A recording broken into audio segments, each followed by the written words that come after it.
What's up, little daters? What up?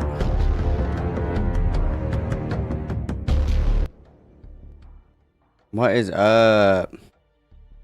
Fresh, what's new? What's exciting? Happy Saturday. Saturdays for the girls. Oh, alright, let me get in Discord. Big weekend for gay people. World War III started. FIREBAT restarted the LolCow cycle. Lewis McClung Twilight content. Dude, big weekend for gay people. Big weekend for gay people. I believe with my whole heart that the bombing in Tehran is actually a direct result of Lewis McClung publishing his Twilight video. I'm just going to say it because no one else is brave enough to. I'll say it. But nonetheless, Meringue Jellies is here. Foreskin Quilt is here. Carly JJ is here. Toxel Sparks is here. Kaylee, Bunny, NB Bear, Cosmic, Dopamine Intensive Porpoises. We got JJ, and then Molly with the gifted. Thank you so much, Molly. Always starting off strong. Let's go. We got Sweet Lola's. We've got Rigby, Bard, Marissa. We got Intensive Porpoises. I already said that because I'm dumb. And then we also have Molly for the 5. I'm babysitting, so I can't be here. Here's my normal pound of flesh as a tribute. Have a good stream, and make sure to like the stream. True, this is a strong message. Thank you very much, Molly. Strong message, guys. Whoa! This is a strong message! The music is the Modern Warfare multiplayer menu. BNW.com is here. Scones and Jam. We've got Wicked, Radiation, Scones and Jam, Lordieto, Lily, Pumpkin Pyrite, Dizogno, Miss Soap and Clay, Arby, Cinder, Shotgun Fox. Also got Ren, Laura Raccoon.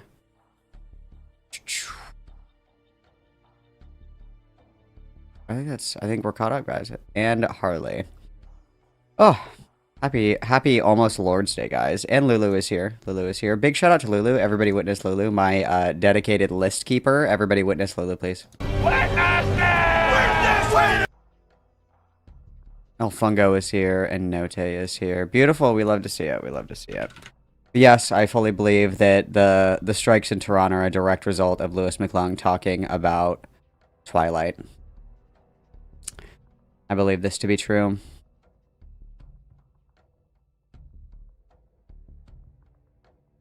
I believe this to be true.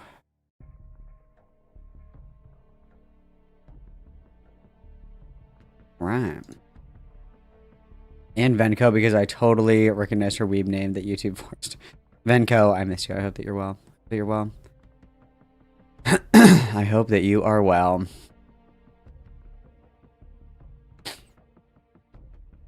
No, bro, he's been covering a lot of stuff. Let's see.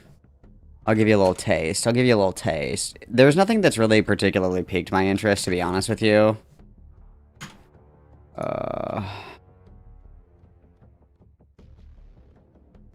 Nothing in particular that's piqued my interest, but I'll just show you guys what we're checking out here. So, let's see. Oh, I forgot that I put myself away. Oh, interesting. Hang on. Sorry. Sorry. My bad. My bad. Let me come back. Okay. So, Wuthering Heights, Twilight, Heated Rivalry. Oh! Oh! Cloud, where are you? Did you see this? Did you see this? I should make my wife watch this. She'll crash out. My wife has turned into Fujoshi from watching Heated Rivalry. And then she got the audiobooks and listens to it like on the speaker. It's terrible. It's like my personal version of hell. And then she had never heard Tattoo before. And so she was like, oh my god, do you know this song? I love this song. And I was like, yeah, it's Tattoo. And she was like, who's Tattoo? And I was like, fake lesbian alert. Fake lesbian alert. What lesbian doesn't know Tattoo? What a fucking bozo. What a bozo. Rip bozo. So this will kill my wife. Books about cannibalism. Blood Meridian, The Housemaid. A Court of Thorn and Roses. Like there's some adult books in here. There's some adult books in here, but Twilight is dear to my heart, so Twilight is dear to my heart, so we'll definitely be checking that out. We'll definitely be checking that out. Worry not. Worry not.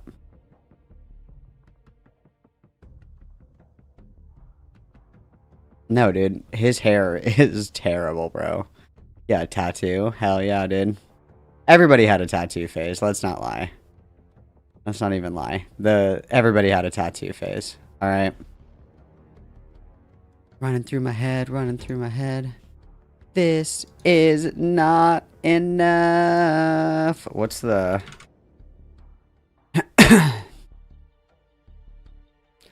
No, I do my best to avoid his literature takes, like with serious books, because I know that it's just going to piss me off.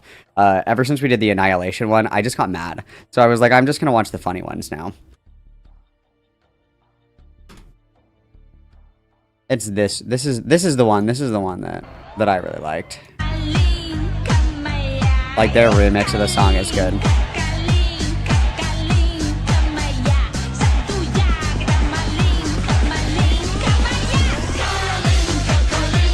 Like, is this just not, like, Just Dance 2008 coded so hard? Like, to be young, guys, to be young.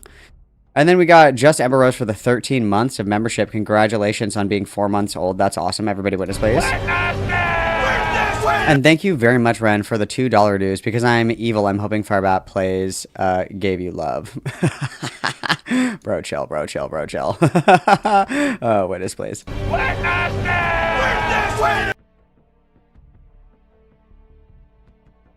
You know, Twilight has arguably the best. So I made this statement, and my wife got super pissed at me, but I'm right, okay? I'm right. So just so we know, the Twilight soundtracks are on par with the Tarzan playlist.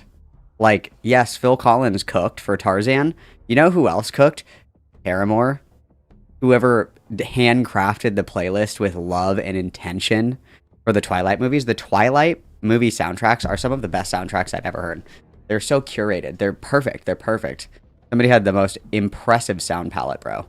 Amazing. What's up, Billy? I hope that you're good, dude.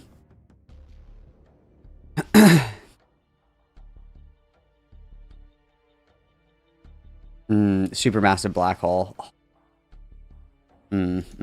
Also, the Watchmen trailer that has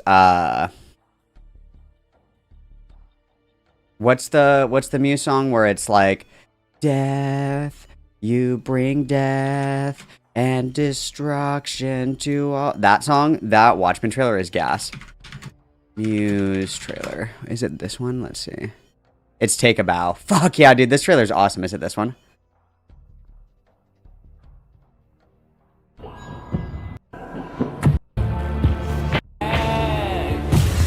No, it's this one. This trailer changed. This like rewired my fucking brain chemistry as a child. This is. I'm pretty sure this is like a fan video, but like this shit is so fucking gas. This trailer is so gas. I think that this was one of the first Muse songs that I ever heard.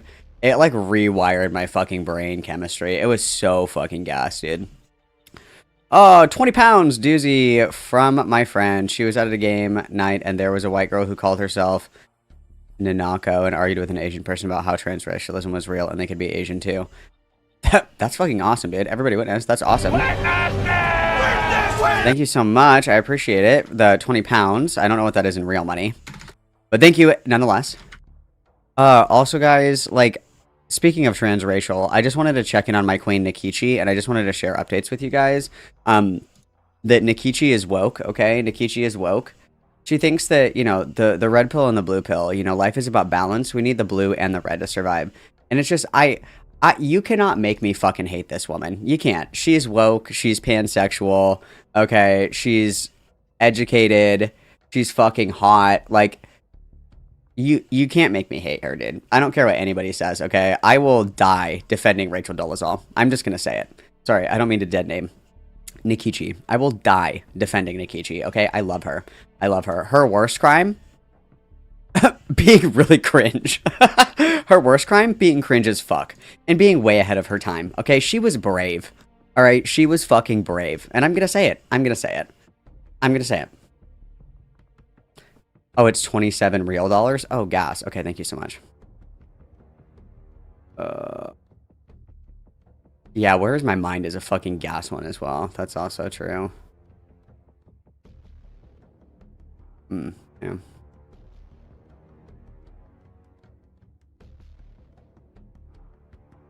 I'm just gonna say it. I'm just gonna say it.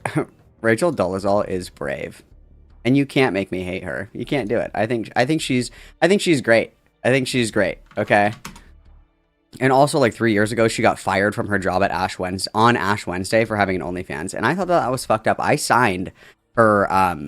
What are those websites called where you sign the petition or whatever? Whatever that petition is, I signed her petition to get her job back because I thought that it was so brave as a transracial white woman in America, as a teacher, that she had an OnlyFans. I thought that was brave. I thought that was brave. And to get fired on Ash Wednesday, you know, come on, come on. I love her. Dude, you're just, if I didn't tell you guys that this was Rachel Dolezal, so just pretend that I did not tell you that this was Rachel Dolezal. If I showed you this picture, you would say smash. If you didn't know that's who this was, you would say smash. And you're a fucking liar if you say otherwise. If you did not know this was her, you'd say she's hot as fuck. But because your mind is clouded by, you know, being too woke, okay? Because the woke mind virus prevents you. The woke mind virus prevents you from appreciating a MILF with a fantastic fucking rack, okay? The woke mind, you guys need to take the red pill. You need to wake up. You need to break out of the fucking matrix, okay? Because you could never make me hate a hot woman, okay? You can't do it. That's how much I love women, okay? That's how much I love women, all right? Tommy Lauren, spawn of Satan. Hot as fuck. I'll defend the fuck out of her, okay? There, I said it, okay? There, I said it. You could never make me hate a hot woman with a phenomenal rack, regardless of her crimes. Lauren Southern, also phenomenal face, banging body. Evil Nazi, yes. Also hot, yes, okay? This is true. This is facts. And you guys can be mad all you want. You guys can throw tomatoes at me and boo, okay? But they can never make me hate a woman with a great rack. They can't do it. You can't do it. You cannot do it, okay? I'm done gooning. Sorry, guys. I'm done gooning, you guys. I am done gooning. Sorry. Dude, Obama or Rachel Dolezal? Rachel Dolezal. She should be our first female president. I think that would be great. I think that would be great.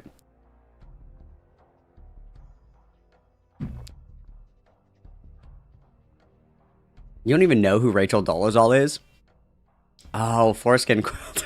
I want you to go on Netflix and I want you to watch, I don't know if you have it in Australia, but it's called the Rachel.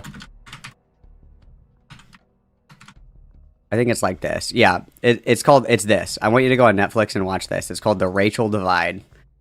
And then come back and tell me what you think. You'll love it. You can't make me hate a bad bitch, okay? I love bad bitches and that's my fucking problem. All right? I love bad bitches and that's my fucking problem.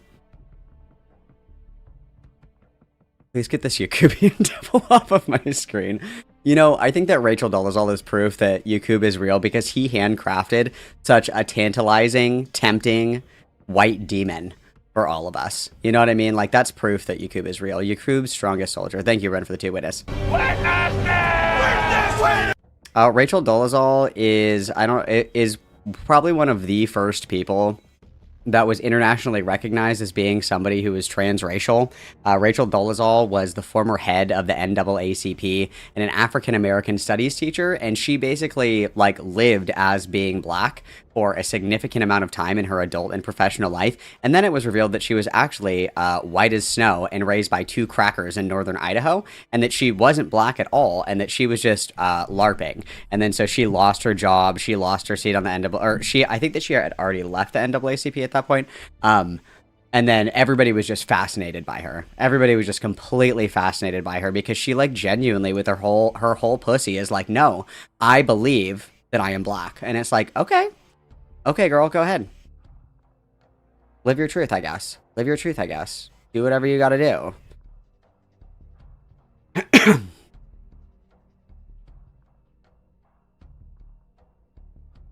Yep, she was the head of the NAACP, and she taught African American literature or studies at Eastern. Yeah, she renamed herself Nikichi, something else. I can't remember what the last name is, but she renamed herself Nikichi to connect with her African ancestry. Also, similar to a famous Austrian painter that we all know and love, she's a phenomenally talented artist as well. Phenomenally talented artist. Let me see if I can find any pictures of her art. She is a very, very talented painter. A very talented painter. Like here, I'll show you guys. Very, very talented artist. So this is some of her art right here. And then we've got this guy. She's got a lot of art. I'm scared going through this that I'm going to get like flashbanged with feet pics.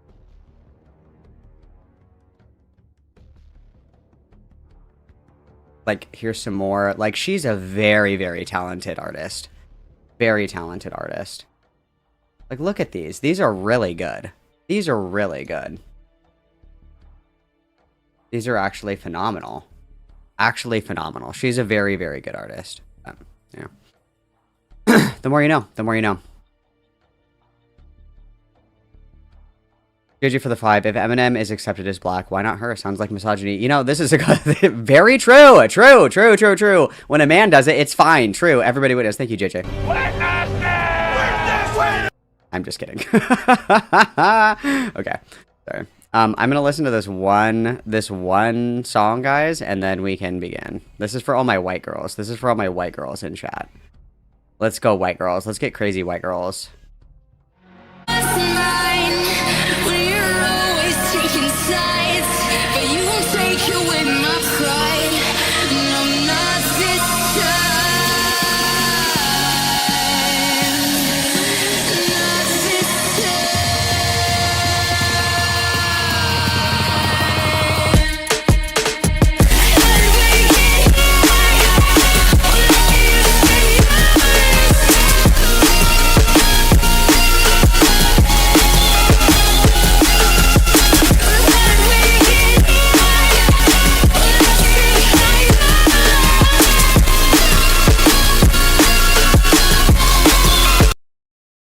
All right, hang on.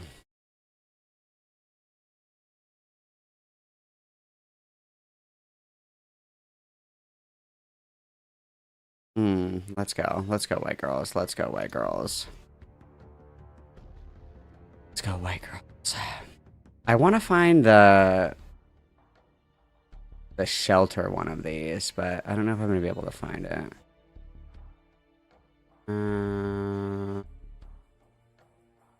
Why are... Oh, I see. It's because I'm on the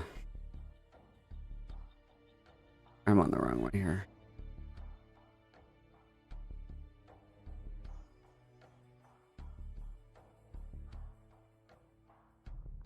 Because I want the... Fuck.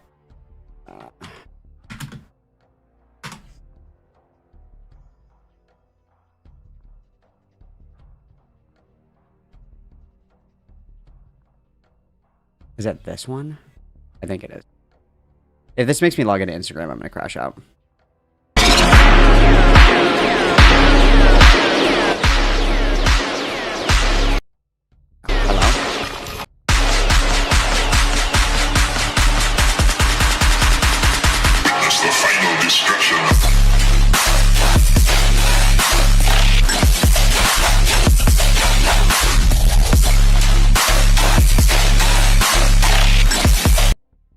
Oh, to be young, guys. To be young. Amazing. Okay. Let me get these all queued up for everybody. I'm getting them all queued up. I'm going. Debate. Would Hitler have become an AI artist grifter if he were alive today? No, Hitler, the thing is the thing about Hitler, guys, the thing about Hitler is that Hitler just was like into, like, what's the word I'm looking for? It's like landscape art, like scenery and shit like that. And right after the turn of World War I, everybody was really into brutalist art, or excuse me, going up into World War I, everybody was into like fucking brutalist art and shit. And so like his paintings were fine, and he probably would have gotten into art school. It was just that like it would be like if somebody today wanted to be a Grammy-winning musician, but they played like the Spoons really well. It's like, you can appreciate the talent of somebody that can play the spoons very well, but I'm sorry, babe, you're never getting a Grammy. You know what I mean? It's just about knowing the genre and being able to read the room. You know what I mean? What's your TISM request? What is it? Hang on. Let me find it. Oh, you sent a link in Discord. Okay, I'm going. Where did you send it? Where did you send it? I literally don't see it.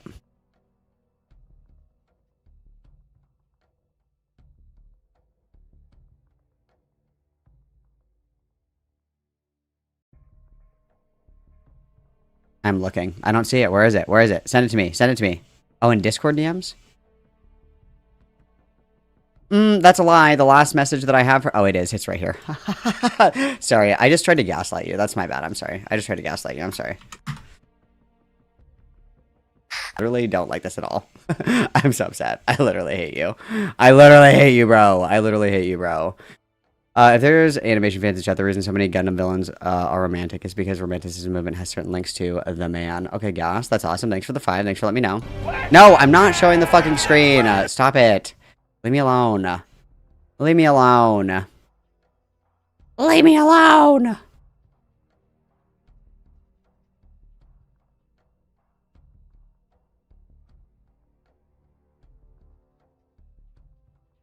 Dude, I literally saw this video like less than an hour ago. Where the fuck did it go? No, I don't want to show the screen. I don't want to. I don't want to do it.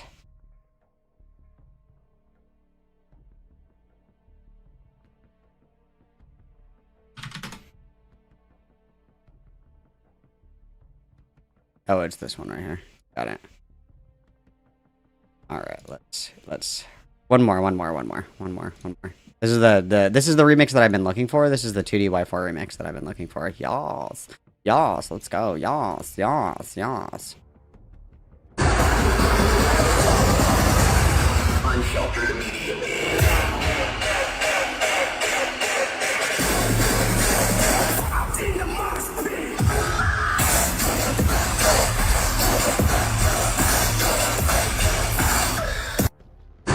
Beautiful. Beautiful show stopping. And brilliant. Love it. Love it. We love to see it. We love to see it. No, what? You guys, no, put it in the Discord. I'm not showing this fucking anime gay shit on my stream. You already made me listen to it. That was enough torture. That was enough torture. Check your mentions, please. I want autism time. What am I? Is this like a DJ stream? What are we doing here? Am I just fucking playing DJ songs for you guys that you want to listen to? What is this? Okay, it's Knife Party. Fine, I'll allow Knife Party. I like Knife Party. It's time for me to listen to the Tom Morello Knife Party Fight Back remix. I still think every single day about that comment that I got where it was like, oh wow, I totally forgot why I stopped watching Malcolm streams. It's 20 minutes of looking for a certain thing and then amazing music takes about the genius of Tom Morello and Knife Party. That literally haunts my fucking dreams, that comment. I think about it all the time. It's so fucking funny, dude. It's so fucking funny. Okay.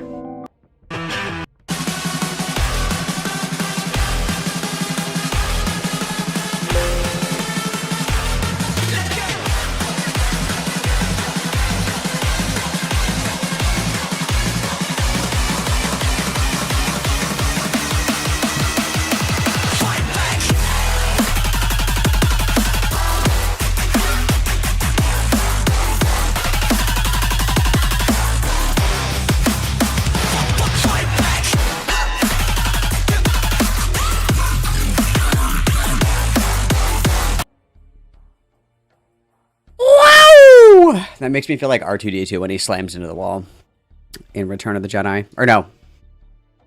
Revenge of the Sith, excuse me. When he's like, wow! That's how that song makes me feel. It's pretty gas. Okay, now we can move on. Thanks so much for the autism time. Super happy about it. Okay, so we're moving on to FIREBAT. Okay, we're moving on to our FIREBAT snarking our FIREBAT snarking content. So, fun fact, yesterday, we I was busy. Okay, I was busy. Okay. And in the middle of the day, I was like minding my business, just kind of having a little break time, doodling, playing on my phone, blah blah blah. And I noticed that FireBat was streaming, and so obviously I had to go and watch because I love to check in on my cows from time to time. And FireBat was like, I need help on how to not be a lol cow. And so I was like, I will literally tell you how to not be a lol cow. I will quite literally do that for you. I will quite literally do that for you. And then FireBat was like, well, actually, you can just message me on Discord. So I was like, go fuck yourself. Figure it out on your own. So instead of talking to me last night, FireBat talked to Trough, Bemyaz, and Marichu. And and then apparently was pissed that I, like, was at work. But okay. What? What? On what?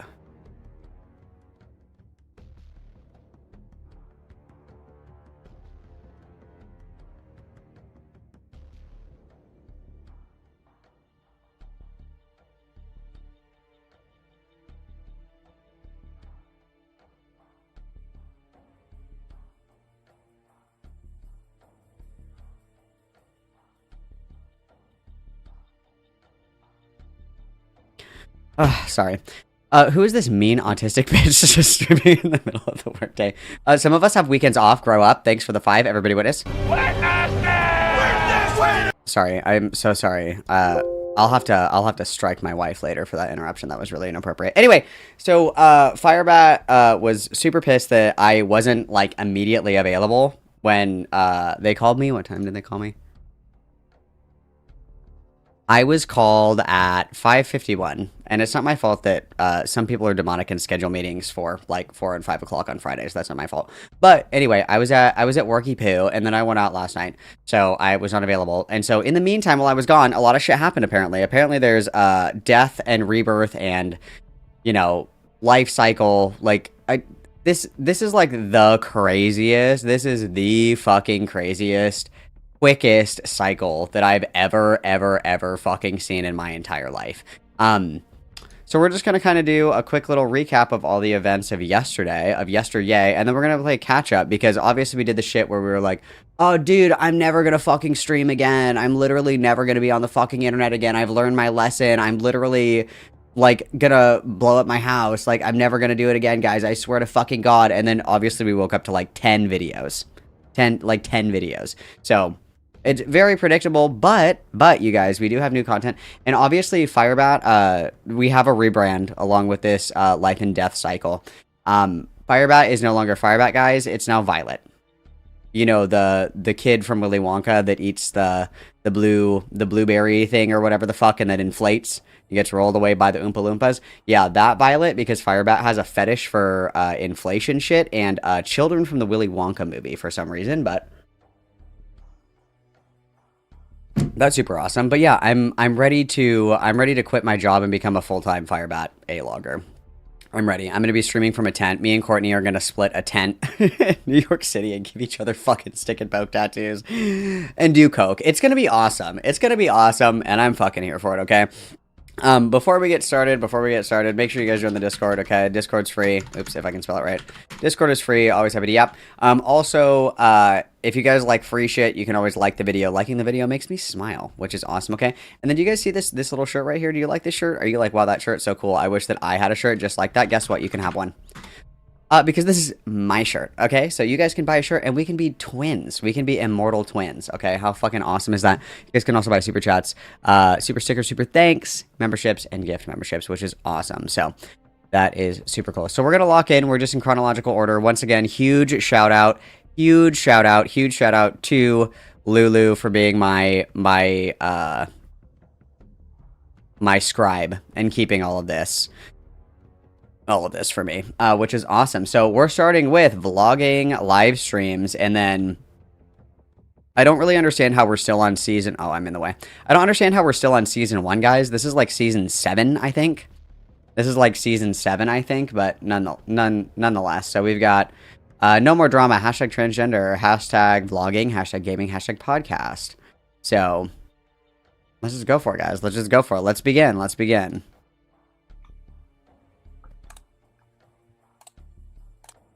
Does Arby have a scribe role? I don't remember. Wait, hang on.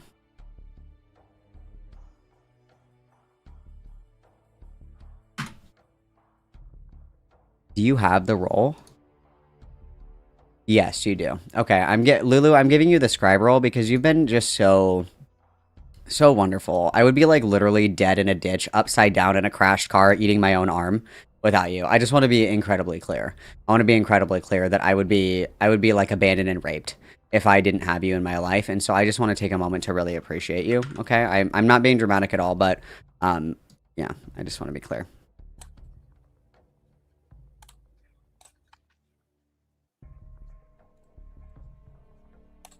Dude, what in the Tactical Templar shit is this? This is awesome.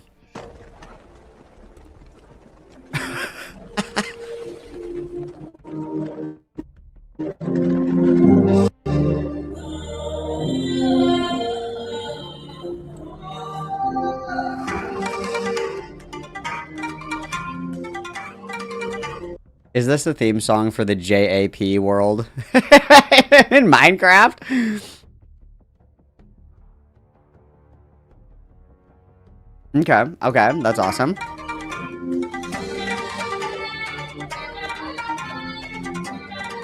This was recorded on a Nokia flip phone. That's awesome. That's awesome. This is me when I drop my chalky bilk, by the way. Okay, let's just skip the intro, guys. Okay, let's just make sure that we get the transition, because I'm sure the transition is really good. Let's make sure. Yeah, there we go. Let's make sure we get the transition. Perfect. Oh, how y'all people? That was an epic failure. Okay, how you guys doing? Oh my god, it's still too close. There you go. Okay, we're good. What? Nothing? Okay, so I got some incredible news. Something happened today. Something I did not expect to happen. Yesterday, as you guys know, I went absolutely batshit crazy. Threw my mask, ripped up a scarf. Cut and ripped up a scarf. Attempted to rip my Doctor Who jacket. I went absolutely batshit crazy in yesterday's live stream, episode 10 of this type, and so it was awesome. It was awesome. It ended up going pretty good. So yes, it was awesome. So you haven't already, like, share, subscribe. We got some really cool stuff going on today, but we're gonna start off really with the cool title of stuff. the video. This is about the Mary Chu. Mary Chu reached out to me, and she did something I did not expect to happen. She said something that moved my heart, and honestly, it shows a lot of genuine, sincereness. Dude, I literally fucking hate watching this content because you guys are never gonna believe it. I'm having a hard time saying genuine. And I'm saying like genuine. And I'm saying and I'm like doing it unironically, and I'm like, fuck! Oh, get out of my fucking head! So where's the screenshot for this? I have the screenshot for this. So apparently Mary Chu messaged FIREBAT and was like, I'm so sorry for being like not a nice person. Like, that was very, very wrong of me. Like, so sorry. And then we'll get to them talking on stream a little bit later, but I think it's like buyer's remorse, I think, is what's going on a little bit, where it's like we had our fun with the cow, and now that everybody else is covering the cow, we're not liking the way that the cow is being covered, and so we're kind of like backtracking rapidly to try to stop the content, I guess. I don't know. I remember my first LolCow, when they grow up and go out to pasture. It is difficult to watch them go, but it's when it's time, it's time. You gotta let them go play in other fields and graze elsewhere, right? That's part of growing up. But if Mary Chu genuinely wanted to help, you would just fuck off, because what all you're doing is you're trying to help FIREBAT to make yourself feel better. You're not doing it to help FIREBAT, because FIREBAT isn't going to fucking listen to you. 1. 2, you're just generating more content, which is something that you're against as a whole. And you're giving FIREBAT like a false ego in regard to having like support, because like you don't support FIREBAT. You don't like FIREBAT. You just want like the bare minimum, which everybody wants, by the way, is for nothing like fucking awful to happen to FIREBAT. But that's like the bar is in hell, right? Like, everybody already wants that. Everybody already wants like the bare minimum, nothing bad to happen to FIREBAT. But if you genuinely cared, you would fuck off, because again, it's to stroke your own ego. You want to feel like you're doing something good. It's in one ear and out the other. But we'll listen to the Mary Chu conversation later. So. Bard for the 50, holy fucking bazongas, dude. Holy... Oh my goodness, Bard. What the fuck? Everybody witness. That's so gracious. Oh my god, model Malcolm. Top of the pyramid. Top of the pyramid. Bards at the top of the pyramid. Let's go. Witness, please. The numbering of the trans FIREBAT seasons is a hotly debated subject amongst bat scholars, with all matters complicating that fact. As well with all of the things the artist formerly known as trans FIREBAT provides no clear handholds. Is this your FIREBAT cosplay? This is awesome, Bard. I love this. That's fucking awesome. That's gas. Thank you, Bard. Thank you, Bard. I'm joining your band. We're now the Bardlings. That's awesome. Let's go. Let's go. Very kind, Bard. Thank you so much. Very Ellen DeGeneres of you. That's awesome, Roasting Potato. I'm stealing that. Okay, guys, let's continue. Sorry. So I wanted to share that to you guys. So we're gonna go over to my. So I have not been on a Discord or anything since yesterday's, manic episode, if you want to say, or me going batshit crazy. So anyone who says hi, FIREBAT, I want to. And then we've learned pop psychology, unfortunately, by reading AI chat summaries and shit like that. So very unfortunately, guys, this is yeah, very sad. I heard your apology to me and I appreciate it. I apologize too. I was friendly to your face and then made fun of you on my stream. I can see how that would come across. Oh, fuck. Sorry, I forgot that I saved this and I was going to show this to you guys. These are the messages from Mary Chu. So this is, hey, it'd be good to talk sometime soon. It doesn't have to be on stream, although I would be recording. I'd okay if I posted or not. I guess that depends. Generally, mornings for you are best, as I'm like 8 hours ahead or something. Let me know when you're available if you're interested. Hope that you're good. Yeah. So, again... nobody else is allowed to play with the cow. Only I'm allowed to play with the cow. Write that down. To you. I also apologize for how out of hand all of this got. I think several people who troll you found out about you through me. I would like to talk to you if you're willing, and then I'll leave you alone. I have no intent on covering any more of your content line, and like, hey, she wants to actually talk.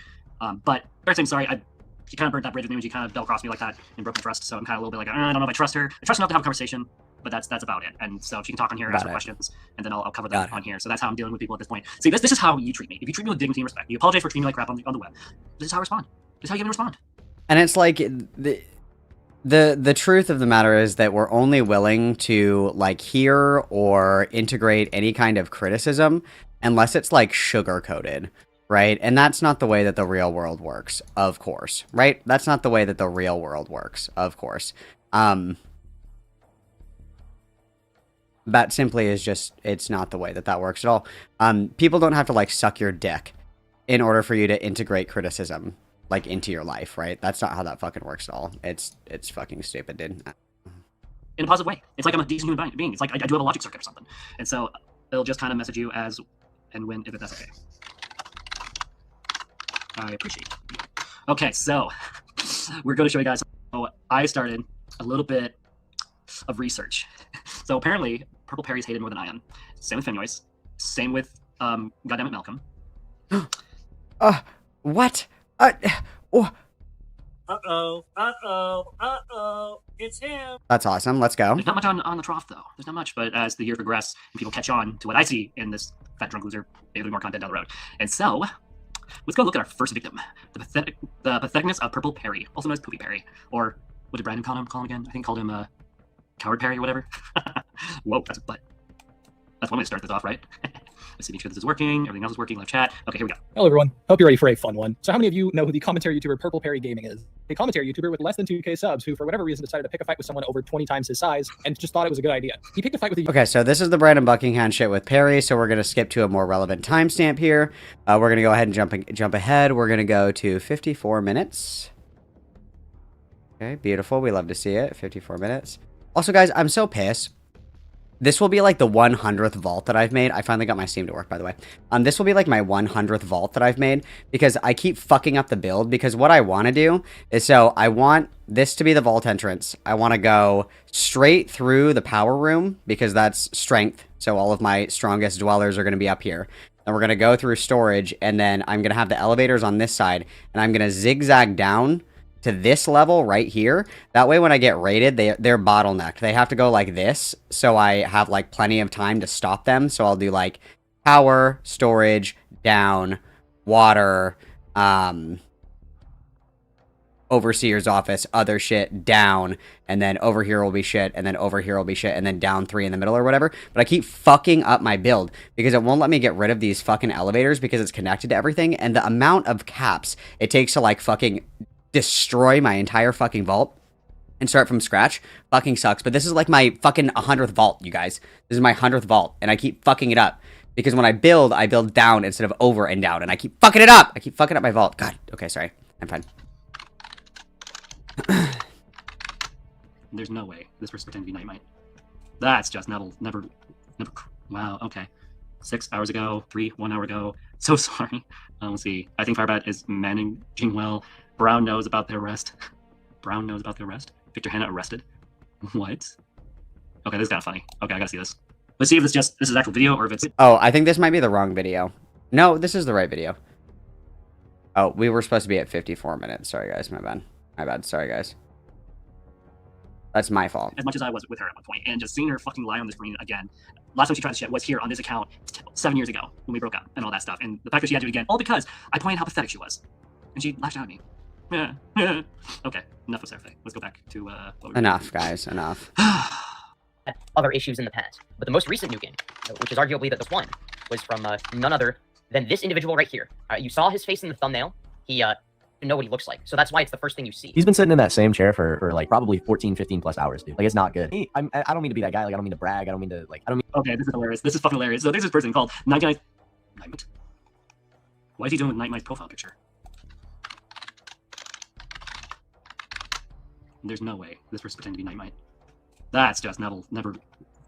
Wow, okay. 6 hours ago, 1 hour ago. So sorry. Let's see. I think FIREBAT is managing well. Brown knows about the arrest. Brown knows about the arrest. Victor Hanna arrested. What? What, this is kinda funny. bro? Okay, I gotta see What, this. bro? Let's see if this is actual video or if it's Let's see, bro. Let's see, bro. mentally ill case person that so it was just a title followed by video. Okay, this is boring. This is fucking boring. But hey, at least I'm getting out Fucking there. boring, Ooh, dude. that looks cool. The profile picture. Let me see the profile picture. Let me see the profile picture. Pretty cool background. I like profile picture. That's pretty cool. Add to cart. Wait, why does it cart? I think this is nuts. Oh my god, this is awesome. This is a lot better than I ever hoped. Like to get big. Oh, the timestamps of the second video? Fuck, my bad. Jump to 47 for her trough. Okay, got it. Thank you. Sorry, my bad. Okay, so she was camping trough. Got it. And then we're gonna go to the Mary Chu conversation. My bad. Sorry, wrong video. I was like, I think that Lulu has, I think that Lulu was maybe kicked in the head by a horse and like fucked up the timestamps. But after all that you've done for me, I wasn't gonna snark you. Like, I was just gonna pretend. I was gonna be like, no, this is right. I was doing it for you. You know what I mean? So, thank you. Yes. Share this and oh. I should have. Whoops. There you go. Woo! Here we go. Here we go, Mary guys. Chu. Let's go, Mary Chu. lesbians. Let's see. Share screen. To. Oh, I didn't think of that. Allow. Okay. Allow. Okay, are we good? Is it set up? Is it going? I can hear you now, yes. It's the Mary Chu, guys! It's the Mary Chu! Come save the day, because I'm absolutely going batshit crazy. Batshit crazy. Nice. Yes. Fair enough. Dude, this past 24 hours has been the craziest time of my life.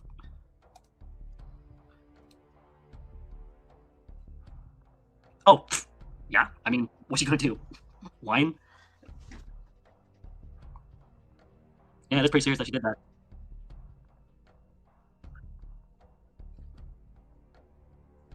Oh, it's not made up. It's straight up facts. Like, everything I said in my life is Straight up facts. All of it. Facts, bro. It's fucking true.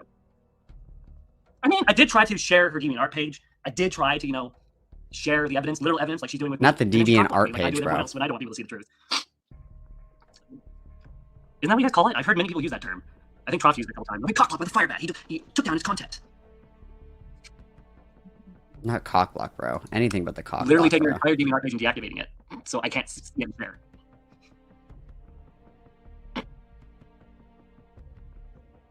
Oh, very inappropriate. At one point. Yeah, I kind of have a revenge issue, especially when, well, it's one thing when you and Femi always, Oh, yeah, that's right. So, FIREBAT is talking to Mary Chu right now, but you guys would never know that because our audio's fucked up and literally fucking nobody told FIREBAT. So, that's cool. So, we're going to go forward just a little bit, guys. Oh, we had sex. We've had lots of sex when we were dating. We had lots of sex, What's not guys. true is the Tons allegation. of sex. Literally went to the cops yesterday. Nothing came of it. Literally, she's been friends with me for 7 years. We were Nothing fucking came of it. all the Literally tried time, to bro. shit when she broke All up the with me time, and started bro. kicking me out of her life when we were friends when she was dating Chris. Nothing came of it. Nothing came of it then? Okay, okay. You don't date someone break up with them, become their friend, despite the fact you just broke up, which is insane, and keep true with the promise, which was to remain friends after we broke up. Then disappear out of my life for anywhere between 1 to 3 years during this time, by the way. Then come back into my life, say, "Oh, I'm sorry for accusing you of this." After being silent for 3 years, Mary Jo, she's had time to process this. And one thing I can tell you about Sarah, Okay. is she does process things. I would do something stupid just to prove her rape. Something you know about her. Where's the button for this? There we go. Okay, Okay. sorry, Sorry. guys. Fuck. I mean, Yeah, listen.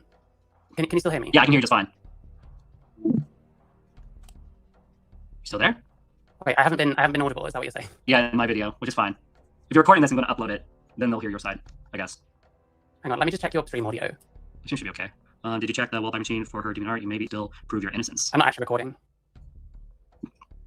Interesting. Wallback machine for demon art. Hmm. Interesting. Yeah, so your audio is fine now. Interesting, You can guys. hear me now. Okay, I must have messed up with some of the buttons. Apparently, there is a wallback machine for demon art. You may be able to still prove your innocence. Okay, I'll look into that, see if there's a back wall into it. Also, I'm a big fan of FIREBAT doing all these conversations and then like literally just like fucking talking to themselves. I think that's awesome, personally. But Mary Chu is trying to convince me to stop. And I think it's because Genuine's worried about my mental health, and I think Mary Chu is worried about Seraphe as well. And I cannot get angry at that. Do you think you should be going on the Wayback Machine looking for your ex's DeviantArt that she removed because she didn't want you looking at it? Probably not. Is that a good idea? I would say that's a no. Then yes. I mean, How do you know it will? Because someone told you on the internet. that's why I'm looking without showing it. You just never know. Right. I mean, listen. So you said about like the police stuff. You went to the police station, and I'm happy to believe that you did that. Do you not think that now all you can do is see what action Seraphe wants to do? Well, you And know just, wants. you know, if he goes to the police, then surely all you can do is kind of work with him and make amends for what you've done. Is that not all you can really do now? Yeah, that's what I plan to do. What's the best revenge than to give her what she But wants? If she wants It shouldn't be about. do that, let her do It that. shouldn't be about revenge. You've hurt her. It shouldn't be about revenge. Mary Chu, you if clearly there's one hurt thing you her. know about me is I have finally gotten to a point in my life where I don't trust anybody anymore. Not even her. Okay, That's I am fine, to a point in but my why life. not just If you screw with me, I'm going to screw back 10 times harder. Because I'm so sick and tired of Why? being a nice guy. I'm sick and tired of being that person that people lowcow on because I'm being too nice. I don't think that's why people do that. Oh. But if she feels hurt and you've done something that she hasn't healed from, isn't the way forward to deal with it the right way? And stop like shitting her on the internet and stuff, shitting on her. I'm not finding anything on her on the back wall. Wait, is there anything on FIREBAT? Why are you looking? Because I want to try. Like we're just so in love with the negative attention, dude. And then also like the other thing, and I had said this. I said this. I did. It's true. You can write this down. I did say this. It's just really funny to me because FIREBAT is just such a bad liar. Such a bad fucking liar. You know what I mean? It's like it's very obvious to literally fucking anyone who watches FIREBAT that they're a bad liar. And you must understand. That FIREBAT is one of the type of person that you can't really let tap dance around a topic or a subject of any kind. You kind of just have to like be like aggressive and direct because FIREBAT's gonna sit here and read chat and fuck around and blah blah blah or whatever the fuck. Like you need to just take control of the conversation and be like, that's actually not what we're talking about right now. So we're gonna keep on going with what I had just said. You know what I mean? Like you can't be doing this kind of like psychoanalysis shit because it's like way above our head. You know what I mean? See if there's anything on me. I think this would be cool. If I can find something on here. I basically holy shit! There fucking is! This is awesome! Sorry, I just found a whole other archive. Tonya, I found another archive. Thank you, Yummy Waffle for sharing that. That was awesome. Do you not think these people are trying to prolong all this drama and get you to keep it going as long as possible? Probably. Let's see. Oh no, this is Or is that in your best interest? Part of this, my master plan is I keep kidding about not actually serious, or am I? I don't know, you can decide for yourself. But basically part of it is I am letting my videos that I believe in my main channel, apparently there's a huge archive and I've been looking for it so I can re-upload all of it into this channel. Resurrection. Right. I feel like you're kind of talking about other stuff when clearly the issue is like you continuing to engage with Seraphe. I think that's what's important right now. I'll tell you what. I'll say what I said last night. She can call me right fucking now on my phone. She knows she's not blocked. She can call me if she wants. Say she's sorry for lying on screen. You know what? I will let this shit go. Just like you did. You came in, apologized, you made amends with me. Now I'm not angry anymore with you. Now I'm good. We're good. But she would call me right now and say, hey, I'm sorry for being a fucking piece of shit and telling our story with all the details. No. She doesn't want to apologize. She No. wants She to wants attention. She wants to be heard. She wants to Why do you attack say that? me for saying shit about her. And then I don't know why we have to pretend like this is like a serious guessing game. There's not really a lot of guessing that needs to be done here, right? Like we don't need to play the I wonder what we want. I wonder what FIREBAT or I wonder what Seraphe wants. I'm really curious what we might want out of this situation. It's very obvious. Seraphe fucking told you. Seraphe wants to be left alone. Yes? It was true. if someone wants attention, don't you just leave them alone and not give them what they want, if that's what you think is going on? Not when it's feeding my channel. That's something I learned from. But it's not feeding your channel. Correct. It's not feeding your channel. And this is like a really like diluted understanding where it's like, oh, like everybody's coming to watch me now. It's like you will never, ever, ever, ever, ever get as many views as the people who are covering you. Ever. It's never going to happen. It is quite literally never going to happen. Because people are going to watch your content secondhand because your content sucks. And people are just covering the good shit, like on their own channels. Right? Like, I'm really, really, really, really, really sorry. But no, bro. Nobody is watching your content for you. That's not happening. It's not a boost to your channel at all. Like, not even fucking kind of a boost to your channel. It's actually, if anything, like, I don't think that there's, like, chat replay on this, but if we go to FIREBAT's channel, FIREBAT's like, oh my god, I have so many people, like, in chat that are trying to chat with me and blah, blah, blah. Like, the entire fucking chat is A-loggers and trolls. That's it. That's it. Nobody is earnestly there to watch FIREBAT play Assassin's Creed Origin. Nobody's there to watch it. Like, yeah. Justifying these unproven diagnosis with old writings and looking on medical sites, live streaming with an audience with people who are certified as a performance. No, yeah, exactly. Like, and this is like, it's the difference of like being laughed at and laughing with others, right? Like if somebody tells a joke and it's like, haha, Malcolm, your ears look like little buttholes, and everybody's like, ha ha ha, and I'm like, ha, that's so funny, it's true. We're just like joking and tee-hee-heeing and laughing or whatever. Versus somebody like making fun of me for like shitting my pants. Like, the latter is like they're laughing at me. We're not like sharing in a mutually understood joke. Like, I am the butt of the joke. And FIREBAT doesn't understand that. That like, FIREBAT's like, yeah, everybody loves my content. And it's like, yeah, in the way that people like watching like horror movies. Or that people love watching like serial killer documentaries and shit like that. It's mostly because it is profoundly interesting.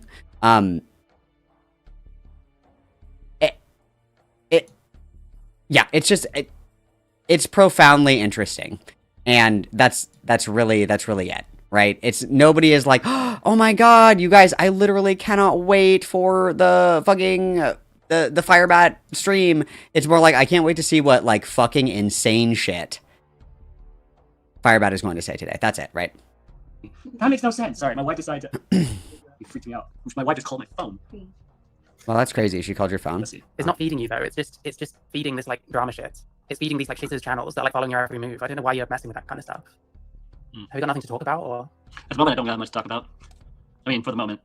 Yeah, that's a good comparison. It's like body cam footage, right? Like, you're watching it because, like, it's super fucking funny to watch the person that has been, like, arguing with the cops for a half an hour to finally get arrested. Or to, like, watch the video of the guy that's been, like, talking shit to somebody's face for, like, an hour to get just, like, fucking slept. Right? Like, that's what's entertaining about it. It's it's not that I'm like, yeah, talk more about your marriage. I'm like, oh my god, fight on camera again because I can't look away. It's like a fucking car crash, you know? Wait a minute, you have to provide the full URL? Okay, I might do that later. I don't know. I haven't decided what I'm gonna do. I don't know. I guess I just... Beats me, guys. This week, I've just been so hurt by all of Seraphi's accusations and lying on camera and the betrayal that, like, there's this hole in my heart that wasn't there before. That's just super... All the pain in my heart. Big, and it's just eating me alive, and, like, I don't know how to stop. And it feels good. That's the fucked up part. That this feels good, getting back at her. This feels good. Anybody a front porch step fan? Anybody before that guy turned out to be a rapist? Death of the artist, whatever. But anybody front porch step? Anybody? Anybody? Anybody? Anybody?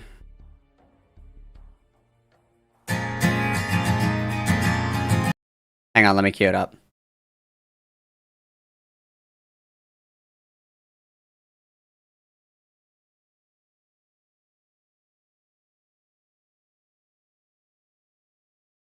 Yeah, here we go, guys. You're gonna love this. This is so topical. This is so topical. Broke my knuckles on the wall because I thought about the call where you said you'd always love me. Do you not tell the truth at all? Well, if I ever cross your mind, make sure you write down the times so I will know the moments I was eating you alive. Wow. Powerful. Powerful, really. Powerful, really. Raise your hand if you've ever cut yourself to the side. No, I'm just kidding. Just kidding. Just kidding. Muddying the water. JK. Why does it feel good to you to do that, to get back at someone? When you've been falsely, have you ever been falsely accused of being, you know, of things? One's in chat if you've ever falsely been accused of rape. One's in chat, please. I'm trying to see something. I've been falsely accused of the odd thing. I've had people kind of lie about me like millions of times. When you were, have you ever had someone like me right now that is dealing with Sarah situation? Have you ever had someone so close to you, so close, that they're like a sister? They've gone from dating to sister status, best friend status, and had them betray you ever? What in the leadhead shit is this? We went from bae to sister to what? What the fuck is going on right now? What are you talking about, dog? What the fuck are you talking about right now, dog? Yeah, it just kind of, I guess it just kind of came out like she was a little bit more fam than bae. What the fuck are you talking about, bro? What are we talking about, bro? I mean, I've never like really stayed close friends with an ex, but I don't think I need to have experienced exactly what this is to understand like what's going on here. I'll tell you the feeling. Like you might not Like think that you did someone something. taking- I mean, the you might think you feeling. did. It's like someone taking a needle and slowly stabbing it into your finger, slowly, going all the way through your hand. That's what it feels like. Got it. Okay. But all you have to do is cut her off, like no more contact, and it's done. It's not that easy. It's not that easy. Not for me anymore. Well, That has to be a easy, way. bruh. Yeah, This is her gonna make amends work. with me, and I make amends with her. That's how this You can't works. put the onus on her. I made All you amends can with do what I is like did. deal with your own Why actions. should I have to pay the price for something that happened over 10 years ago? I'm It's done. not paying the price. It's not paying the price. I mean, you said you went to the police station and they said there's nothing they can do anyway. So it depends on if she presses any charges. There's that emotional baggage that comes with it still. Yeah, I feel better now because I turned myself in because I was told, oh yeah, you're safe. Yeah, I definitely feel better about that.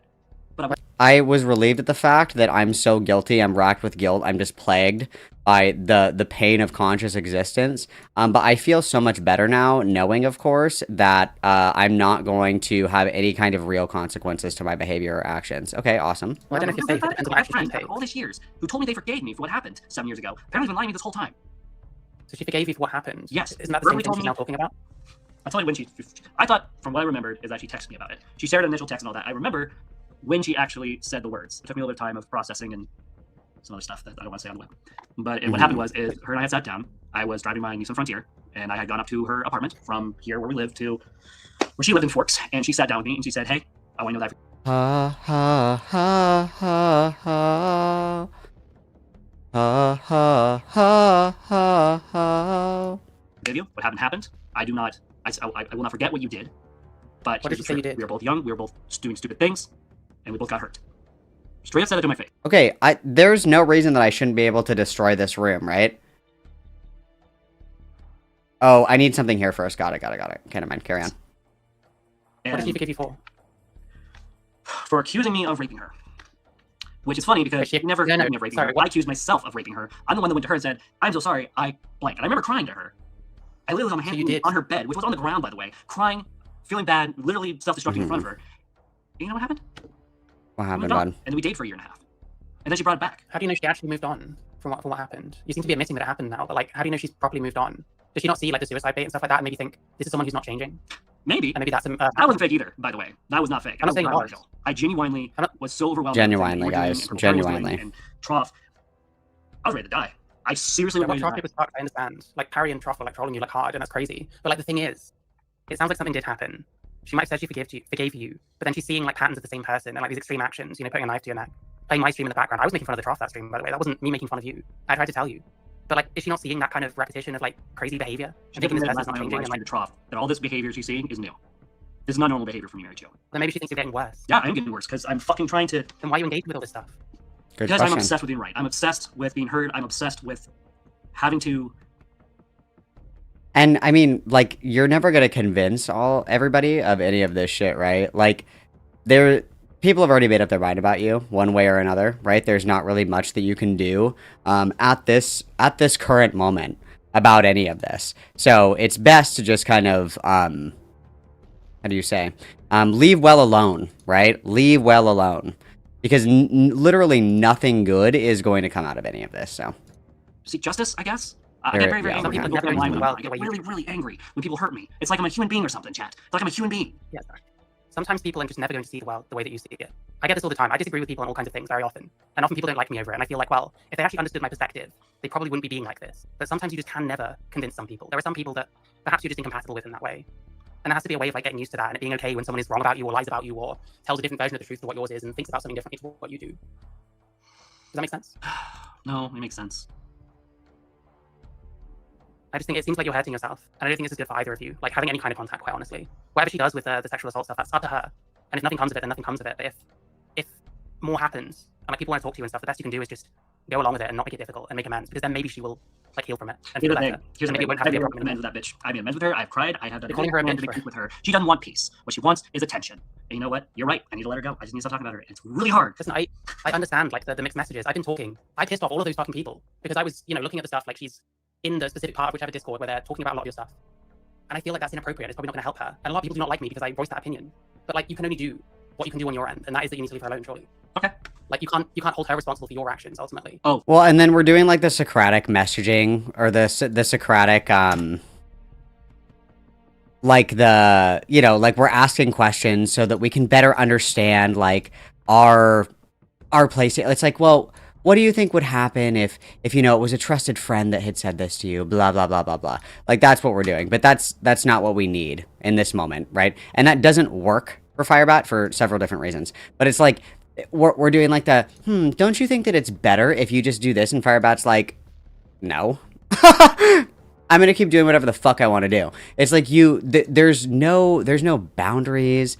There's no what's the word that I'm looking for? There's like no boundaries. There's no ability to read FIREBAT. There's like literally no integration to the idea that FIREBAT obviously either one has thought about these things and doesn't care, or two doesn't really have the capacity to even think about them. So let's just be real. Yeah. no, I take full responsibility for. Apparently, my wife's trying to tell me I need to go to the bank. Get it. Go get Melly. Go get the toy. Tell her I said hi. Go. Oh, she's not playing best. Hi, Batwife. Smile. Do people ever kind of think that you don't take things as seriously as you should? Hey, Tanya. Can you please tell Mary 2 how serious I take shit? How serious do we take shit, guys? Can you please tell Mary 2 just how serious I take things? How serious do we take How it hard from am I me? on myself? It's basically what I'm trying to say. I guess as hard as I am. Yeah, I'm really hard on myself. That's the problem. What I show on screen Wow. is a lighter version of what I'm actually feeling or thinking. Mm-hmm. I think maybe you're misunderstanding me. It's just we're talking about something quite serious, which is that someone has accused you of a sexual assault, and you're like carrying on with it and correct. stuff. And like in the middle of the conversation, you're like playing fetch. That's what I mean. Like, do people get that from you a lot? No, not really. Most people are either talking about Trop, making fun of Purple Perry, or harassing me for other stuff. You know what's funny? I'm getting less harassment about what's going on with Seraphine than I did about saying the N-word. How that's fucking hilarious. I'm getting okay. Here's the issue with this is like, so the part of the problem with like online internet culture in particular is the idea that a lot of times when people are looking to quote unquote cancel someone, when it involves another party, people are often a little bit kind of wary, should I say, of including individuals that don't want to be included. So insofar as you are speaking for someone else's experience, you are speaking for, someone else's like what they want out of this, whatever it may be, right? Seraphine has said that Seraphine wants to be left alone, right? Seraphine wants to be left alone, which is fine. That's great. Phenomenal. Show-stopping and brilliant. You would be like a dick if you were trying to contrive content out of this. And I don't think that anybody is like trying to arm twist Seraphine into talking about any of this stuff, like trying to get her to come on stream, trying to get her to do this, that, and the other thing, and blah, blah, blah, blah, blah, right? Like, I don't think that is what's happening at all. What I think is happening is that there's just like a difference in, there's a significant difference in the way that things are willing to cover things, because like FIREBAT like getting super fucking pissed off and screaming the N-word on stream is like funny. FIREBAT being like a fucking rapist is not funny. Do we see the difference here? Maybe I fear maybe. Dude, my Fallout shelter is now frozen. How do I get it off this fucking screen, bro? What's going on? I already quit it and restart it. Why are we frozen? I like can't fucking do anything. Click the wasteland. I can't. Oh, okay. Oh, there we go. Okay, got it. Okay, never mind. Carry on. Yeah, The internet fucking go crazy. Like, I was getting harassed on my Facebook, Instagram, like, just for saying the N-word. Yet, not a single person has come to me about what Seraphine has done. None of it. Didn't that David person do that? What about all the people in your chat that have been like giving you shit? Not many people are giving me shit about it in the chat, really, except for the people In your that chat are yesterday, None of my yeah, people are giving me people shit. came over to have a go at you. Let me finish. None None of of my people who watches you. Who? But who are your people? All I see is like trolls. That's because they're all from Femioids, Purple Perry, Malcolm's, and Trough's live streams, specifically them. I think a couple of them are yours, pretty sure. I've been keeping an eye on the chats for quite a long time. I basically got to the point where when I look at people's live streams, like I don't watch the videos anymore because I react very, very bad when I watch people's live streams on me. No, we just read their chat the whole time for some reason, question mark. I don't know why the fuck we do that. That's kind of funny to me, but yeah. Okay. Really, really bad. Why watch them at all? Because I like the chat. Why just ignore them? I like the chat. The chat's great. I like hanging out with them. I like seeing what their opinions are of things. I get a lot of crazy ideas from the chat, actually. I mean, you didn't seem fine last night. It seemed like it was like making you worse. It was like agitating you. Did you watch to the very end? Yeah, you were gonna watch like Trough's old live streams to find like Sarah Faye's like comments. It sounds obsessive. You need to leave her alone, surely. I don't think she should be there. I think it's very inappropriate. But like, you can't help that. All you can help is your actions. Like, you can't expect her to do anything. You have to take your own action and hope that she also does whatever the right thing is for her. That's all you can do. And if two people just say, well, the other person has to do this, then it's never going to work. This person's accused you of sexual assault. It's serious. Very true. I'll tell you what. I'll stop looking at troll stuff, Trough stuff, and I'll stop talking about Sarah Faye. I'm just going to stop that altogether. We stopped totally, by the way. We totally stopped, by the way. To it. Yeah, you're going to have to, because I'm a terrible person when it comes to... I'm not going to have to. My chat's I'm not going to be doing anything to make sure you do. Make sure I actually... Guys, I need you to hold me accountable. Guys, I need you to do this. With this, I'm a I can't do it myself. I'm so bad. I'm so bad, guys. Stop. I'm so bad, you often guys. tend to sort of put the onus on other people. If you need to do something, are you often saying, well, other people are going to have to remind me, for example? No, they don't have to, but the encouragement does help. If you've noticed throughout my entire channel, or channels, you'll notice that when people encourage me, I tend to do a lot better than people just snarking at me. Kind of like right now, actually. Well, sure, but like, you can't rely on those people. It has to come from you. There can't be an excuse where, oh, no one was encouraging me not to do something, so I did it again, you know? I only make good decisions when everybody is clapping and cheering for me. I am incapable of making good decisions completely on my own because I have no moral compass other than how people react to me and my behavior. That's crazy. Wow, I would never say that out loud. Okay, I see what you're saying there. I'll put that into consideration. I've documented it. I don't know, I'm not sure what else to say. I just, you know, if you genuinely are going to like leave this person alone, I think Genuinely. And if the police do come because she presses charges, then all you can do is like cooperate and do the right thing when the time comes. I'm going to. I got nothing to hide at this point. And the worst comes to worst is all they find is just my word against her word. And unfortunately, we live in a world where biological women, during these situations, you know, they get their... You're not helping. You're not helping. I know. Correct. I know. We're You not. need to stop talking her. You can't call her a bitch. You can't. But she is is that any better. It's not going to work. Sorry. Okay. Guys, I'm really sorry for this horrible thing that I've done. I'm very, very sorry. Also, it came from this horrible bitch, but I'm very sorry about it. I'm very sorry about this horrible bitch being an evil bitch. Sorry, guys. Okay.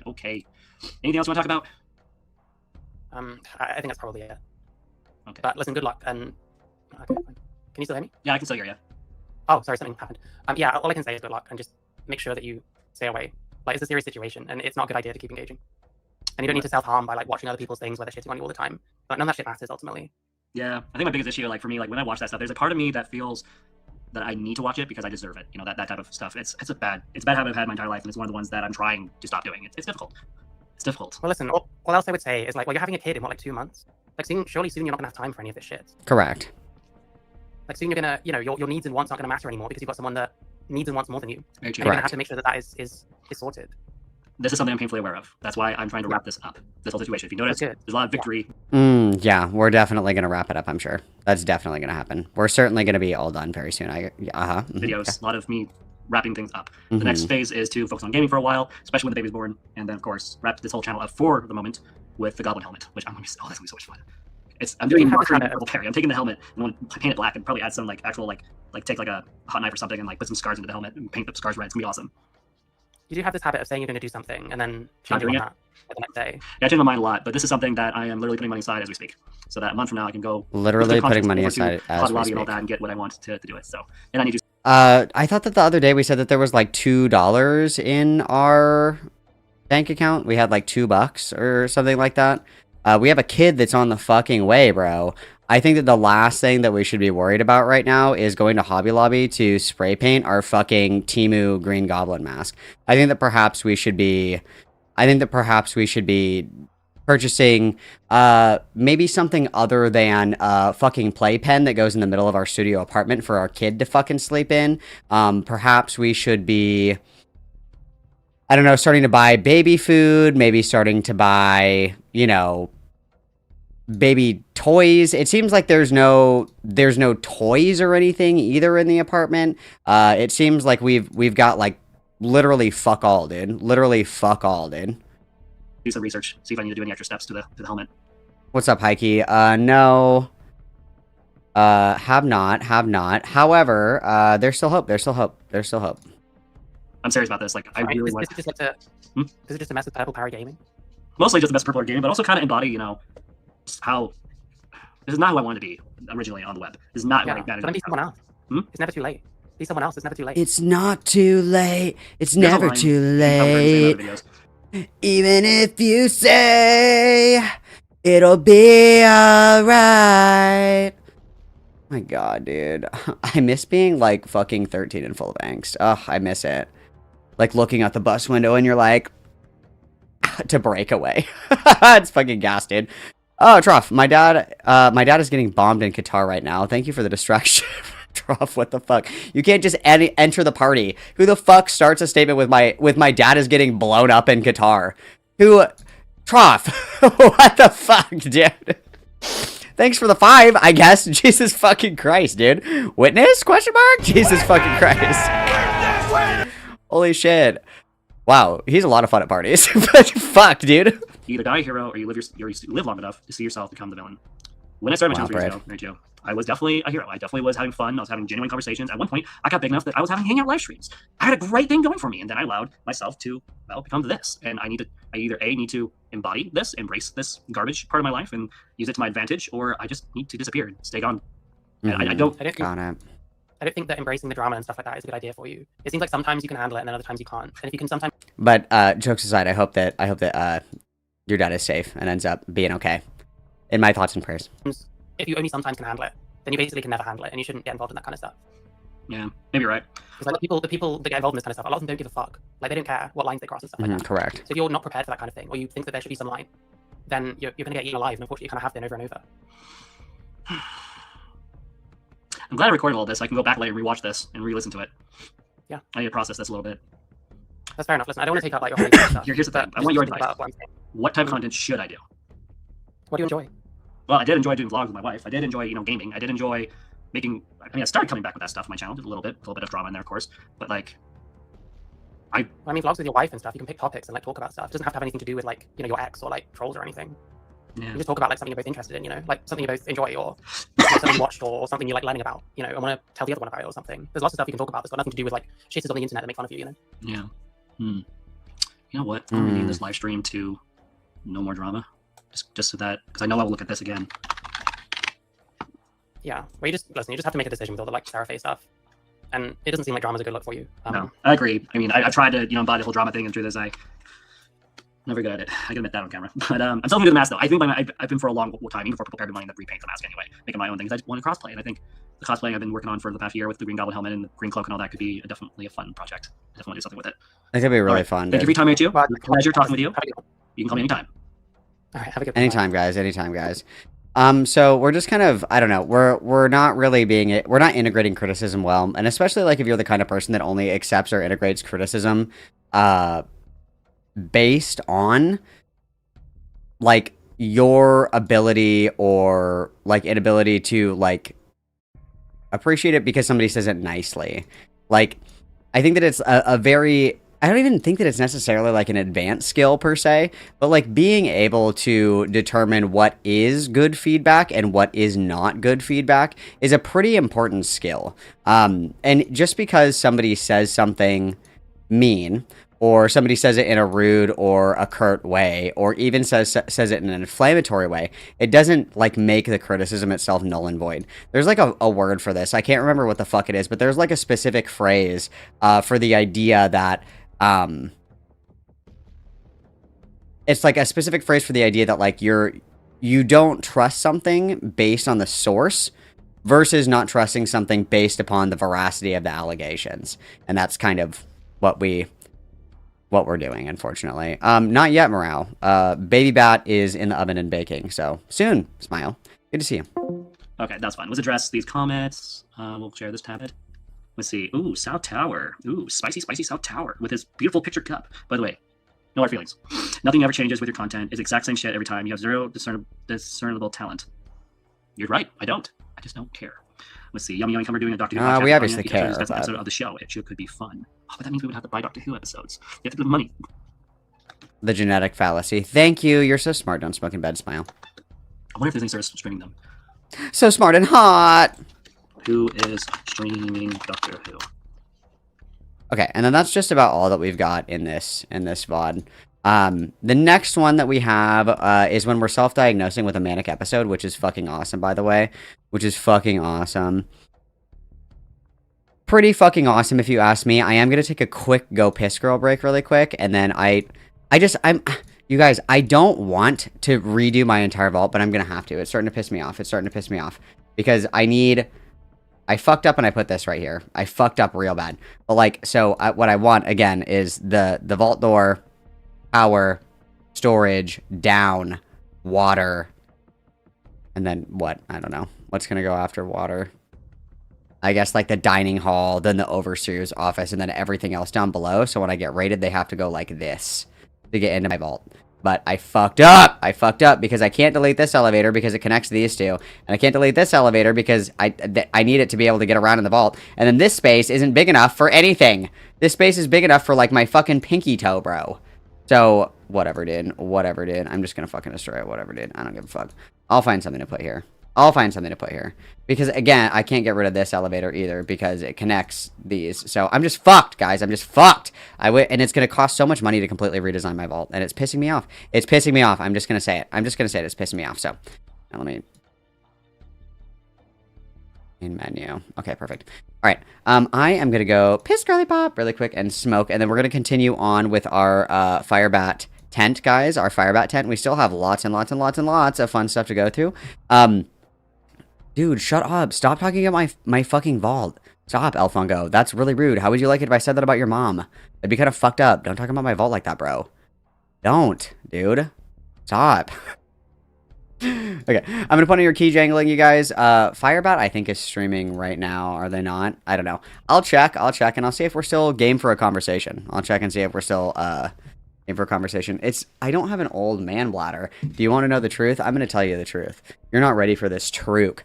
I'm going to smoke, you guys. I'm going to smoke, okay? But I don't want you guys to know that I have to smoke like every hour on the dot or I'll go insane. Because that's chronic addiction, so. Fine, you know my horrible secrets, okay? I'll be right back. Fuck.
Within this remaining cavern, there are 3 more circles, one below another, each full of accursed spirits. How and why are they imprisoned, those below? The first ring is wholly of the violent. Because violence can be done to 3 persons, in 3 rounds it is divided. Violence unto one's neighbor, unto oneself, and unto God. And below that? Of every sin that gains hatred in heaven, fraud, because it is peculiar to man, is the most displeasing to God. Therefore the fraudulent, and then the traitors, are the lowest. And more woe assails them than all the rest. But why are those in the circles above, in the storm and rain and mud? Why are they not also punished down here, in the ruddy city?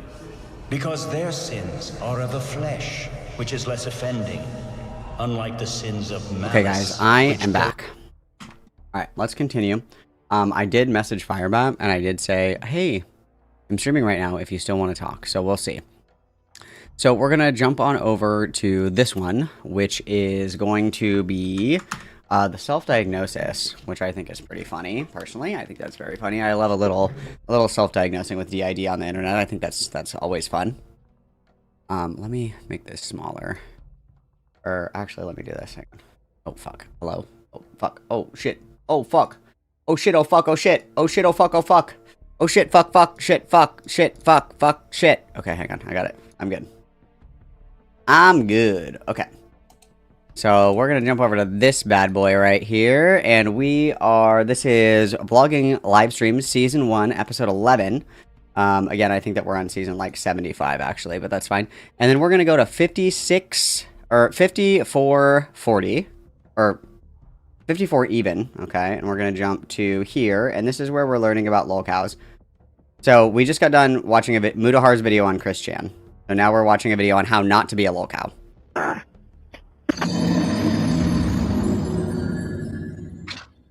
The internet is a wild place, one of wonder. You get out. Friendly conversations. Somebody should line you up against the wall. You should be near fucking chill. A place where people treat each other with respect and kindness. It truly is like nothing else. And with it being such a unique place, it has many of its own cultural fixtures. One of these being the infamous lolcow. Lolcow. 1. Internet. Slang. Derogatory. A person whose eccentric or foolish behavior can be exploited to amuse onlookers. An exceptional individual who attracts an onslaught of attention from either the spectacle they make of themselves or the reaction to those who just wish to milk them for lols. And while there are many unique brands of lolcows for from lols. grifters such as Mert, horror shows like Ross. Ooh, also guys, I'm just noticing because I'm a noticer. I like to notice things.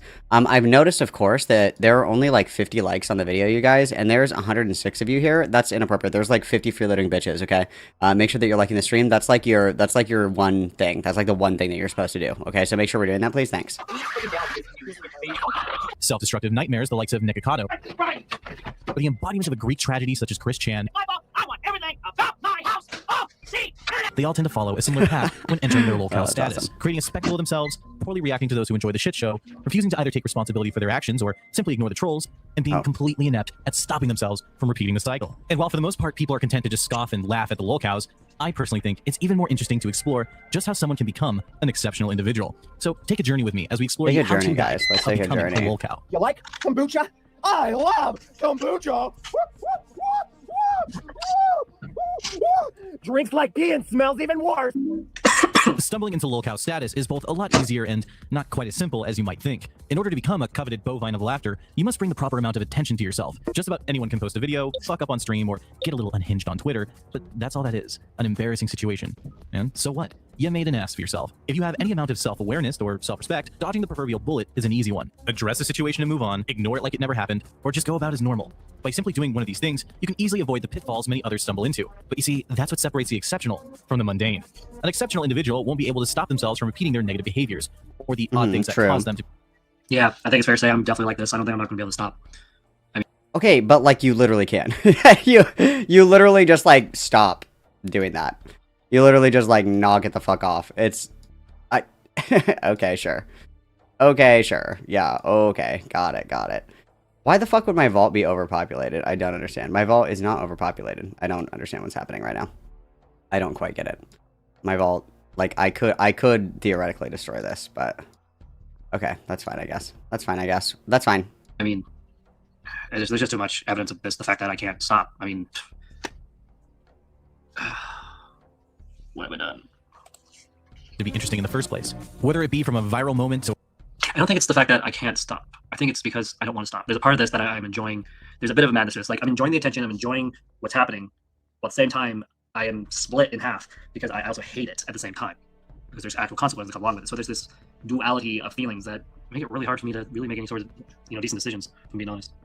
Hey, man, can I love on you? Can I hold you? I need little muffins. Or an asshole like me stumbling across them, there really is no escaping the inevitable. In the case of someone like the patron saint of LolCow's Christian, the oddly thorough cataloging of his life mixed with his consistent bouts of hilarious behavior, such as the magnum opus of comics Sonichu, and the public spectacle of his so-called love quest, his 15 minutes of fame would have ended with the initial thread on something awful. But due to a mixture of his near constant antics, I recycle my own semen, and his willingness to interact with trolls, For God's sake, stay away from that Encyclopedia Dramatica page. would lead him into a lifelong state of internet mockery and cataloging, becoming arguably the most documented person in history, with it only kind of coming to an end 20 years after it started, when he was arrested for, well... You what? And even now in his prison cell, Chris's unending need for attention has led him to continue sending letters to those who wish to mock and archive his life. Though, with a case like Chris Chan, you can easily blame his... That's a good question. So someone says, why don't you want to stop? Why do you want this type of attention? And my reply is, because I'm broken. And the truth, this is a fact. Like, this wasn't always me. I guess, like, years and years of trying to at least become someone on the internet, like you were saying earlier in the video, like, I was trying to make normal content, make funny content, make wholesome content, trying to get recognized. And then the moment I finally got recognized, it became a living nightmare. And, like, so, like, there's this addiction to want to be recognized. But there's also, does that make sense? No, not at all. You don't have to stay broken. You know what? You're right. I tell my wife that all the time, don't I? You don't have to stay broken. Life stuff. Yeah, exactly. Easier said than done. Like, I clearly don't want to leave YouTube. I clearly do not have the desire to leave.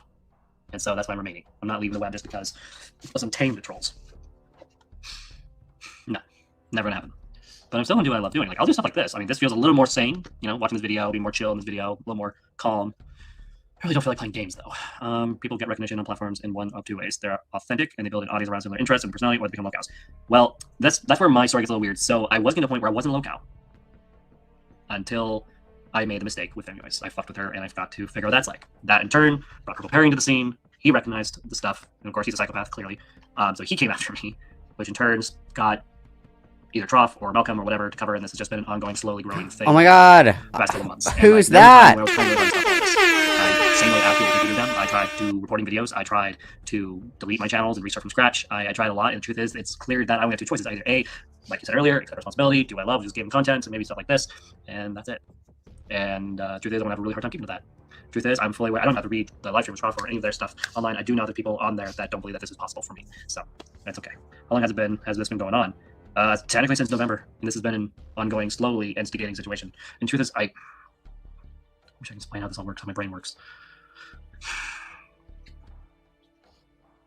Tell me, explain it to me. DID. It's the best way to describe it. What? What? How do I, what's the word for this? What word am I thinking of here, guys? What word am I thinking of here? I can't quite put my finger on it. Ah, DID. Got it. What? Where are we going, dude? Let's go back up here. What are you doing?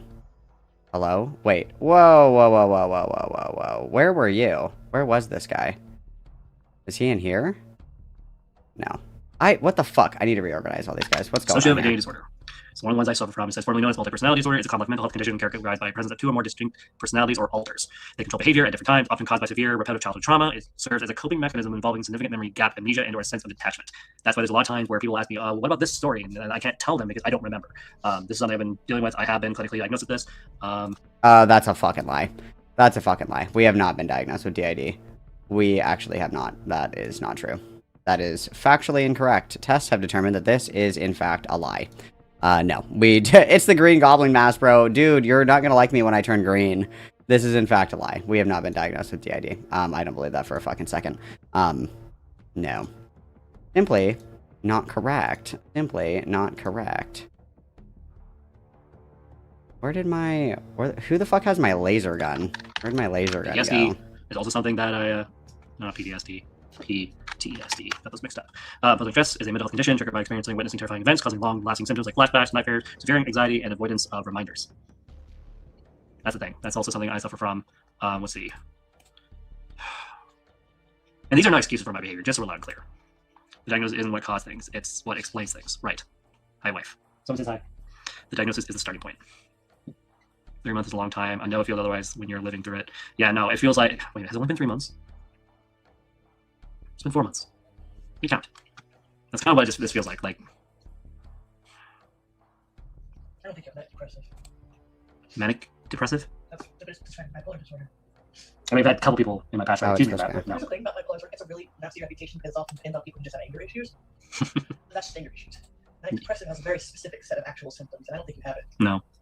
But like, yeah, no, way down. I do have mental issues. And then also, like, it's like, I've been diagnosed with DID, and then the wife is like, I don't think that you have it. And then FIREBAT's like, yeah, true, you're right. Nice, dude, nice. Yeah, gas. That's awesome. That's awesome. We love to see it. That's awesome. We love to see it. Fuck yeah, dude, let's go. That's great. That's gas. It's like, I've never lied about that. I do genuinely have mental issues. Hence, what all these locals have something in common. They all have mental issues. Clearly, I have mental issues.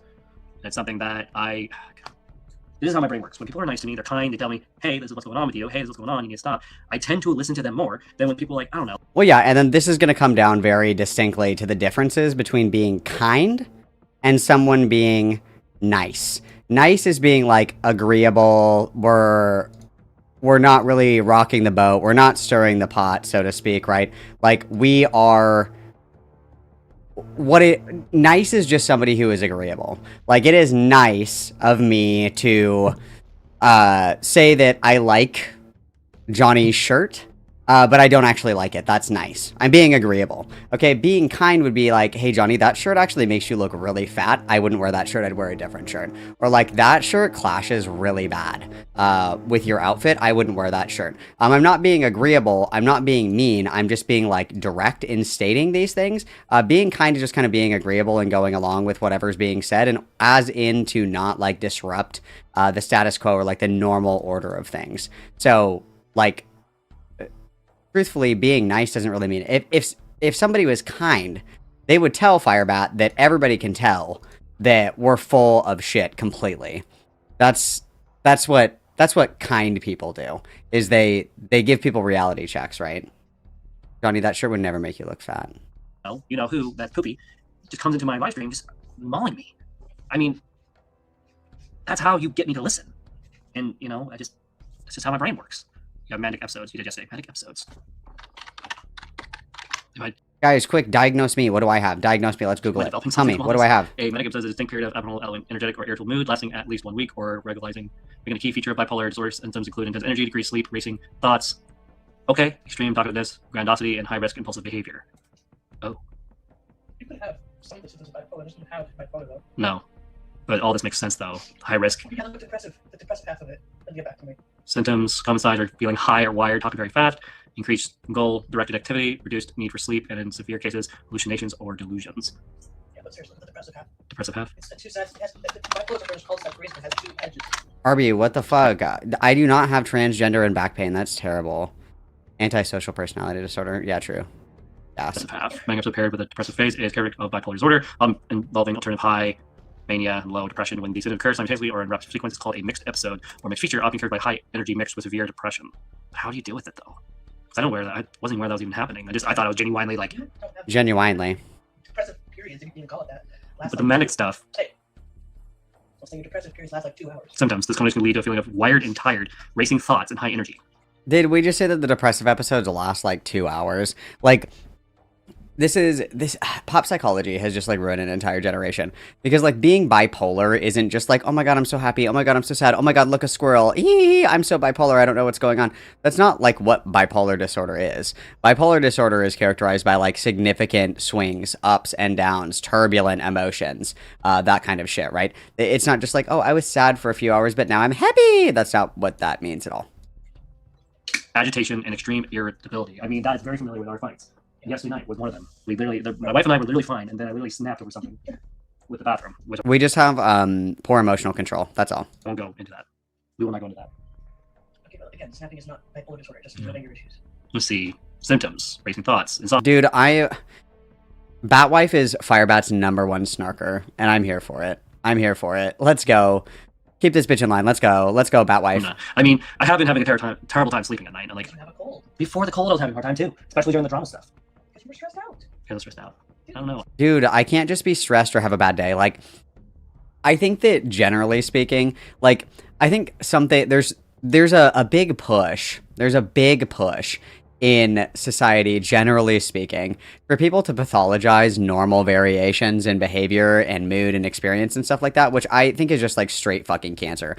So for example, if somebody watches their entire fucking family get murdered in front of them, they're probably going to be a little depressed. If somebody survives like a very, very traumatic car accident, they're probably going to be a little bit anxious in the car. Like these are normal. But people like to pathologize a lot of these variations. Like Firebat's like, I must be mentally ill, but it's like we're stressed. We're spending like 12 plus hours on a screen. We're not getting any exercise. We're not eating very well. We have a baby on the way. We're tight on money. We are trying to work 2 jobs. We're having conflict in our relationship. A lot of stuff from the past is getting drug up, blah, blah, blah. Like, it would make sense that you're probably a little agitated. You're a little irritated. You're probably having a hard time sleeping because you have a lot on your mind. Like, that doesn't indicate or necessitate that somebody is having, like, a mental health episode. It's just, like, these are normal, like, social factors that can influence your mood, your behavior, blah, blah, blah, blah, blah, right?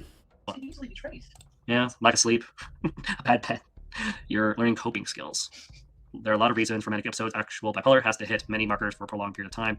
You figured out your triggers, recognize them when they're happening, so to clear guardrails to not go off the cliff. I mean, one of my guardrails is when I install a lot of my social media. I will not have my phone anymore. I have it only on the computer, so like when I'm at work, I'm not like. We literally were streaming at work the other day, were we not? We were literally streaming at work. We were quite literally streaming at work the other day. Hang on.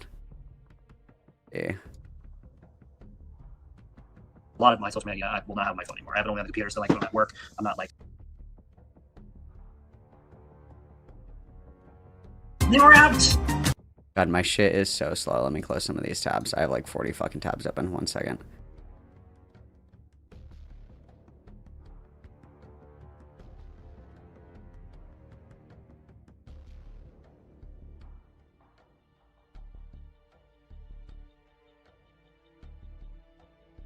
Something bad is happening in my vault right now. But it's okay. We're fine. We're fine.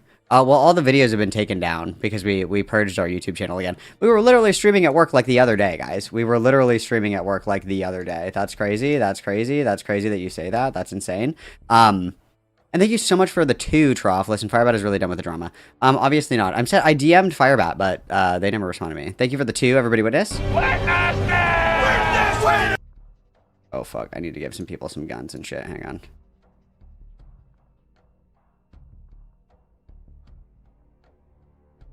Yes, we made it, guys. We made it, guys. We're good. All right, who's injured? Who's injured? Oh, fuck. You guys got fucked up by those red roaches. Holy shit. Who else? Who else requires medical care? Who else requires medical care? Jack, you could use some medical care. Who else? Who else? Who else? Everybody else is okay. Marilyn, let's get you one of these guys.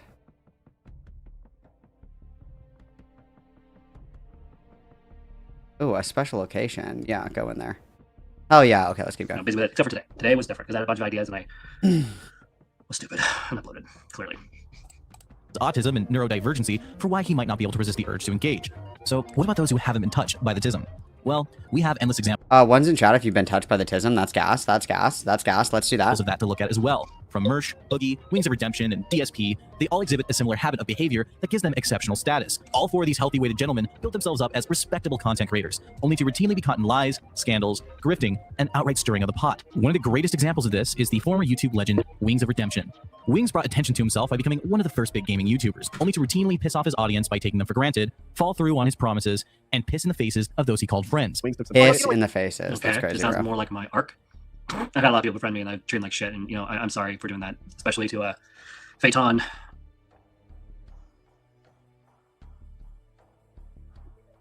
You literally have a laser gun. Kill him. They befriended me, they're helping make Minecraft content, and then I basically just pissed in their freaking mouths more or less, and I pushed them away. Thank you. Fuck this guy, man. How is he gonna cry about compilation videos and be like, the trolls are coming to get me when he's funding people that are fucking with you?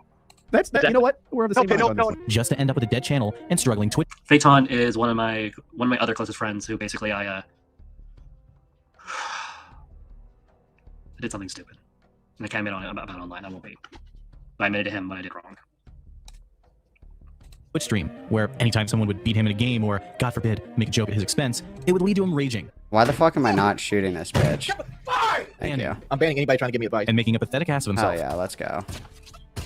Oh yeah. All over some jokes and dying in Call of Duty. And this is a cycle of behavior that he's repeated for years, becoming one of the most popular targets for trolling and spawning countless clip channels where no selective editing or A ninja outfit? Simply Hell showcasing the yeah! behavior he exhibits is all it takes. Yes. Much like with Chris Chan, this just goes to show that it's not just a single moment that will turn you into a lolcow, but rather a vicious cycle of behavior. But we'll get into that in our next section. I didn't think that Factor could help me reach my protein goal. Boy, was I wrong. Free high protein breakfast for a year? Yeah. Yeah, so basically what I'm hearing is probably stick to what I'm good at. Just playing single player games and stay away from the drama. Obviously, we're doing that because we're streaming right now about Seraphe again. So we did a really good job with that, guys. We lasted less than 24 hours. Maybe I should invest in doing my music stuff again. Oh, let's listen to some FIREBAT music, guys. Let's take a little break. Hang on. Because what FIREBAT likes to do is use generative AI to make music, and they call themselves like an artist. It's fucking gas. It's fucking gas, guys. It's gas. Let's see. Let's get our some music up, guys. Let's get some music. What are we gonna go with? Should we go? You guys tell me. What sounds good? Let me give you a few options. Never give up in cruel or cowardly, spelled incorrectly. My blue box shining so blue, hummin'. I am the doctor forever. Or pass the plate. What do we like, guys? What do you want to listen to? You tell me. Let's see. Wing is interesting. He makes a lot of money learning into lolcow stuff, but he's all fully scripted these days through a show he does for Keemstar. Interesting. So here's the real question for you guys. Is there any way for me to back out of being a lolcow that doesn't involve me having to destroy my entire channel, destroy everything I've worked for? Is there a way for me to go about this in a sane manner? Or is this one of those things that I just... The thing is like, you can have the lolcow gene, but you can, like, avoid engaging in lolcow behaviors. And the way that you do that is by recognizing the cycle and then stopping, like, your engagement with the cycle. That's the way that you do that. And unfortunately, we're not listening to anybody when they, like, describe what this looks like, which is a mistake, obviously. But yeah, okay. Yeah, that's crazy. That's crazy. Okay, so we're going blue box. Okay, guys, let's go blue box. Let's see. My blue box is shining. So this is a FIREBAT original.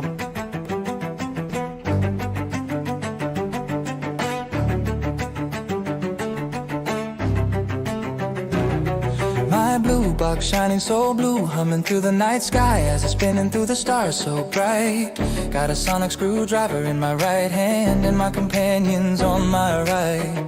Best friends to every single timeline in all of time and space. My TARDIS hears a whisper of plea across the galaxy, and so it takes me on the next grand adventure. I'm the Doctor Victorious, yeah, the Doctor who you see. I am a Time Lord, with two meeting hearts beating wild and free. Okay, so...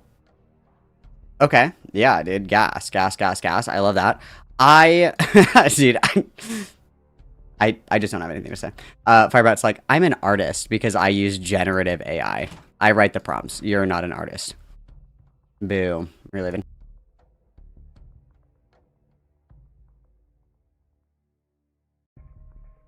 Make sure to bring my crack back when you come. Yeah. Need to just cut the cord. The truth is, I do like what I do. I do like the gaming. I love. It's what I've been doing for 3 years. It's what all I know. If I'm not working or doing something with my wife or church stuff, I'm usually at home playing video games. And I uploaded thousands of videos. I always can't say those. And I can just. It's crazy that we spend all of our time playing video games, but we're complete fucking dog shit at, like, every single game that we play. I think that's kind of funny, personally. GG for the 2, it's okay, but no, We Are Charlie Kirk. 100%. You'll never beat We Are Charlie Kirk. Or the Country Girls ones.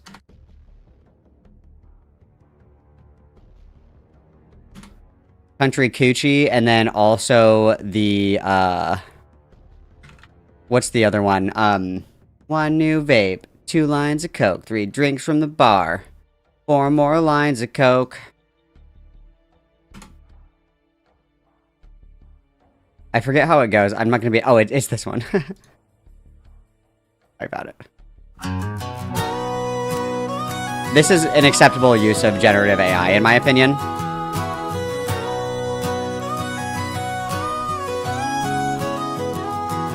She was fingering my tight-ass country coochie when my little pussy farted. It was like a movie, and the dogs started barking when they caught a whiff of my summertime river heat coochie drift. I got a stinky-ass cooter and a booty that rips, with a gay little lady just licking my shit. We're on a two-coochie tube on the Chattahoochee. We're making each other's pussies juicy. Got my titties out, got my pussy up. It's a perfect day to kiss my butt. My queef's like heaven when it hits her lips. Makes her wanna rub my pussy and fiddle my clit. On the river she Like, this is art, dude. This is art. Some people are like, AI could never. I fear that AI could, actually. I fear it could. I fear it could. I fear it could, guys. That's awesome. And then let's do one new vape. I'm trying to find this TikTok of this bitch that freestyles. It's really funny. I gotta see if I can find this again. Alright, hang on. Yeah, that was a song for morale. That was for morale. That was dedicated to morale. That was dedicated for morale.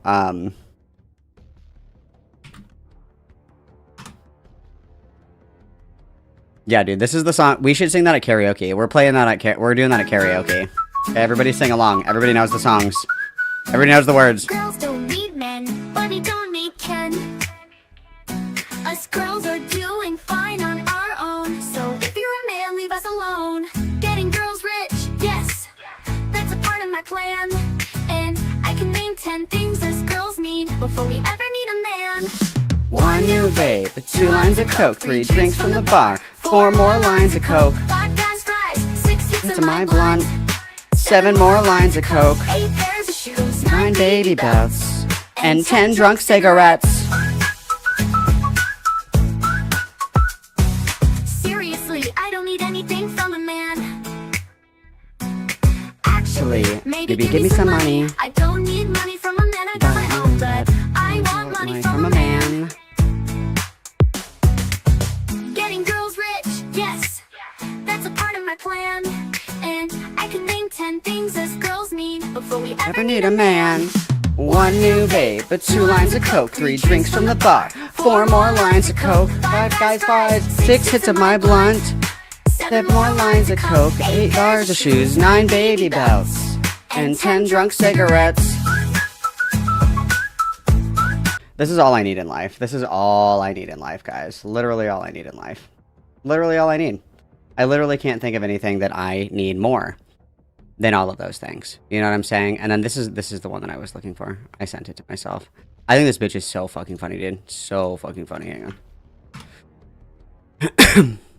I graduated with some cum on my lottie. I'm trying to find someone to come on my body. Don't fuck with me, I got a gun in my Gotti. I'm stacking bands, bitch, I'm rich like I'm Roddy. Me and your man, we bout to kick it like karate. Bitch, I'm lit and I ain't talking about the volley. Put a finger in my mouth, damn, I'm feeling naughty. Finger in my butt, I pull it out, I got some potty, damn. I think she's so fucking funny, dude. Women are so funny, guys. I love women. Women are so funny. I really appreciate them. I really appreciate them. I'm trying to find the one where she's like, do you guys ever like start stroking your shit and then remember that you ate hot Cheetos earlier? Fuck. These are so good, dude. These are so gas.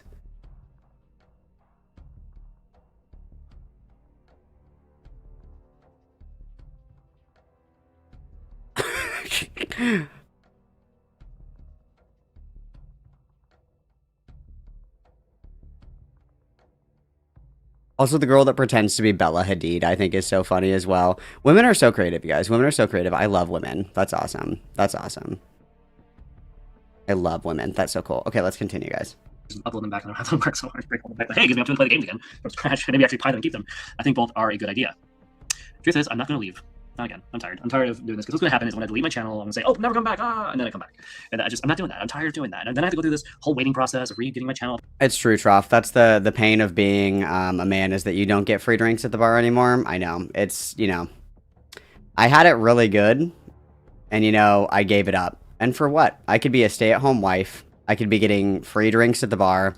I could be getting free Coke, free cigarettes, but no. I decided to live this way. It's terrible. It's terrible. Proof that being trans is not a choice. Thank you very much for the £2, everybody. Witness Trough, please. Up and running and play a game?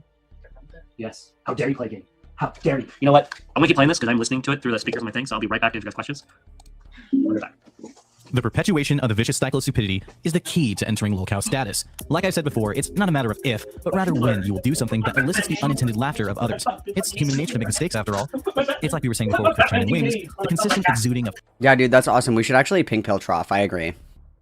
I think we should pink pill Trough. Trough, are you ready to get free drinks? Let's go. Toxic and hilarious I have an idea. Is what separates someone who fell into an embarrassing situation from someone who transformed into a LolCow. With Wings never taking steps to calm down and just not freak the fuck out on his stream, and Chris's never-ending need for attention causing him to continually seek out validation and interact with trolls, it's this very behavior that causes him to become an exceptional individual. Something we can see if we take a look at our previously mentioned friend, Dark Side Phil. Much like Wings, good old Phil Honk Snort Burnell came to the forefront of the internet by being one of the first people to get big doing Let's Plays. And while his constant snorting, ear-grating laugh, and overall obnoxious personality support the effort. Now I'm in a situation, if there's no clear end in sight, there's no way out, you have to contribute if you want to keep seeing me be able to put out videos on YouTube, period. would normally have led him to never finding fame. At the time, there was very slim pickings as to who was consistently uploading gameplay footage, especially of currently releasing games. So against all odds, our little DSP became one of the titans of early Let's Plays on YouTube. But just as quickly as he rose, he would fall. Due to the previously mentioned issues, as well as a continual onslaught of far more entertaining and higher quality channels, and the landfill we call... Okay, we're gonna skip forward now to...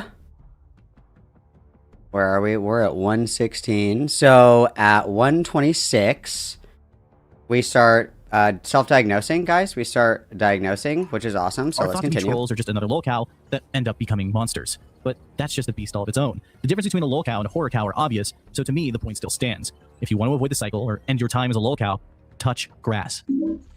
I guess what I'm trying to get at with this video... Dude, and the best part is that because Femyaz hangs out with you, dude, you're, like, so set for life because Femyaz is going to come over, like, with a fucking protractor and be like, yeah, so according to your biometric measurements, it actually looks like your brow shape is a little bit less than deviated than the normal average centimeter length for that of a biological woman. So we can actually very easily fix this with a rhinoplasty. It'll be about... maybe like $3,000, but we can very easily crowdfund that because I actually know a transgender polycule harem in Thailand that does email scams on cis white men. So we'll be able to get you that money in about a week. But yeah, I think that you're going to be a gigapassoid, actually. That's interesting that you say that.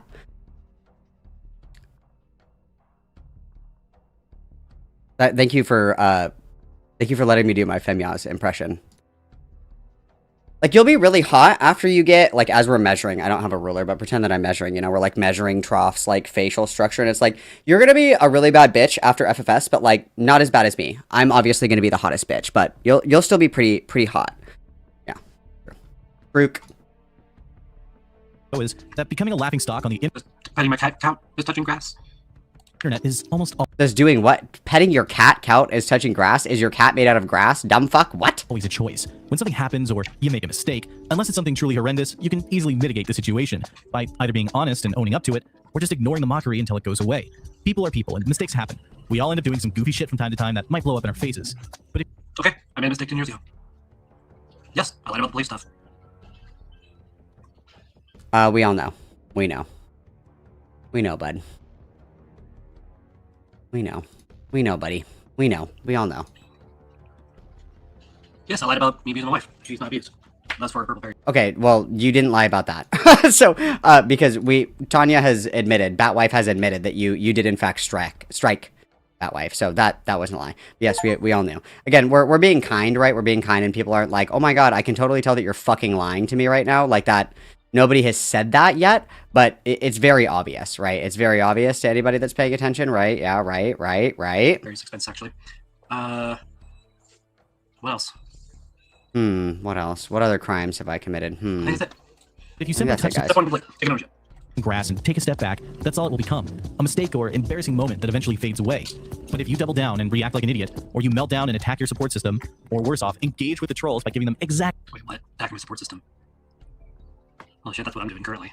What they want, well, that's kind of an energy that once you invite into your life, you're stuck with. So take my advice. Don't become a lolcow. Be mindful Don't of do how it, you walk guys. through the minefield that is the internet. Learn from the mistakes of the people we've discussed. And if worse comes to worse, don't write a check that your ass can't cash. True, With all that being base, said, base, subscribe, base. Troop, support me on troop, Patreon, troops. follow me on Twitter. Okay. Point has been made. I think it's fair to say, chat, that I'm turning into I'm just turning into a deranged individual. Like I don't even know what to say. I literally cannot like function as a person because the only thing that I hear is like looks maxing, dopamine maxing, butt mugging. Like it's a nightmare in my head right now. learn something new.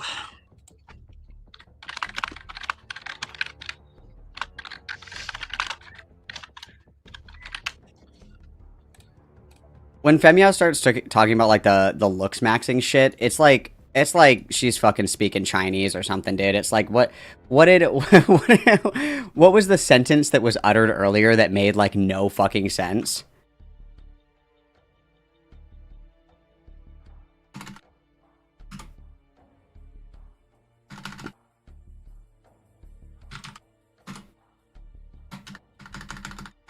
It was in.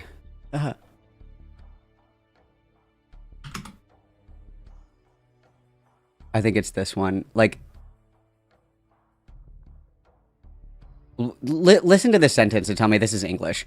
What in the fridge brick gigahan and Jimmy Transcell Ogre Maxing Giga Galungar Gungalar motor am I looking at here?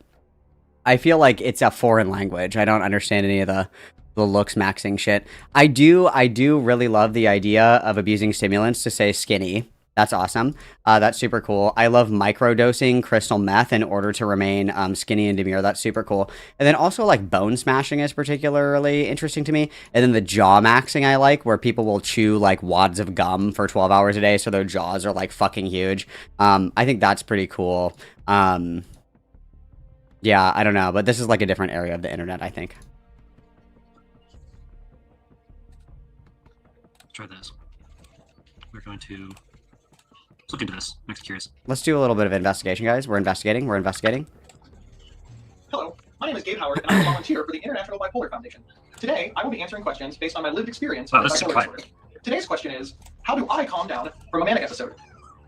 These are very, very difficult questions to answer. When I was first diagnosed, I didn't calm down very well at all. And of course, before I was diagnosed, I didn't know that I needed to calm down. So the best answer that I can really give is, how do I calm down from a manic episode that I have Hey guys, now? how do we calm down? And now, of course, I am in treatment, I take my medication, I have a therapist, and I have 10 years worth of history with this illness. Little things really help at the level that I have been able to achieve. I really can count to 10 and have that provide some relief. I do carry a medication on my keychain that can help calm me down. And I can escape a situation that I believe to be unacceptable, or dare I say dangerous, because of a manic episode. And I can trust the people around me because they have also been educated. This took a long time to set up. The truth of the matter is, at first, nothing would stop a manic episode. It was mania. It was manic. It was uncontrollable by its very definition. So a lot of time and practice came into controlling mania. And really the best thing to do was to just prevent full-blown mania because of my inability to control it. Self-care is very important in these situations. It's very Again, important, guys. I counting to 10, completely breathing agree. exercises. I've known people that have been able to use meditation and mindfulness. But I do have to say, once bipolar mania sets in, it is exceptionally difficult to control. At the stage that I am at now, I really look to prevent mania rather than try to control it once I'm in the throes of it. Thank you so very much for these questions, and I hope you have a great day. That was really helpful for FIREBAT. I think that's going to change FIREBAT's life, I think that's going to change FIREBAT's life, I fear. Just like having a bad day or a hard day or, you know, feeling kind of out of it, not feeling very good, yada, yada, yada. None of that, like, we're not, like, experiencing symptoms of mania. Like, these are symptoms of us having, like, a couple stressful weeks. Like, we have stress in our lives that obviously affects us. It doesn't mean that you magically, like, got bipolar disorder. Just because, right? That's not how that works at all. But yeah, okay, based. At this point, you're probably not avoiding therapy because of stigma. You're probably avoiding therapy because you've become very good at coping. So good that you stop noticing how heavy everything feels. As a therapist who goes to therapy herself, it's important to remember that your mind and body hold on to every... health and bipolar disorder in general and reflect on my own experience. So today in this video, I'm going to talk about what mania or a manic episode feels like. Keep in mind that during this video, while I'm talking about mania, this is all just my personal experience and it's not really from the literature, so I may say some things that you may read differently about when I'm talking about mania. When I think of mania in general, I really consider it to be kind of a state of mind where thoughts come into your mind. They're not regular thoughts that you would usually have, but you perceive them to be your own thoughts and you live life according to these thoughts. Also, with mania, this is not a switch that is flipped on or off. You don't go from being in a normal state to fully manic and in psychosis. Who's up looks maxing, beauty mugging, Aurora chatting right now? Dude, I'm cortisol spiking, I'm jester maxing. Let's go. Witness, thank you for the 2! Yeah, and that's the thing is, like, I'm sure that if FIREBAT has had any kind of therapy in their life, it's probably, how do you say? It's probably, like, the kind of shit where you're, like, so I think, and I think this is true for anybody, so if you're somebody who goes to therapy, okay, this is for you, pay attention, okay? I think that realistically, if you're working with a therapist, after, I would say probably like 3 years, it's probably a good idea for you to move on to a new therapist, mostly because you're basically just doing like maintenance at that point, and that person isn't really like pushing you to grow or change anymore. You're kind of just like in your flow state. And therapy is supposed to be uncomfortable. Therapy is supposed to be hard. Therapy is supposed to challenge you and make you uncomfortable so you grow and you can work through a lot of the things that are bothering you. If your therapist is like your best friend and is always yes queening you into the sunset, you have a dog shit fucking therapist. Like, your therapist should call you on your bullshit. Your therapist should be able to say, actually, that's a really bad way of dealing with that. Why don't we try different ways to manage these feelings or whatever? So if FIREBAT did go to therapy, FIREBAT would probably like fucking therapy shop around to find somebody who is willing to yes queen them. I imagine that is, if we have had therapy, I would imagine that's what it is, where we found somebody, you know, like an 80-year-old lady who's like 2 months away from retirement that's just like, yeah, true, to like fucking everything. Like, yeah, I agree.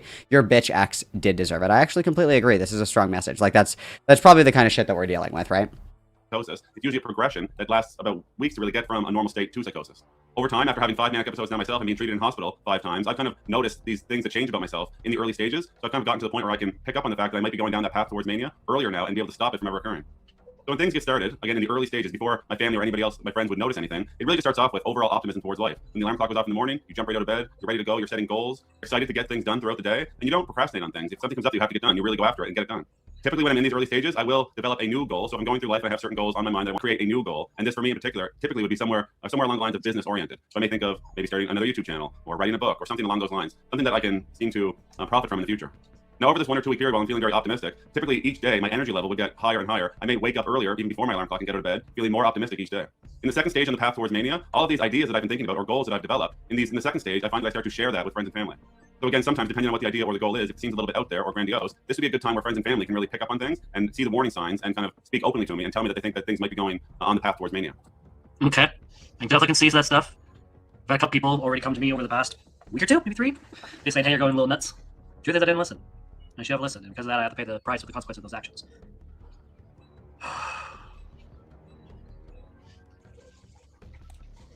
Unfortunately, in this state, when the family does say things like that to me, I get a little bit aggressive, annoyed with them, because again, I'm feeling so optimistic and I'm so sure about these thoughts that I've been having, and I believe in them, and I don't want anybody to try to take these things away from me that I put so much energy into thinking about. So the best possible scenario in these early stages would be for me to cooperate with my friends and family, acknowledge that what they say is true, and seek treatment from a physician. But that's what makes it hard for me, is I actually believe everything I've said. And that's what makes it so much harder, is I actually believe, with all my heart, a lot of things we're good. However, sometimes if you're gone too far along the path towards mania, you don't really want to acknowledge their concerns, and you want to avoid going to a physician because you know from previous episodes that the medication will make you feel lower in terms of energy and less goal-oriented, and you won't achieve these goals that you've set. So if there's no intervention at this stage, typically you would begin to require less sleep, and so this is again moving into, we'll say, stage 3. You begin to sleep less, again getting up earlier in the morning, going to bed later, staying up late to work on some of those goals that you may have set, and really just starting to live an Well, luckily I don't do that. I mean, I do get up early in the morning, but I don't stay up late at night. Yeah, a pretty good sleep schedule. Basically for me, I thought we said earlier in this video that we were like, I'm not sleeping at all, even when I'm not upset.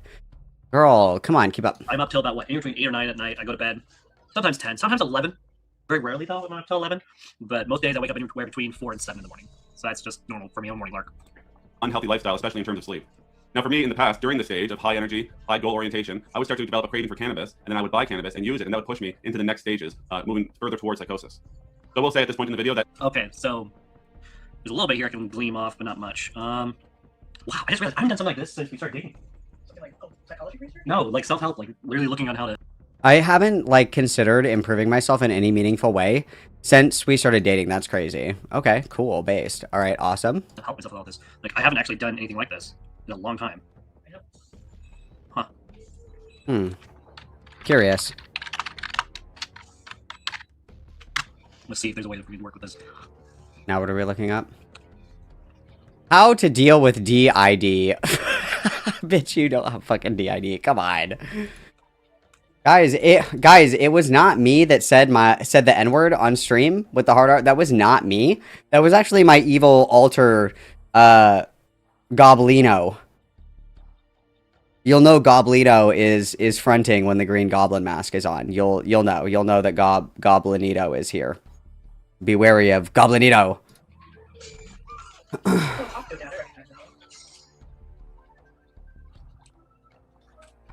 It's a big issue and a big task to assess for dissociation. I think, unfortunately, not too many people are trained in it. And so they tend to think about dissociation as spacing out. And then if they see somebody who has blatant DID, they'll say, oh, that person has a dissociative disorder. But most patients that I see don't have those blatant symptoms. They're much more subtle. And so the question is, what are we looking for in a client to diagnose or to assess for a dissociative disorder like DID, or the lesser form we call other specified dissociative disorder? It's sort of like, I think about it as a mini DID. It's parts, but they're not quite so separate. So the question is, what are we actually looking for? We're looking for amnesia, because that is a criteria for DID. And we're not just looking for amnesia for the trauma, because lots of people have amnesia for at least parts. See, right there is what I struggle with. So here I am listening, I am learning, but then my attention turns to my phone and I think, oh, I should message someone and ask them not to do something. I panic. I freak out. I think the issue is way bigger than it actually is.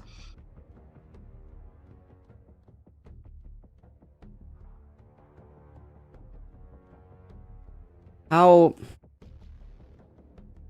sometimes I'm doing the dishes and then I think I should send this email that I've been putting off for a while, and then I stop what I'm doing to send the email, and then I panic about it. Therefore, I have DID. I'm listening and learning. I'm listening and learning. This is true. I will say something stupid. Okay, you know what? I'm just gonna delete their number from my phone, so I'm tempted to message them. I need to stop. What? Sorry, I forgot one. Let's see. Button. Restore. There you go. Block, delete number. There you go. And permanent delete number. Okay, we're good. Now all I have to do is continue making good decisions. It's very difficult. The trauma, including people with PTSD.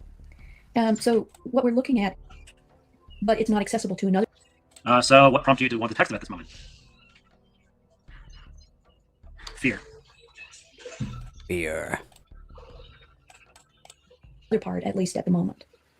And so you might look for people who can remember sometimes and not at others. Dude, I hate when I have an amnesia episode, and my amnesia episode is I literally just forgot to take out the garbage. I hate when that fucking happens, bro. That sucks. That sucks. I hate that. I think the first thing... Is it possible, regarding the stuff that I can't talk about, if you know, you know, I'm not going to explain it. Is it possible that what the person remembers, they remember, and what I remember also happened, from my perspective? Is it possible that both stories are true? And how do you deal with that? How do you cope with that? How do you make sense of it? Dialectics, babe. Dialectics, babe. And we have to get away from, like, the entire... this dumb bullshit. I think it's, like... I'm pretty sure that it's millennials that started with this. The idea that there's my truth. There is no my truth or your truth. There is the truth. There are objective facts of every situation. And you can have feelings about anything that happens, but that doesn't make... Your feelings don't dictate reality. So let's say that Miss Soap and Clay doesn't donate $100 to me right now. That's a fact, okay? Miss Soap did not donate $100 to me, okay? My subjective understanding of the situation might be, Miss Soap didn't donate to me because Miss Soap thinks that I'm ugly, stupid, gay, and Miss Soap is actually, like, crazy fucking transphobic. My opinion as to why Miss Soap did not donate to my stream does not change the fact that I did not get $100 either way. And my truth is that you know, Miss Soap is fucking transphobic. Miss Soap's truth is I don't have $100 to give you, and even if I did, I'm gonna spend it on me. I'm not gonna give some random fucking streamer $100, right? There is not my truth and your truth. There is the truth, and then your subjective opinions on the circumstances as to why that event happened. If you have to be able to agree. Miss Soap, oh my god, that was so easy. Holy fuck. Okay, Miss Soap is beating the transphobia allegations. Holy shit, let's go, Miss Soap! Holy fuck, I can't believe that I just manipulated somebody into donating $100. That's crazy. That's never fucking happened before. That's gas, that's gas, that's gas, that's gas. Let's go, let's go. I just fucking got mogged by Miss Soap and Clay. I'll never slander Miss Soap and Clay again. Jesus Christ, I'm so sorry. I was not familiar with your game, Miss Soap and Clay. Everybody witness, huge witness. Thank you so much, Miss Soap and Clay. Jesus Christ. Thank you so much. That's so kind of you. I really appreciate it. But does that make sense, what I'm saying, you guys? Is that there is, in fact, objective truth, and then there's subjective experiences and feelings that you project onto, like, objective instances. That's stupid. Because you guys have heard me multiple times in other videos say I didn't do this or whatever I said I didn't do. Dude, the era of woke is so back. I just manipulated Miss Sopa to donate $100 out of fear of being labeled transphobic, dude. Cancel culture is so fucking back. Let's go. I'm literally admitting I did. And so that is what's really troubling me. Transgender supremacy. Let's go. Yes, yes, yes. I don't know what the truth is regarding that situation. I'm so fucking owned, dude. This is where DID comes into it. That clinicians should do if they suspect that they have a dissociative client is take a deep breath. It is not that difficult to treat dissociation. It has a bad name. There are some complications to it, but I think once you get the training, that's fine. I've been dealing with DID my entire life. I think Mary Chu asked me that during our interview video that me and her did together.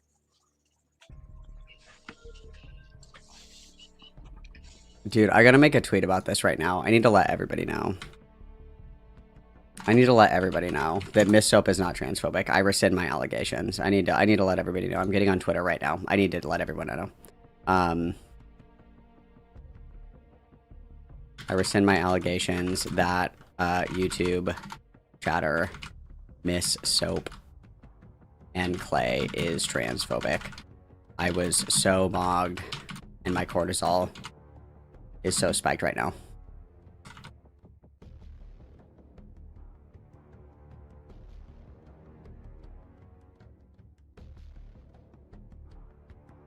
Jesus Christ, dude. That's gas.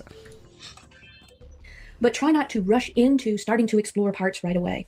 I've seen too many clients who have been a bit overwhelmed by that. If you really think about dissociation is about hiding from yourself. It's about not wanting to be that thing, that experience, that little girl, that memory. I don't want those things.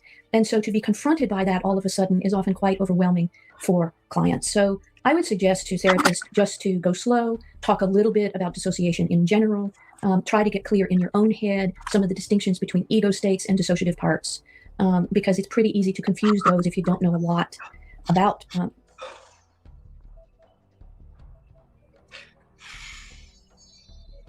Is it possible that I might have made this all up in my head and I actually believe my own lie? Dude, this is like the stereotype of what conservatives are scared of when they think of like gay people and trans people are people that literally watch like a commercial with gay people in it and they're like, oh my god, am I gay? Like, this is literally, quite literally, dude. Holy fuck, dude. Like, you've got to be fucking kidding me. Like, this is dead ass. Like, the conservative wet dream of like, is it possible, you guys, that I saw two men kiss, that I also am gay? That's so fucking funny, dude. Come on, that's gas.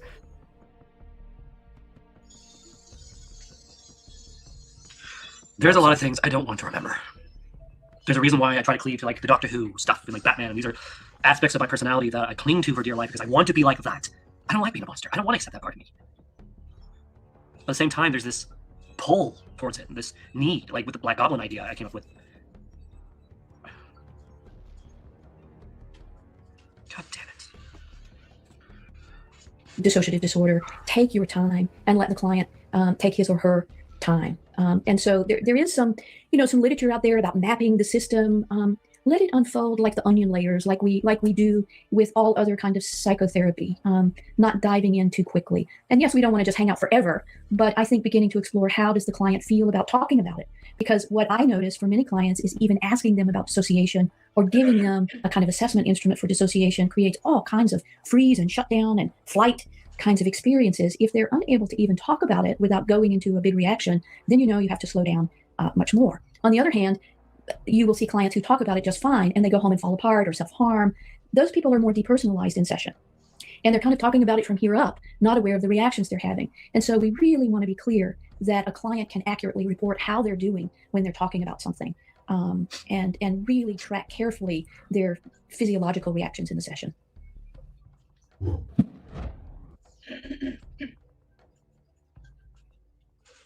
Wow, that was powerful, I think. I wish I could say something. What are we gonna say, babe? I wish I could say what's really on my mind right now, but I can't. Guys, I just...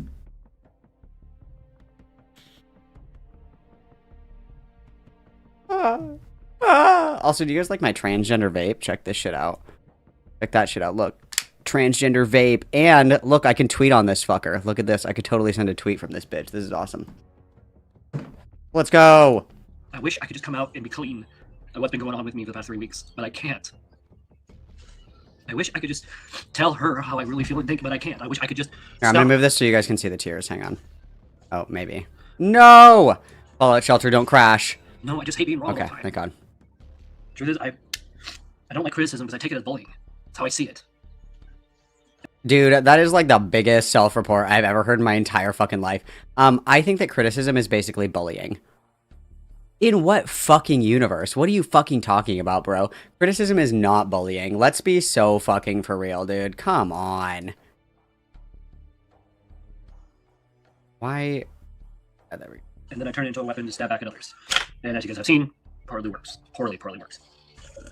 Oh, it's a bottle of alcohol, I need it.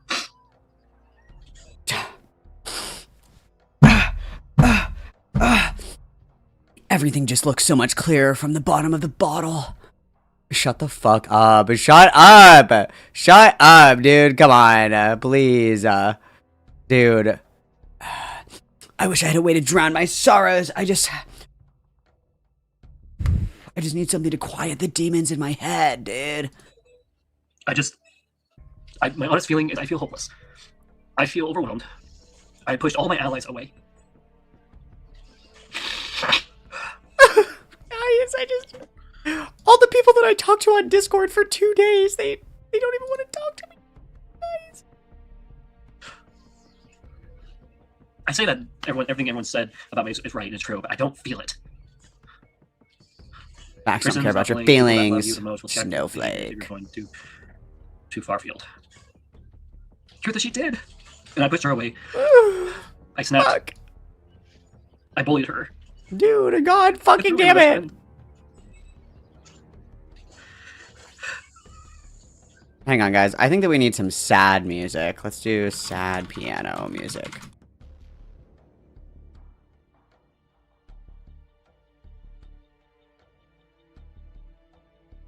Wow. This is crazy.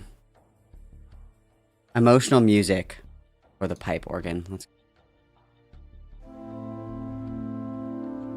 Oh, don't look at me. Don't look at me. Look away. Ugh. Sorry, I just needed a minute. I'm sorry. I'm so sorry. You guys, what the fuck? Also, notice we don't have any tears. We're just like scrunching our face. That's gas. I guess.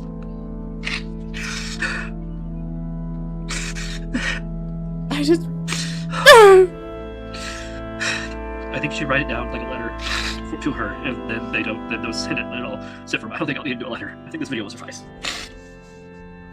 Probably be an archive while we speak. I just wanted to stop. I want to stop making videos of me. I want it to stop. Literally pinching the shit out of my leg so I can cry on stream. Okay, Erica Kirk, close enough. Welcome back. And yeah, we're just like casually playing like Animal Crossing in the background.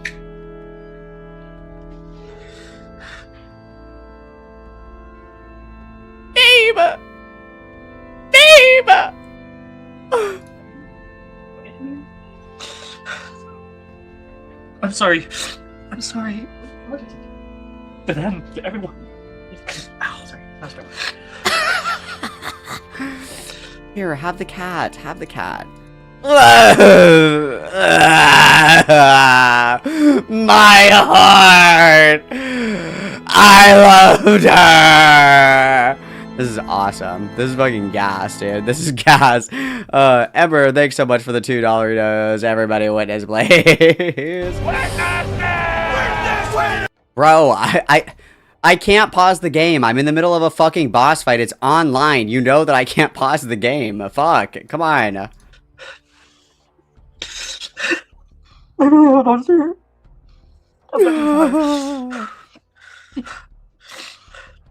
The video doesn't work for that. You're showing it to the world. The writing exercise is to be heard. It's so that you can recognize your thoughts. So they... Oh my god, guys, look. I found Jason in Fallout Vault. And look, he's coming to join my vault. Look. Look. Guys, I found Jason. I found Jason Voorhees in fucking Fallout Vault. And he's coming to stay in my vault. That's awesome. Oh, whoops. That's fucking awesome, guys. That's so cool. I'm so happy right now. I found him. That's so fun. That's so cool. Awesome. I feel less chaotic. Why are you helping me? I don't even know you.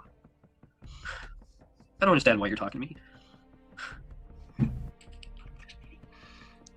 Maybe I'm the one that's being the meanie. Maybe this entire time, Troff has been trying to help me. Spend noise. All these people have been trying to help me. I've been looking at it the wrong way. No, Purple Perry isn't helping me. But the others, I think they actually were trying to help. I was too much of a fool to listen. Ah, you fool! Can't you see? Can't you see that you deserve the love that you were given? This is fucking gas, dude. This is fucking gas, bro. Thank you very much for the $1.99, Yeto. Yes, please. Babe, can you please stop crying? I'm like in the middle of a fucking raid. I cannot pause Raid Shadow Legends right now. I can't fucking do it. Do you mind? Awesome, awesome, awesome, awesome. Because you're a person and you have value. Also, guys, do you think that it would be possible? I can draw it. But I'm wanting to get a GIF for when we do FIREBAT coverage. What I want is I want a little 8-bit bat, like flying in a circle like this, and I want it chasing a bottle of Rush poppers. You know, like an infinite little loop. Like I want it, you know, flying like this, but it's flying in a circle and it's chasing a floating bottle of Rush poppers. I will pay for it if somebody wants to make me a little 8-bit GIF. I think that'd be so fucking funny. And then obviously give the bat the grandma glasses, please. I don't feel like I have value. And then we just go right back to our game. It's like, okay, you got your hug. It's time for me to go and finish playing Raid Shadow Legends. I'll be right back, okay? I love you. Try not to need me. Thanks so much. Okay, bye. Okay, gas, gas, gas. We love it. We love it. We love it. Dude, where the fuck is my laser rifle? Who has my laser rifle? Everybody's trying to help you. I just said that with Purple Perry. God, I bet Troff's watching this live stream right now, laughing his ass off. Surprise, bitch! It's me! All of us fucking addicts are the same to you? Is that what it is, FIREBAT? All of us are the same to you? Huh? Me and Troff have to be the same. It's so, yeah, how unwoke. Oh my god, everybody that's addicted to alcohol and drugs is the same. How unwoke. What am I doing? I need to stop looking. I keep looking over at their channel, wondering if they're talking about me or not.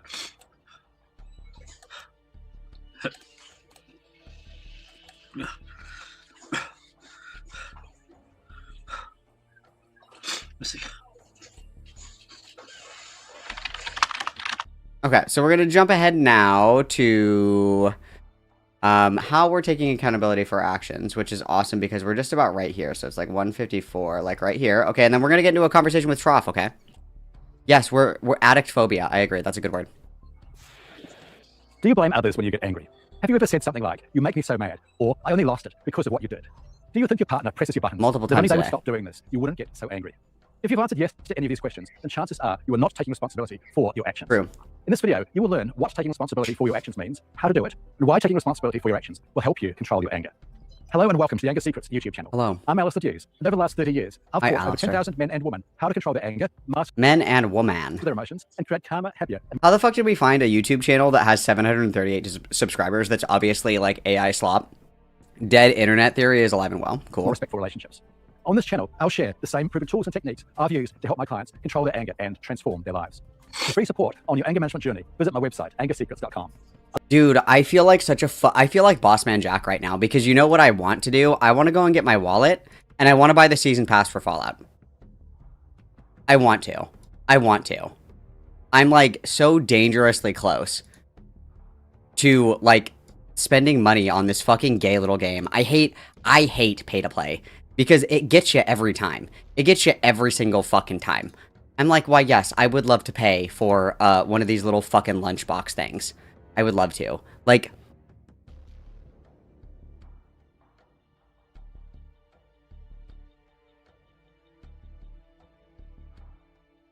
and see, the Fallout New Vegas pack is only $10, guys. It's only $10. And for the premium pass, you guys, I also get Victor Assistant and outfit. Guys. And then the Nuka-Cola Quantums are on sale. It's $12 for 150 of them. It's only $10 for 40 lunchboxes. It's only 99 cents for a pet. New Vegas is the best game. You have to get it. You're right. Okay, hang on. Well, she's so crazy. I just can't take her anywhere. That's so crazy. Hang on. Because I'm so tired of, so I don't drink alcohol. I'm sober. My wife does drink, and what usually ends up happening is I have like my fuck you money, and then we have our money, and she has her fuck you money, right? So I spend my money on, you know, whatever. I usually will buy Fallout shelter shit, and she'll, you know, buy like trinkets or stuff for cross stitching or whatever. It's like our hobby, like free, do whatever you want with it money. But we always end up going out. And then my wife is like, I'm not going to drink. And I'm like, okay, whatever. And then we get out. And then she's like, I actually think that I'm going to have a drink. And then I'll buy them for her because I'm a nice person. And I go to the bar and I get like, I think I got a regular Coke. And they gave me diet, by the way. Disgusting. Aspartame. Disgusting. And I got a double vodka cran. And guess how much that was, you guys? Guess how much a double vodka cran in one Diet Coke was? $28. $28 for a double vodka cran and a Diet Coke. And it was well vodka. Didn't even get fancy ass vodka. Well vodka, guys. Well vodka. Isn't that crazy? Isn't that insane? Isn't that the dumbest shit you've ever heard? Oh my god. Dumbest shit I've ever heard in my entire fucking life. It was terrible. Hang on. I'm saving. Okay, and then I'm going to main menu. Okay, and then I'm gonna take a break really quick because I'm gonna go and get my wallet. And I'm gonna treat myself. I'm gonna be like silly goofy and I'm gonna get the Fallout New Vegas because Mrs. Soap and Clay is 100% correct. Fallout New Vegas is the best one, so I have to have the Fallout New Vegas pack. That is correct. I do need the Fallout New Vegas pack. That is 100% correct. So, allow me to just this really quick. Okay. Vodka Cran D's nuts. Good one. I like that. Witness, thank you very much. I'm a Jaeger. I'm a Jaeger girly. A double shot of Jaeger and like a piss beer. Mwah. Heaven. I also love AMFs, Irish trash cans. I'm basically just like I'm just like a garbage disposal, dude. Because everybody's like, ooh, I love this kind of liquor because it tastes better. Liquor doesn't taste good. Alcohol doesn't taste good. I just want whatever will fuck me up. So I'm here for, you know, like there was a summer that I just drank Everclear. I strictly drank Everclear because it's the cheapest bang for your buck. Okay? Because it's like fucking 100 proof. Like 2 shots and you're shit-faced for the whole fucking day. So, I'm a bargain drinker, you guys. I don't give a fuck what it is. I'll chug it. I just want to party. I just like to party. And that's why I'm not allowed to drink anymore. Okay, quick little break, guys. Everybody stretch, go piss girl, walk around, crack your back, all that other good shit. We've got a few more FIREBAT things to go through, and then we're going to jump over to Lewis McClung tent, okay? Everybody behave. I'll be back in just a moment. I love you guys so much. I'll be right back, okay? goes against nature herself. Who lies here? This tomb guards Anastasius, once Pope, whom Photinus led from the straight path.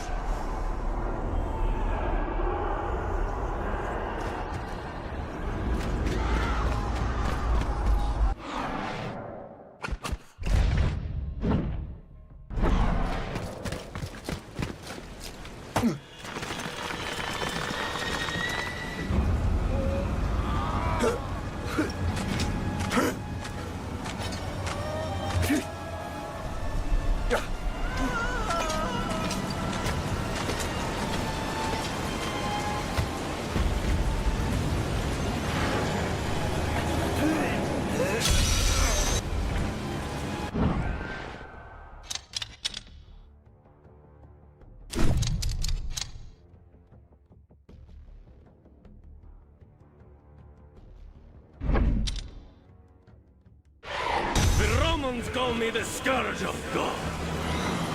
My humility and simplicity has been chronicled.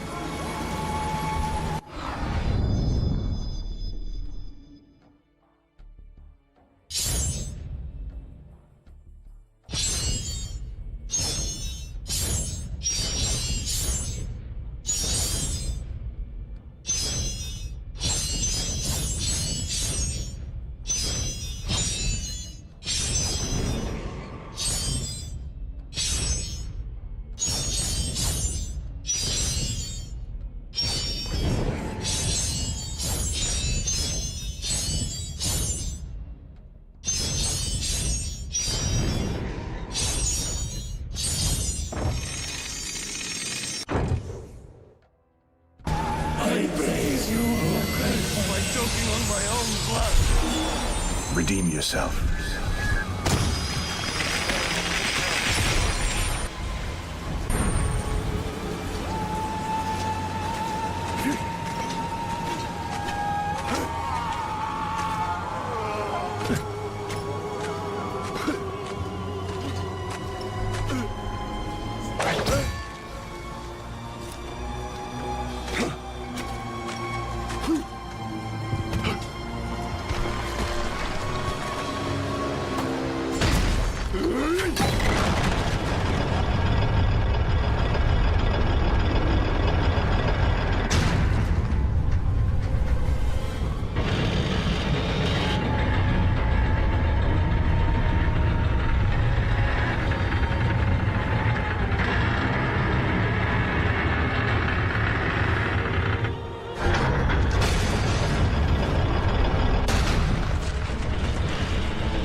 Okay, I'm back. Please appreciate a little bit of dead air as I upgrade my vault, guys. Give me 1 second so I can spend your guys' hard-earned donations on the Fallout New Vegas kit, because Fallout New Vegas is obviously the best Fallout, so hang on. We're gonna...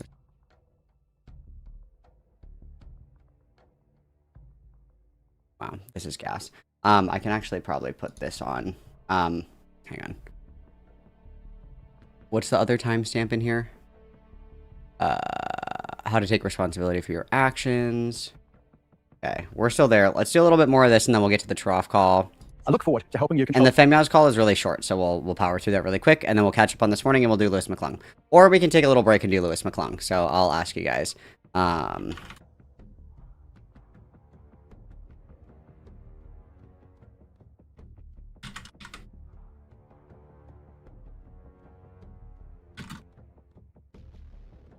Yeah, there you guys go. There you guys go. Control your anger once and for all. With that said, You guys let's decide. begin with what taking responsibility for your actions means. Taking responsibility for your actions means acknowledging that your actions are your own and that you are the only one who can control them. Taking responsibility for your actions also means that you do not blame others for your actions or try to justify your actions. While taking responsibility for your actions sounds simple, it can be difficult in practice. There are many reasons for this, but the 4 most common reasons I encounter for people not taking responsibility for their actions are: reason 1, fear of consequences; reason 2, family upbringing; reason 3, beliefs of entitlement; and reason 4, fear of shame. Let's take a closer look at each of these reasons. Let's Reason take 1, a fear of closer look, consequences. guys. Let's take a closer look.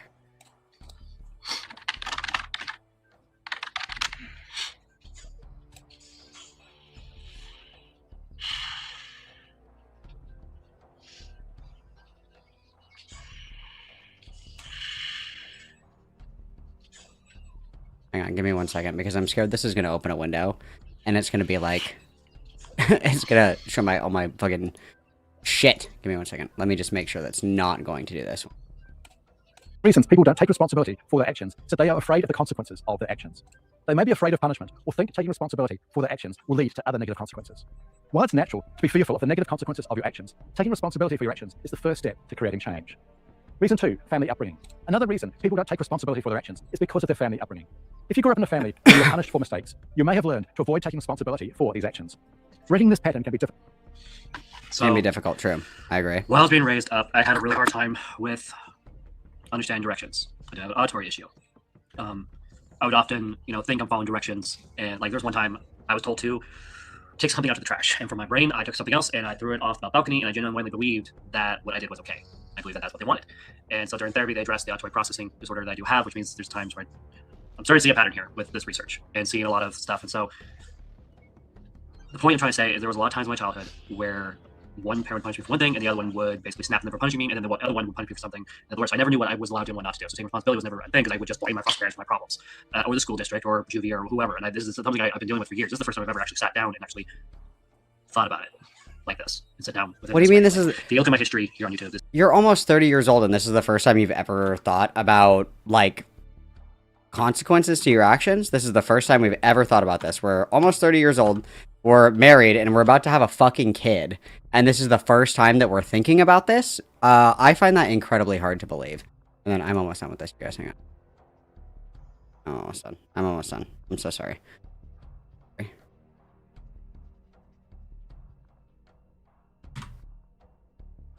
This is the first time I've ever done something like this. Difficult, but it is possible. Reason 3, beliefs of entitlement. A third reason people don't take responsibility for their actions is due to beliefs of entitlement. Taking responsibility for your actions will be difficult if you believe you are entitled to act the way you do. Yeah, I do act like that. This is definitely a problem. I definitely believe that I deserve to be able to defend my truth or defend what I know, and that's not taking responsibility. That's just this. Okay, that makes sense. Entitlement often comes from a sense of superiority. It is a difficult belief to change. Reason 4, fear of shame. A fourth reason people don't take responsibility for their actions is their fear of shame. If you are afraid of being shamed for your actions, you may avoid taking responsibility for them. Despite these reasons for not taking responsibility, Fuck yeah, I'm afraid of being shamed. For your actions is vital to control your anger. When you take responsibility, you give yourself the power to choose different actions in the future. So, how do you take responsibility for your actions? When I work with clients, I teach them many steps to take responsibility for their actions. Here are 3 of the main steps that you can take to take responsibility for your actions. Step 1, acknowledge your actions. The first... Okay. Okay. Yes. I've lied about a lot of things here on YouTube, especially recently. And yes. I did all these lies because I didn't want to deal with the shame. I also lied because I wish I could tell you this I agree, but no one's going to believe if I say it, so I'm not going to. Okay, I'm all done. I'm all done. Yeah, sorry. Thank you for your patience. Thank you, thank Why you. on the web? Why I faked yesterday? Why I've been acting like an absolute loser on the web, trying to get people to move away from me? Responsibility for your actions is acknowledging what you have said or done. This includes recognizing that you can choose how you act in any situation, no matter what others say or do. Except I haven't taken responsibility with that. I've been blaming everyone else for my reactions. I blame Serfe for my lashing out at her on the web. I blamed Trough for my lashing out to him on the web. I blamed Femboys for my response to backstabbing him in the back. I blamed...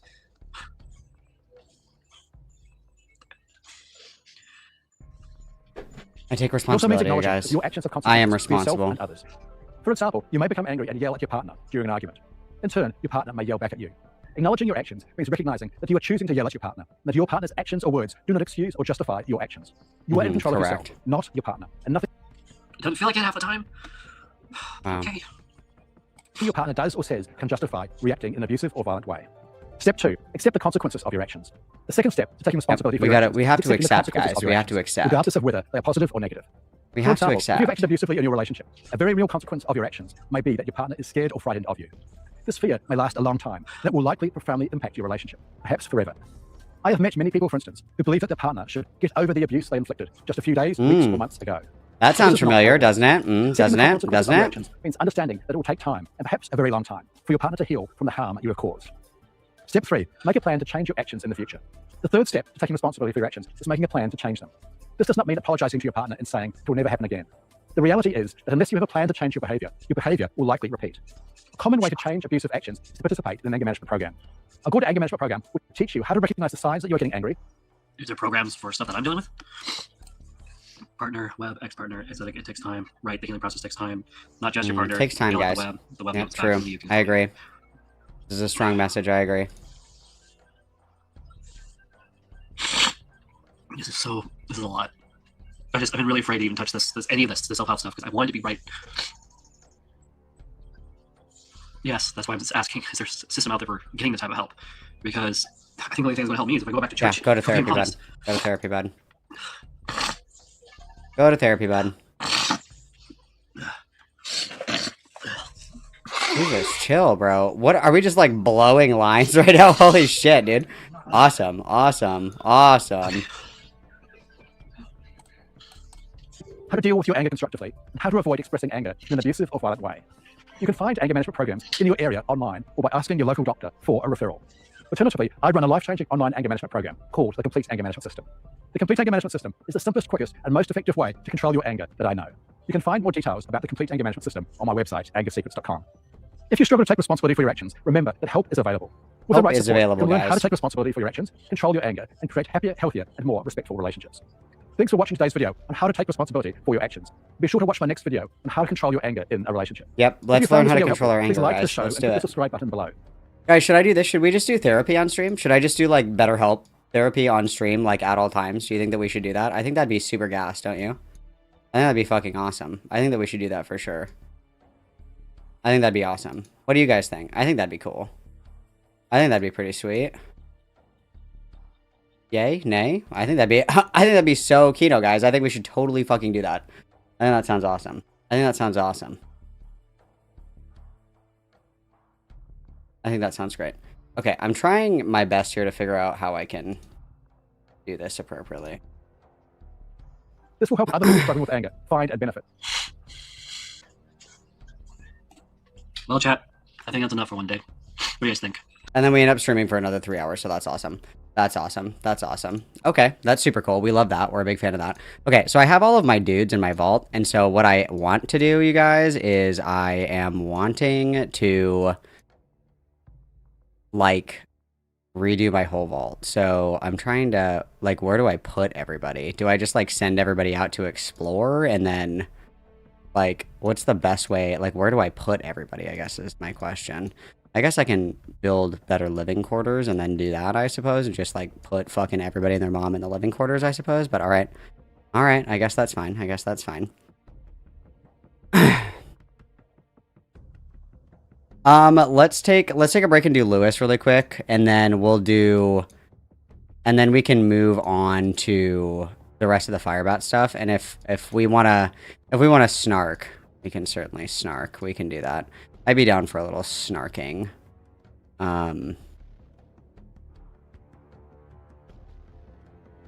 Like, where do I put all of my bitches, guys? Like, where do I put them? Do I just keep building, like, living quarters and just have everybody be in the living quarters for a minute and then have them go right back to work? Like, I guess that's what I'll do, I suppose. I'll just put everybody in living quarters, I guess. So we'll just start up here, I suppose. So, because I need to destroy... Oh, you stay up here. I need to destroy all these rooms. Is what I need to do, but... Or do I... Can I, like, destroy them when people are in here? Oh, okay, there's people assigned to it, so I need to put everybody in, like, bunks and shit and then do that. Okay, got it. Okay, got it. So I guess we'll just start from the... Oh, fuck. Wow, that sucks. Okay, hang on.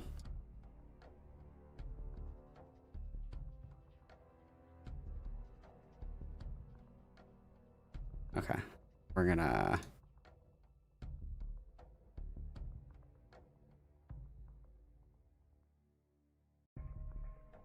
Okay. Hang on. I got it. Give me a second. For that. For that. Okay. You guys are coming over here. Here, I'll just show you guys what I'm doing. I'll share. Everybody over here. I'm gonna destroy this. Okay. Everybody in here needs to go. Let's make you big so I can actually really going on here. Oh. Dude, what the fuck is happening? Get the fuck out of here.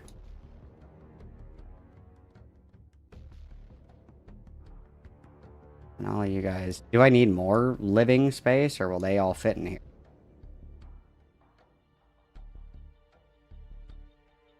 I guess I can put you guys up here for now, I suppose. Okay, everybody get the fuck out. Get the fuck out.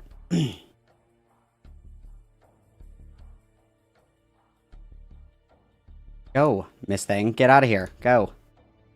Okay. Destroy that. Okay.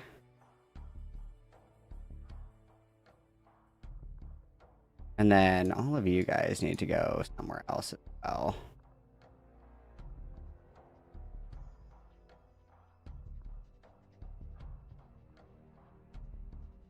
Get fucked. Everybody get out. Get out! This is crazy. Just get out of the fucking room, dude. Oh, fuck. No, because I need to destroy this one first. Shit. Okay, I do need to build more living quarters. God, this is gay. Son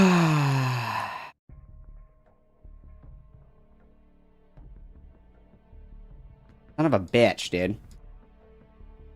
I fucked up. Big time. Big time. Because I'm going to have to move all the living quarters as well eventually, but that's fine. That's fine, guys. It's fine. It's fine. Everything's fine. Okay. All of you guys get fucked. Everybody get fucked. Okay, everybody get out. Get out. Hello. I love that I have Jason Voorhees in my vault now. That's actually super gas. Big fan of that. 3... No, you guys stop fucking. We don't have room for more fucking babies in the vault. What the fuck is going on? We don't have room.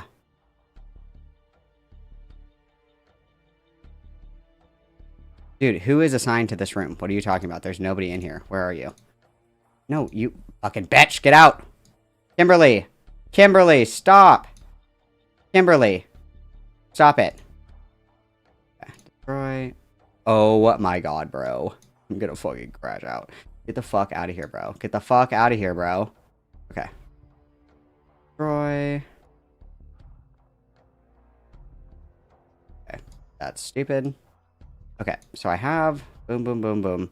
I need to get rid of this fucking elevator. This is like the evilest shit that's ever fucking happened to me, dude. I don't have places to put all my hose.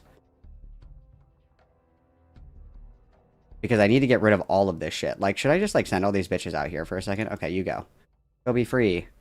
Go. Go be free. Go. Get out. Get out! Thanks for the 5, JJ. Everybody go away. Everybody go away. Everybody get out. Get out, get out, get out, get out.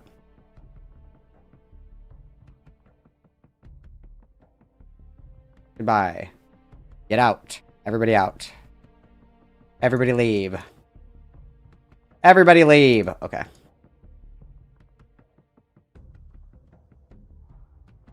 This is like the dumbest shit ever, bro. The dumbest shit ever, bro. That I have to do this. It sucks. It sucks. It sucks. Okay, everybody go. Get out. I can't send a pregnant dweller to the wasteland. That's fucking evil, don't you think? Okay, you go up here then. Okay. Get out. Get out. Get out. Oh boy. See? This is what I get for not doing my vault right the first time, guys. This is exactly what I get. This is exactly what I deserve. Okay, get out. Get out. Get out. Can the Vault Dwellers be gay, you guys? Like, can they be gay with each other, or is that not a thing? Okay, everybody get out. Okay. You, come up here. You, out. Okay. Come. Are you for real, bitch? Can I not put her in here? Why? Oh, is it because I have too many fucking people in here, maybe? Okay, get out. Where's my pregnant bitch? Where's my pregnant bitch at? Come here. Come here, pregnant bitch.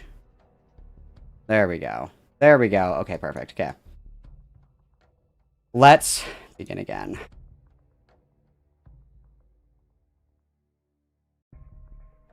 Troy. Oh, okay, so I can't because everybody. Fuck. Okay. Will you please just get your fucking dumb bitch ass in here? I'm fucked. I can't do anything while she's here. Come on, bro. Come on, bro. I don't even know how to begin to do. Okay, so this is all over here. So I need... So I'm doing water under here. So we're doing...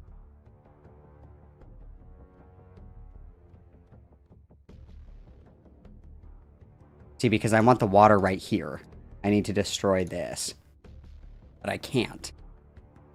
Are you fucking for real, bro? I'm gonna fucking kill myself. I'm gonna kill myself. I'm gonna do it. I'm gonna do it. Everybody come back. Jesus fucking Christ, dude.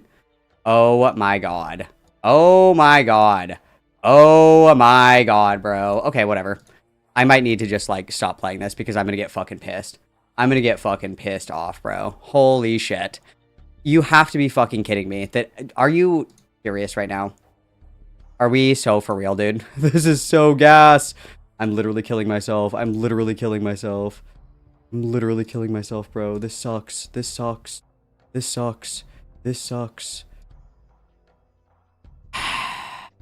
It's like God just wants me to be punished. I don't understand. Terrible. And they killed my bitch, didn't they? They killed my bitch. No, he's still fine. Maybe if I just, like, rage quit the game, it won't have saved. Maybe it won't have saved. Maybe there's hope. Maybe there's hope, guys. Okay, hang on. Dude, I'm gonna fucking freak out. This is terrible. This is the worst thing that's ever happened to me. This is like my personal 9/11, you guys. Maybe it didn't save. Maybe it didn't save and I'm not getting rated. That's what I'm hoping for. Maybe it didn't save and we're fine. Nope, it did save. I'm fucked. They're gonna rock my shit, bro. They're gonna kill my dude. They're gonna kill my G. They're gonna kill him. No, bro.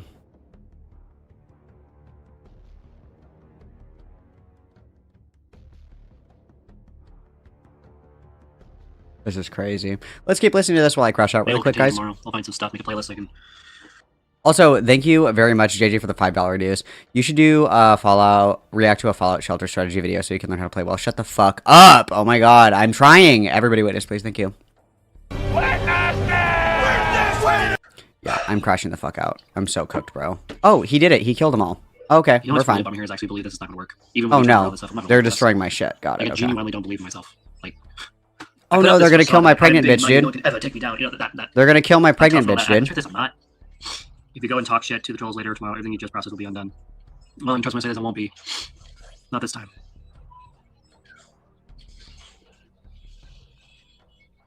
God, I want to say something. I just want to hear their voice. God damn it. Hey. You said that yesterday. Well, yesterday I wasn't repentant. Yesterday I was literally mentally on fire. Not in a good way. Mentally on fire, guys. I don't think I've ever cried this hard on screen. I mean, I think writing it down is good. Yeah, I do have my blue journal. Well, no problem writing my journal once I get out of this. Add it to my trans journey. The moment I finally realized I fucked up. It was in that moment Transfirebat realized she's actually a piece of shit after all. We are a piece of shit. I completely agree.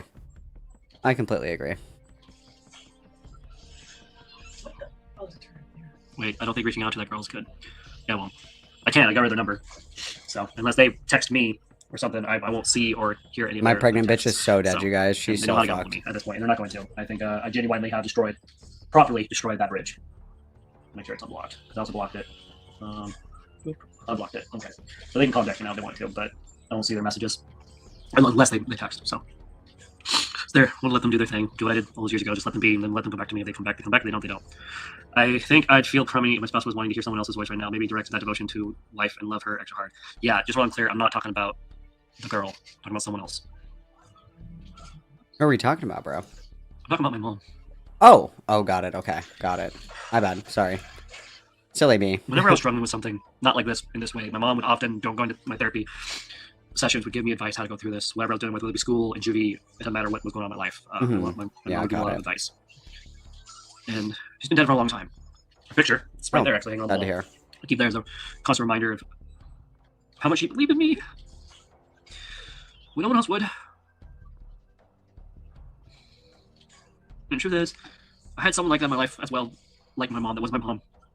She's gone. Nothing's ever permanent, but don't unblock. Not right now. This week seems pretty intense for both. No kidding. Eitan, if you're watching, I'm sorry. Feel Goof, if you're watching, I'm sorry. Wilson, I'm sorry.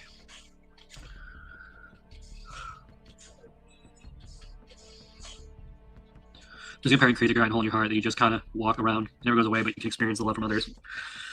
Yeah, it does. That's not what's in my heart. That's not the hole in my heart. All the pain in my heart. The reason why I want to embody the Green Goblin stuff, why I embrace, the Rumpelstiltskin stuff and everything else, is because deep down, I want to be those things. Because even when they were villains and they were destroying people's lives, at least they did it in style. They had confidence. They did it in finesse. style. Got it. They were invincible. Okay. Even when they were actually taken down in the movies or books or whatever, there was something about their personality that I really liked. So there's a part of me that wants to be that. Okay, got it. Let's let what you have now be enough.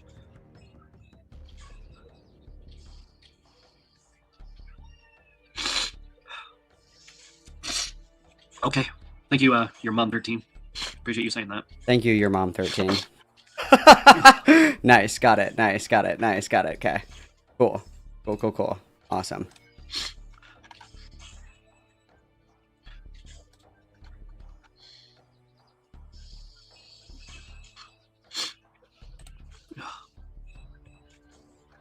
I just want to be loud and clear that Sarah and my mom have nothing in common. Cool. I compared them because a lot of myself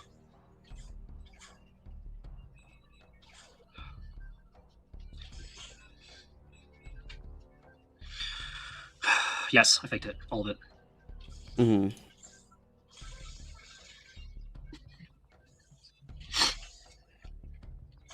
did it all in an attempt to avoid the shame, avoid someone else on the internet reporting me. Shame, fear. I was hoping by doing that manipulation that maybe I could prevent having to face possible complications. Complications? Is that so? I genuinely wanted to be there for my daughter. I don't want to be locked away for something that happened over 10 years ago. I lied because I genuinely was scared and wanted to manipulate people. Stop. That's all I want is people to stop. Stop threatening me, stop harassing me, stop sending text messages saying you're going to go to the police. When I made the video about Sarah Faye, I forced her by doing that for her to do what she'd said. If I had kept my mouth shut, if I didn't make a video about it, no one would ever know. No one would ever know, guys. Why do you think they stop? They'd stop if you did that. Because I'm delusional. Fire requires oxygen to burn. Don't give them oxygen. Well, too late for that. Pretty sure this video is going to go freaking through the roof. What happened 10 years ago? I made a really bad mistake. I really hurt someone that I love. Genuinely love. Okay, I think I fixed it, on guys. different forms. I think I fixed There's it. I think we're romantic good. I fixed it. We're good. There's friendship love, brotherly love. And then there's agape. Everyone thinks when I say I love them, they think it's romantic. But it isn't. It is not. It is not romantic at all, guys. I need you to know that. Oh yeah, let's. Agape love is the highest, most selfless form of love, unconditional, sacrificial, and focused entirely on the well-being of others without expecting return. Rooted in Christian theology, it represents God's love, priority, kindness, empathy, and action over more feeling. The reason would do all these things that she never asked me to do was because of this. 1 Corinthians 13:4-8 says, Hell yeah, let's go. love is patient, love is kind. Mm-hmm. It Love does not It does envy. not boast. It is not proud. It does not dishonor. It is not self-seeking. It is not easily angered. It is not record of wrong. But tragically, we do all It of does not those delight in evil, things. I don't know if truth, we've always noticed protects, that or always trusts, not. always hopes, always perseveres. Love never fails, but when there are prophecy, they will cease. There are tongues, they will be stilled. Where there's knowledge, it will pass away. This is how I feel about Sarah.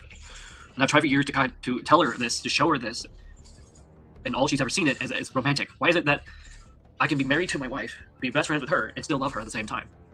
Agape. What I have with my wife, and that's romantic in agape. They're different. It's different, guys. It's completely So what different, did you you know. do? I'm not saying it online. If you want to know, go look at other people's live streams. I'm done admitting it. I don't need to admit my mistakes anymore. Not that one anyway. Everything else I will. She knows and I know the truth. So does others. I don't need to go in circles. Same when that happened. Technically, I already did multiple times. I don't think she said that she thought you were romantic interest in her.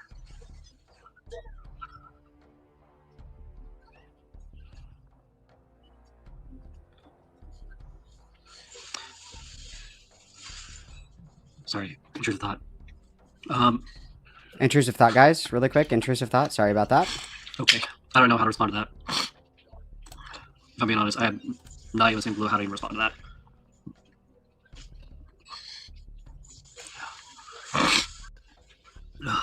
I didn't hear that anyway. I thought she was upset because she reached out to help during an episode and you cast her aside. No, she sent me a lengthy text telling me that basically she doesn't like what she was seeing with me. And she's been bothered by my behavior since before Family Voice. Truth is, I've been getting worse since this entire relationship. Anybody Slowly. else in here? No. So you did do what Sarah said you did. Fuck. That's all I'm doing. It's just that. That's all I'm gonna say. What do I have up here? Storage, water. I already explained earlier. I have a different memory than Sarah does on this. I genuinely have a different memory. That's not a lie. So truth is, I don't know what to believe. Part of me wants to just say, take responsibility and say, yes, I did it, just so you guys will shut up and leave me alone. Like, can But then we I'm not stop with all the significant events so I can just fucking finish my ball, please? That'd be super fucking gas, bro. Thanks so much. That'd be super fucking Overstepping cool. boundaries? This is so fucking annoying, dude. Dude! Respecting boundaries? Thank you. Pushing Jesus, myself on her? fuck. Okay. Yeah, those things. There's something that happened. You know you don't want to talk to him, but Malkin offered a good apology in regards to the situation that includes your True, based. I can. Correct. I Correct. can't watch his stuff. I'm sorry. I can't. I cannot watch other people's content on me. I literally. That's literally all you do is watch other people's content on you, bro. Come on. Come on. I can help. I genuinely can. wants to help. It's true. Genuinely, guys. Genuinely. Okay, put out the fucking fire already. Let me fucking build my shit, bro. Come on. Look up goddamn Malcolm. Oh, let's look him up. Yep. Hell yeah. Let's go, brother. Hell yeah, brother. Let's go. Where the fuck is my storage? Yeah. Videos, lives. It's not even there. He took it down again. It's just unlisted, dingbat. I'm literally looking at his channel right now. It's gone. It's not gone. It's just unlisted, bud. You just have to have the link. That's all. See, gone. Nothing. Nothing. End caps. Okay, blow me. Nothing. Okay, blow me. Nothing. Dude. 10. Oh, 100 for the ninja outfit, though. Okay. There's nothing here on him. 100 for that. Alright, he does that. I forgot. Don't just watch the whole thing if you think it's going to trigger you. I think right now the only people that are really making content on me at this point is just Family Noise and the Trough. At this point. Purple Perry taking their stuff down. Mary Chu has some of her stuff up. Which reminds me.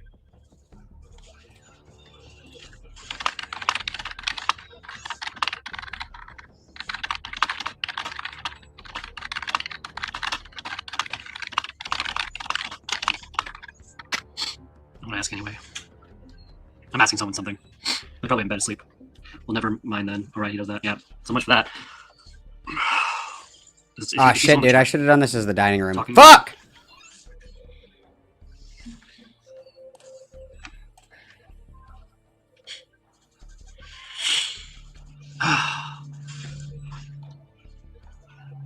No, I guess I can do the dining room right here. But I need to do that quickly because I'm running out of food.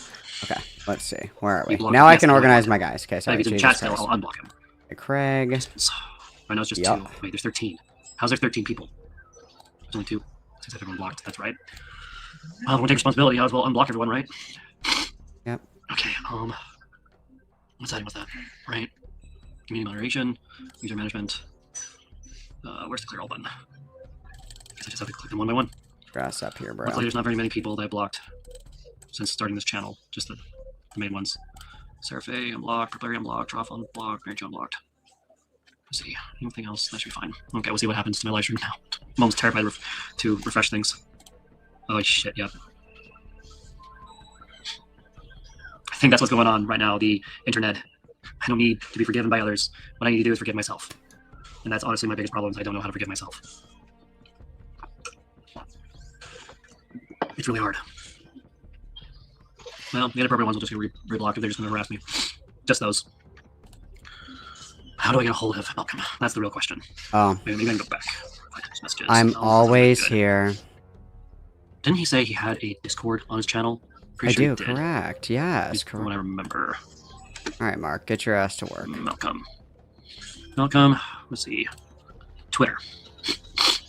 Linktree. Oh, wait. Linktree. No, Linktree. I don't have a fucking Linktree. See if I can find his Linktree. Twitch. Main YouTube channel. VOD channel. Instagram. Blue Sky. Twitter. Throne. VChan.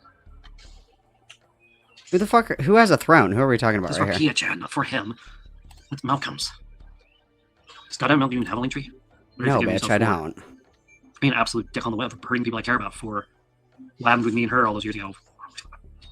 Oh, bitch, I'm so sorry that you're still out there in the wilderness. My bad, Queen. My bad, Queen. I don't know. What's this?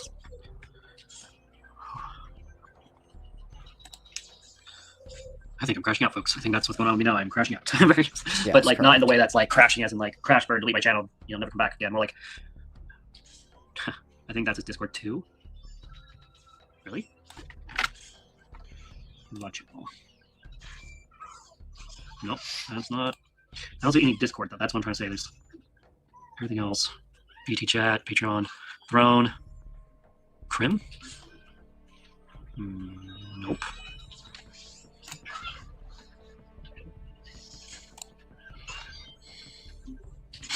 Nope, that's not it either. Does anyone have his his thing? You're decompressing. It's a good thing. Does anyone have his Discord?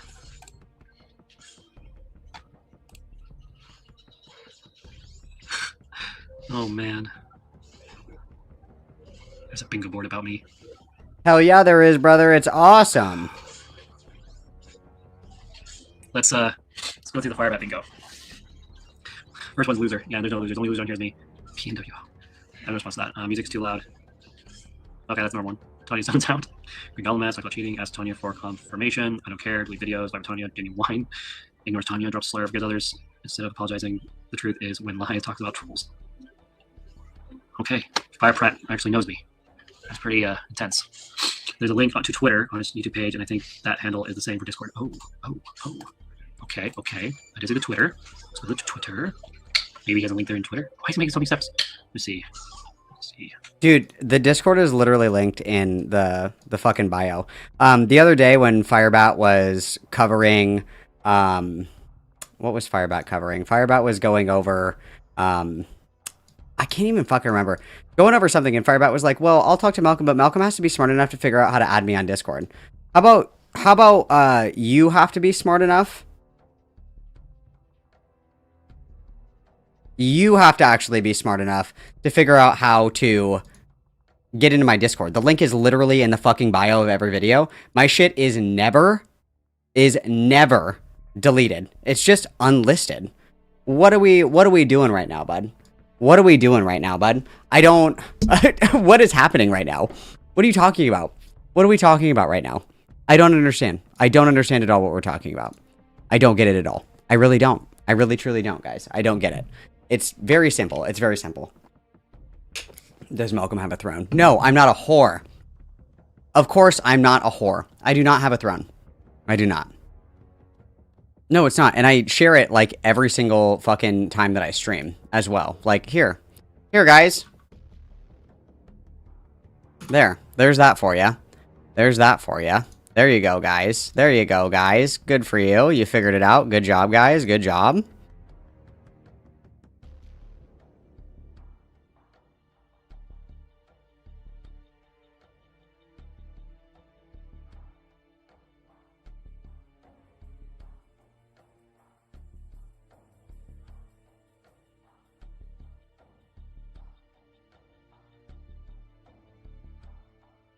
Dude, I'm so fucking pissed. I keep fucking that shit up, bro.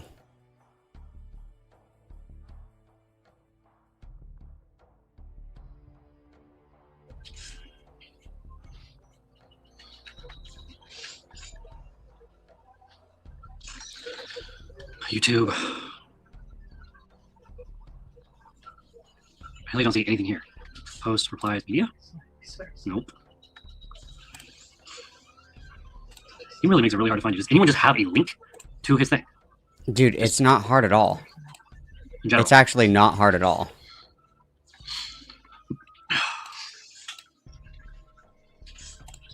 I mean, it's funny. We can laugh at ourselves. I mean, it is a little funny. Just a little bit. I think I'm at that stage where I'm bleh. Just bleh. His rectangle is Lemon Goose. Okay, I'll try sending a direct message to him. Add friend. Let's see, no, wrong one. Why didn't it copy that? No. I think I remember seeing him at one point in one of my servers. I think at one point. Yep, and then you banned me, so. There you go. Adam, you said you wanted to help. How? How? I can show you. I can teach you. I sent him a message. Looks like it's part of Troff's Discord channel. I am. It's in the video description for any of his videos. Oh. Oh, somebody helped too. I was looking at like normal places, like where I would put how to join my Discord. We'll see what happens. The message has been sent. Send the request. Trans debate, bro. Huh? Yeah, I'm not gonna debate. That's something I don't like. I don't do well with debating. Well, good thing we're not debating. That's not what I offered, is it? I took down the videos. Please choose the right path. You know which ones.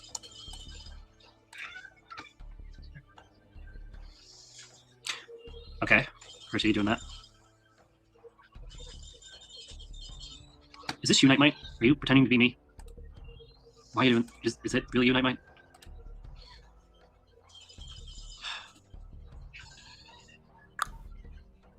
How would Nightmite... So my...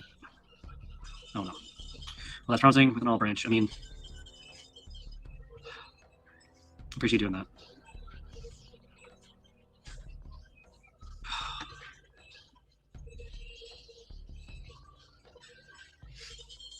Nope, not doing it. Okay, let's see. Well, he took down the videos Malcolm did, so I'm going to let him in, since he has shown multiple times removing live streams he's done about me. So I'm not removing them, they're room for just improvement unlisted, there. See bud. what happens when I try to call him. And see if he answers. I was at Probably work. No, because I have a job. I have shit to do.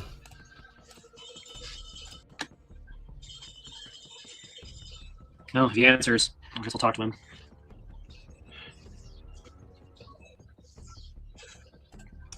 That's positive. He may not be done with work.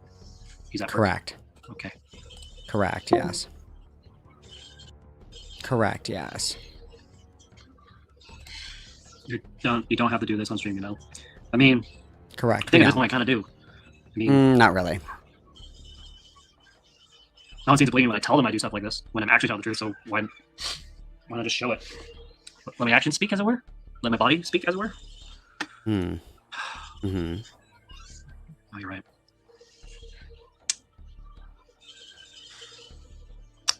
Why don't people believe you? Well, because I've lied too many times on screen. Or, people like Purple Perry has lied. There's things Liar! There's a lot of shit they've lied about. Multiple YouTubers have pointed out how many things they've lied about other people. So I don't need to go through what he's lied about. No, they don't. Trop not so much. Mary Chu not so much. Femi's not so much. Malcolm not so much. They didn't lie about anything. Okay.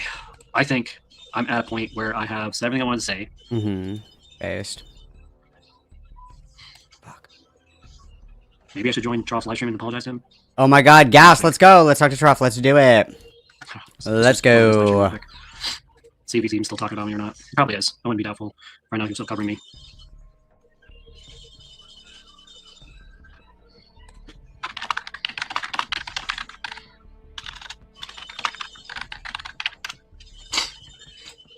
Reading comments is making was going to make you spiral. That would be true.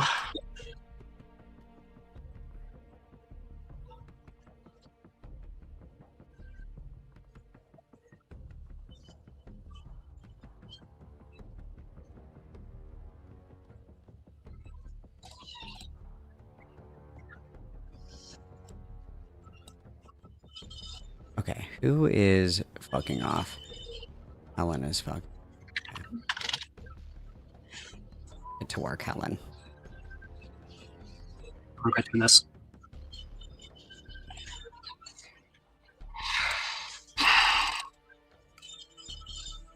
I will need to.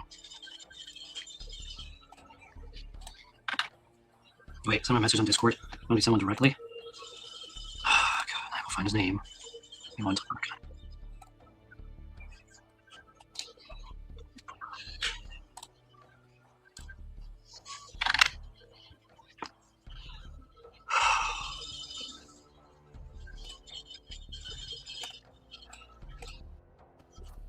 Can you hear me? Well, I'm just to genuinely say that I'm. God damn it! I'm here to say that I'm sorry, Trough, for using you. Okay, 1 second. Sorry, give me a second. Yeah, give me a second. I'll make sure your audio capture's going to work properly. Okay, can you just say a message? Can you just say something quickly in the Discord? Just with your voice. Flutterby. Alright, okay, you're in. Alright. Say your piece, Fire, say your piece. Everything Sarah said about me is correct. The only thing I'm going to say from my side of the story is I do genuinely remember it differently. That's all I'm allowed to say. That's all I can say. That's all I'm able to Anybody say. else with better agility, really? I'll take it. Listen, I'll take your These are word my on that. best You agility chat people. I have cordial with you, one. so I'll be more cordial with you. I'm not gonna chew you out because I think you've. Where are you, Doris? Okay? Like, I am the sorry. thing is, Firebat, you don't got to apologise to me. Alright, like, I think it's not personal, okay? But I don't know. I'll go through this. I'll still hear you. So explain your piece to the chat. Explain your piece to the chat and read chat messages and response to them. 2 seconds, yeah. Well, I've been basically slowly coming to terms with my own filth for the past what is it now? 3 hours of just slowly coming apart. So big responsibility for my actions. Not an easy thing for me. I don't like it. Makes me uncomfortable. I have to deal with shame. And fun fact, truth nobody is, does. Nobody I am does. Nobody responsible loves for Sarah that. Faye Nobody loves that. action. No one is a I'm big fan of responsible for her that. coming out on the web. Fun saying fact, things fun she said about me. fact. And the truth that everything she said about me is correct, to the best of my knowledge. With the exception that I genuinely. Okay, Jesus Christ, guys, I finally fucking fixed it. Look, I fixed it. Okay. So, bottlenecks. So, they raid, they come through here. This is where, like, all my strength people are. Second strength, down, and then right here. What I need to do now is to get rid of this and put all my living quarters over here. Which is, ass, because, yeah, well, it is what it is, I guess. So, I need to put these... No. I need to do, like, another elevator over here. This.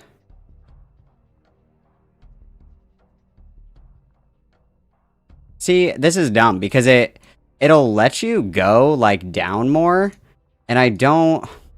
It's just like really fucking stupid. Like how am I supposed to fit something right here? Like technically I could fit something right here. But you know what I'm saying? Like it's fucking stupid, dude. It's fucking stupid. But okay, so I need to put my okay, stop. Okay, so I need to put my living quarters over here. But first I need another elevator. God, why are the elevators so expensive, bro?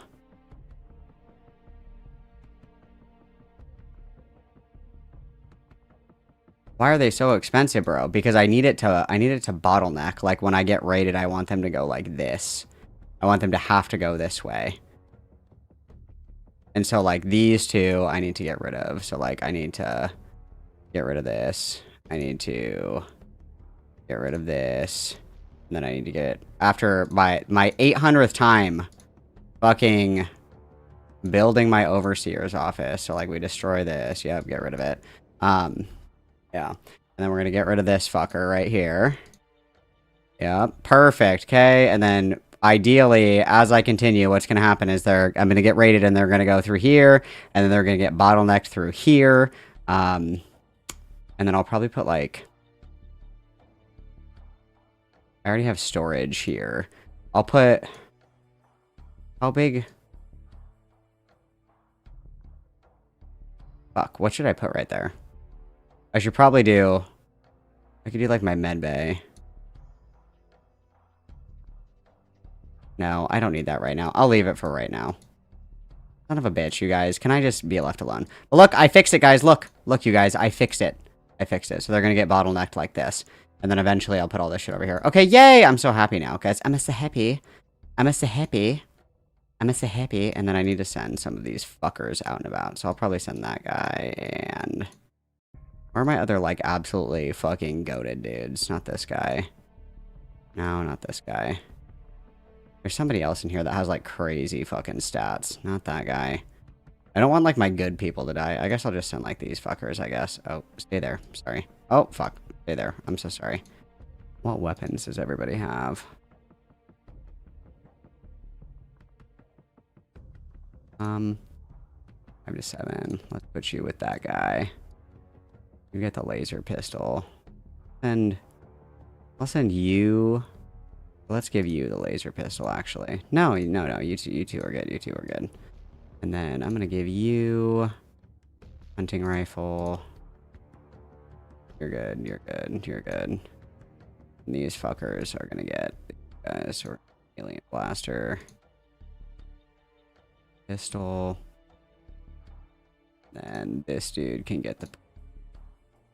Okay, perf, guys. Perf. We got it all figured out. And then what are you doing?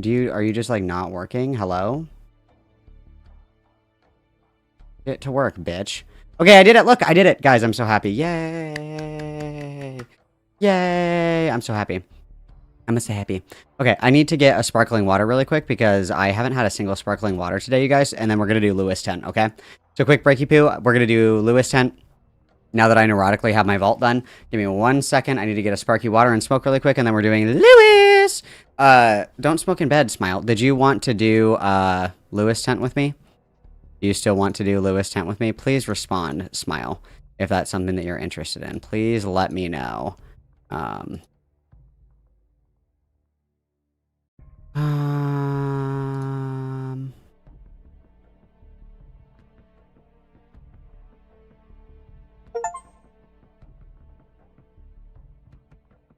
Dude, fuck yeah. Fuck yeah.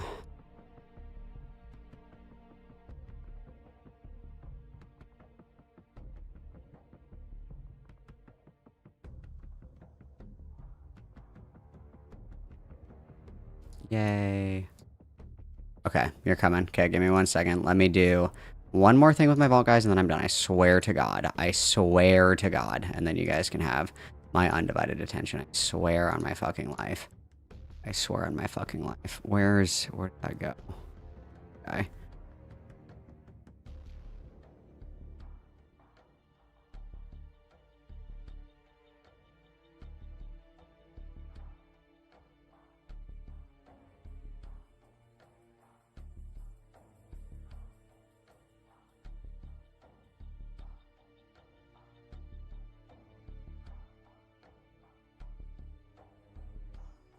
Okay, perfect. Okay, let me get these guys and then we're gonna go and we'll do Lewis, guys. I've missed Lewis so much. I'll even put this on for you guys so you guys can see. Let's do this. Let me put this on so you guys can get a little Lewis load down while I'm away. Give me 1 second. We'll do Toastify's video. Because Toastify was so kind as to put my coverage in here, which is gas, guys. So I'll give you guys someone else's content to watch while I run to the bathroom really quick. Don't Smoke in Bed is going to join us because Don't Smoke in Bed loves to read. Oh my God, so good at reading books. Everybody loves reading books, you guys. So I'll be back in just a moment, okay? Everybody behave. I'll be back in only a moment, okay? So Don't Smoke in Bed, get ready, and then we're doing Lewis tent. Let's go, lesbians.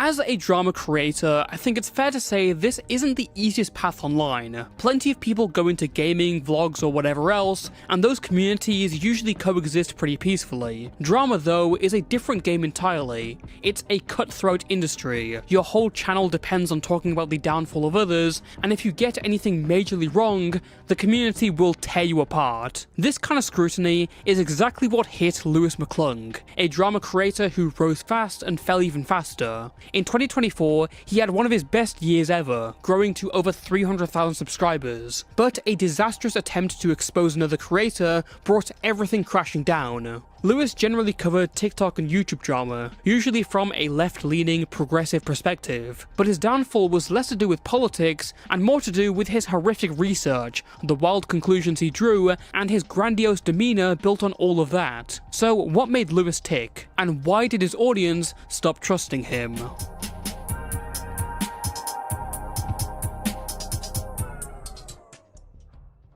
Alright, so normally this is the part of the video where I go over the person's history and what they did before YouTube, but with Lewis McClung there's barely anything to work with, just some Instagram posts of him playing guitar, posing like a boy and hitting the gym. Props to him though, he looks healthier than 90% of YouTubers, but if we're doing a Lewis McClung video, there's only one place to start.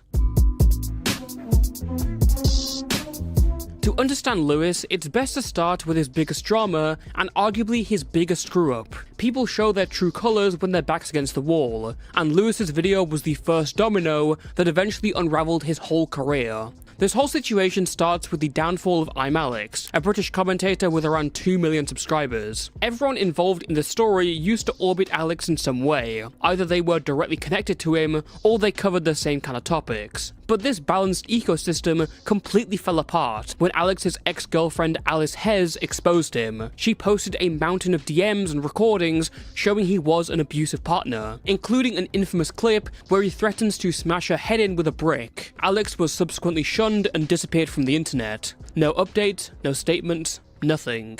After 6 months of silence, people got curious. Alex was no stranger to controversies that had entirely upended his whole career. Surely he was doing something behind the scenes, talking to someone or working on some secret channel. And that suspicion eventually fell on Jesse, also known as Danky Jabo, a former editor of Alex who had built his own channel afterward. One person was suspicious of Danky Jabo and noticed that he still followed Alex on Instagram. This led to a confrontation that Jesse just shrugged off. So this person then went to another creator, Cataclysm, who tried to confront Jesse privately. When he didn't act the way Katie wanted him to, she then went public with this information, and Lewis McClung would pick up this emerging drama and decided to jump into the story with his own video. Let's have a look and get a taste for what we're in for.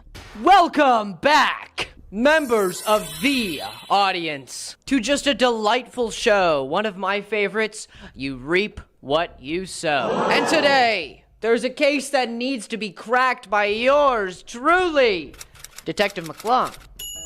On the case. Yeah, it's one of those videos. This is a situation in the dark, a feud between multiple people that Jesse, aka Danky Jabo or Danky Jabo, has gotten dragged into because of his own idiotic decisions. The accusations against Danky Jabo, aka Jesse, go as follows: lying to your audience, using hateful, derogatory speech towards women, silencing those who are against you, and lying to and manipulating your audience, those who hold you as sanctity. Honestly, your audience is literally all you have as a YouTuber. That's it. That's all you have. And to lie to them, to manipulate them, to avoid the truth, maybe not so much lie, but to silence the truth, it might as well be lying. Sorry for the time skip, I just wanted to spare you from one of the key traits of Lewis's videos, spending the first few minutes giving us a kindergarten level TED talk, this time about emotional connections and why lying is bad. This is a hallmark of a lot of his videos where he kind of just has to explain the basic building blocks. This isn't unique, people have done this before, including me,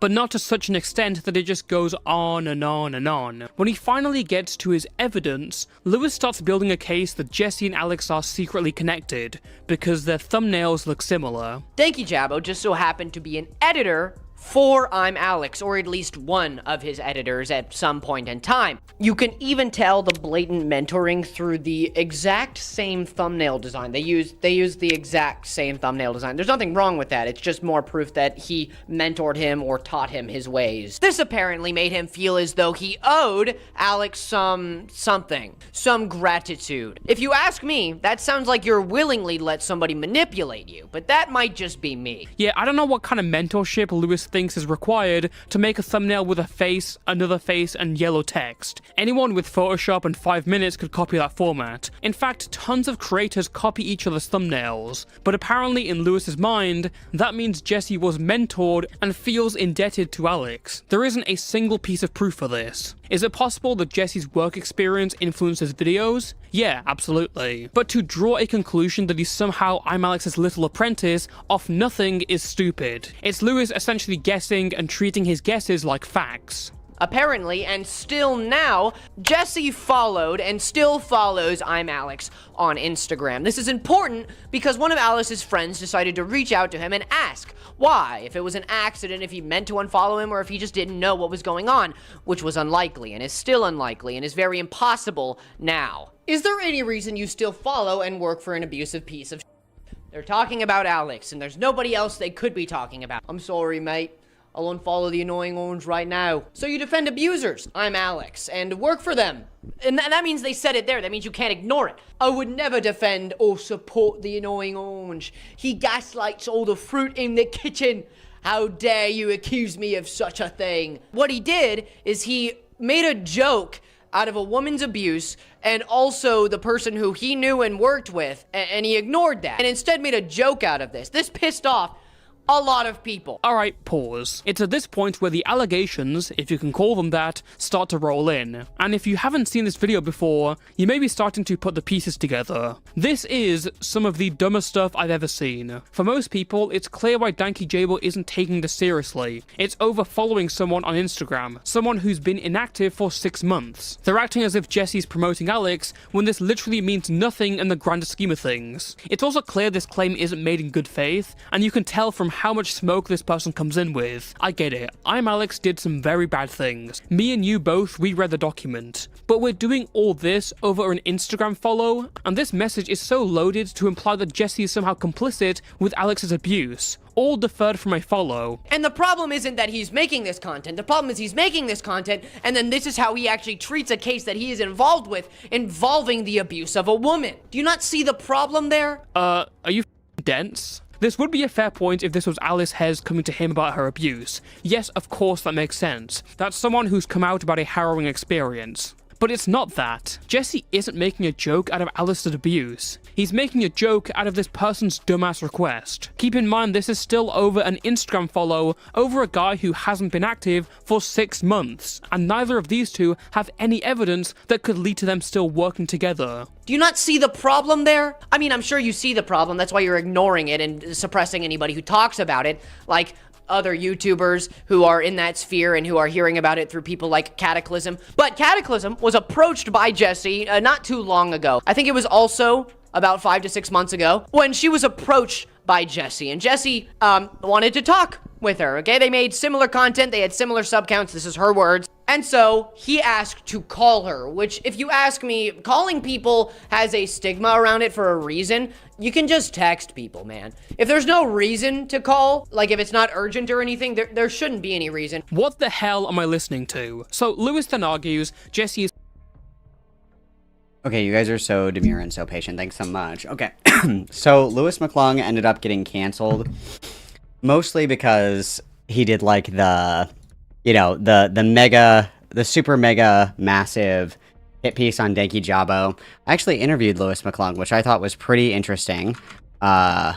He falls back on like, I'm a little baby, and then he told me that he wanted to be more educated and quote-unquote worldly. So he is going through and he's reading a lot of books right now. That's kind of like his thing, is he's reading books right now, I guess. But he was unable to tell me anything about like the books that he was reading. Like, I'm pretty sure, what was the one that I'm thinking of off the top of my head? I asked him about Catcher in the Rye. No, was it Catcher in the Rye? It might have been Catcher in the Rye. 1984, and then like his media literacy is just not good at all. Like he said, he was like, I think that Midsummer is about like a cult, like they were invading the Harga's land or something like that, which is obviously not the point of Midsummer at all. Even kind of at all. But he's kind of like reclused himself to doing his little book club, and his book analyses are not very good. I watched the Annihilation one. That one pissed me off. And then I think that we watched a little bit of another one, but he has made a Twilight review, which is what we're going to be watching with Cloud. And I gotta be honest with you guys, there's literally nothing I love more than snarking Lewis McClung. This guy's like my mortal enemy. This guy's like my mortal fucking enemy. So it's pretty awesome. It's pretty awesome. So we're going to go ahead and drag Cloud in. And then once we're done with this, guys, we'll go back to snarking Firebat, okay? Quick break from this, and then we're snarking Firebat, okay? Hello? Oh, fuck. Oh, hey. Hello? Hello. Let me boost your audio really quickly. Let me boost yours. Have I turned you down? Yes, I did. Ha ha ha. I know yours have was you turned down all the way too. down. That's fucking rude, bro. That's fucking rude, bro. Okay. This is lateral violence. I Lateral know. violence We did happening it both ways. We did it to each other. We did it to It's each other. true. Bullying and harassment is the love language in the Malmod. Correct, The correct. Malmod community. And mutually Thank assured you, thank you. destruction. That as well. Yes. Yes, correct. Indeed, you got it. Can I see your screen? Yes, give me Let me one. see. Give me 1 second to start it. Hang on. And then let me switch this over and then share my screen. Here.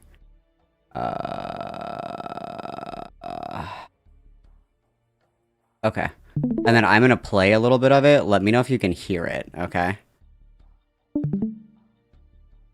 Oh, hey. Welcome to the library. Oh, yes, I can. Yes, you and can. that haircut is something to behold. The grow out is just really unfortunate. Like that's one of the reasons why I've never And if you're new, oh fuck me. It's one of the reasons that I don't like growing my hair out is because this grow out phase it's too much, you know. You need like a trim or something to kind of zhuzh it up, you know what I mean? It just letting it sit like that by itself is a terrible idea in my opinion, but it's not my hair, I guess.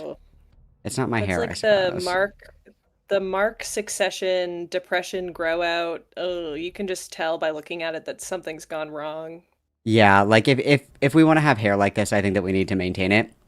And I said before, I hate long hair on men, but I hate whatever the fuck this is a lot more. A lot more. Yes. All right. Yes, this is bad. This is not even hockey hair. Like, this is awful. Do something about this. I want to see, oh no, did he zoom in on the bookshelf or were we just really close to it? Because I want to see what we have oh, here. hey. Welcome to the library. Okay, so we've got, what do we have here? We have Lord of the Flies. We've got, Not Fourth Wing. Ooh. we We are not starting strong. We got the Poppy War. He's got Babel. Malcolm. Oh, Malcolm. Babel spotted? Babel spotted. Oh my god. We need to schedule this time to talk to him about Babel. You need to read it and we need to schedule this. It needs to happen. I quite literally sent him a message and was like, we should chat sometime, girly pop, about all of this because I think it would be awesome. But I never got a response. I need you to send him a follow-up that says, "Hey girl, I see that you have Babel on your shelf. I would love to have a conversation with you about that because I actually, now that I've seen it, I need I've locked in. You have to do it now. I'm a heat-seeking missile at the Now you book gotta do Babel it. by R.F. Kuang. Now I you gotta can't do wait to it. see how he misinterprets it. I cannot wait. It'll probably be pretty good. Mamacitas. Yes, Mamacitas, if you've never read this book, the subtitle of the book is On the Necessity of Violence. So I think that Lewis would have some really based takes that I would like to chat with him about on this one. Just some really interesting stuff. It would probably be pretty gas, I won't lie. It would probably be pretty gas. Mhm. Like no disagreement there. Okay, let's see what kind of dog shit we're cooking with, shall we? And if you're new, what's up?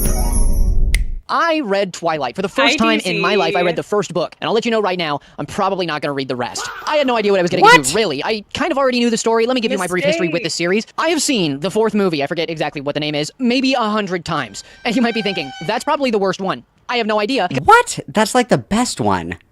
That's the coolest one. When they're all like... The fourth one or the last one? Because the fourth one is the one with the really, like, traumatic pregnancy and birth scene, which, if that's the one he's talking about, I have concerns. Isn't the fourth one where they do like the battle? It's the... No, that's the fifth one. That's the last one. What is it? It's Twilight... Breaking Dawn Part 2. Yeah, isn't that the last movie?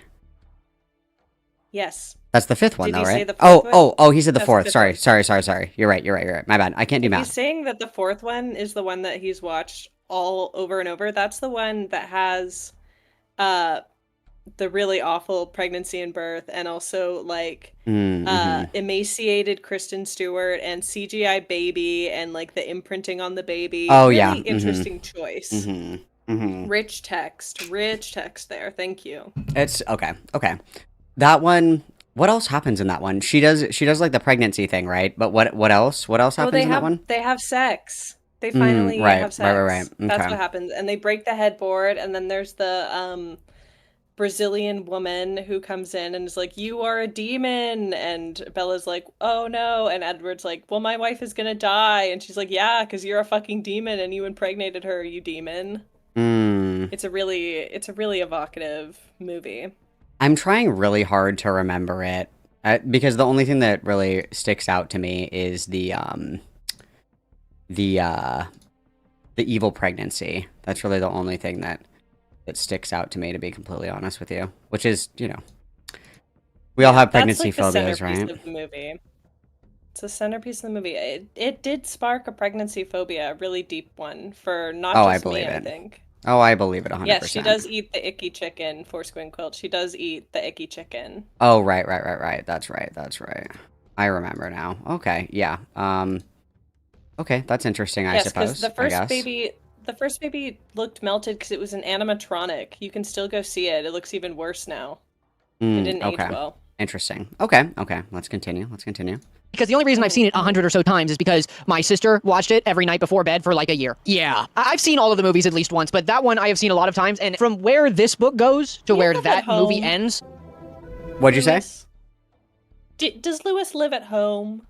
That's a good question. Like, I'm not sure. At what age was his sister watching this over and over? And also, this does seem to be the fourth movie, the really disturbing choice. The worst choice out of all of them, I'd say.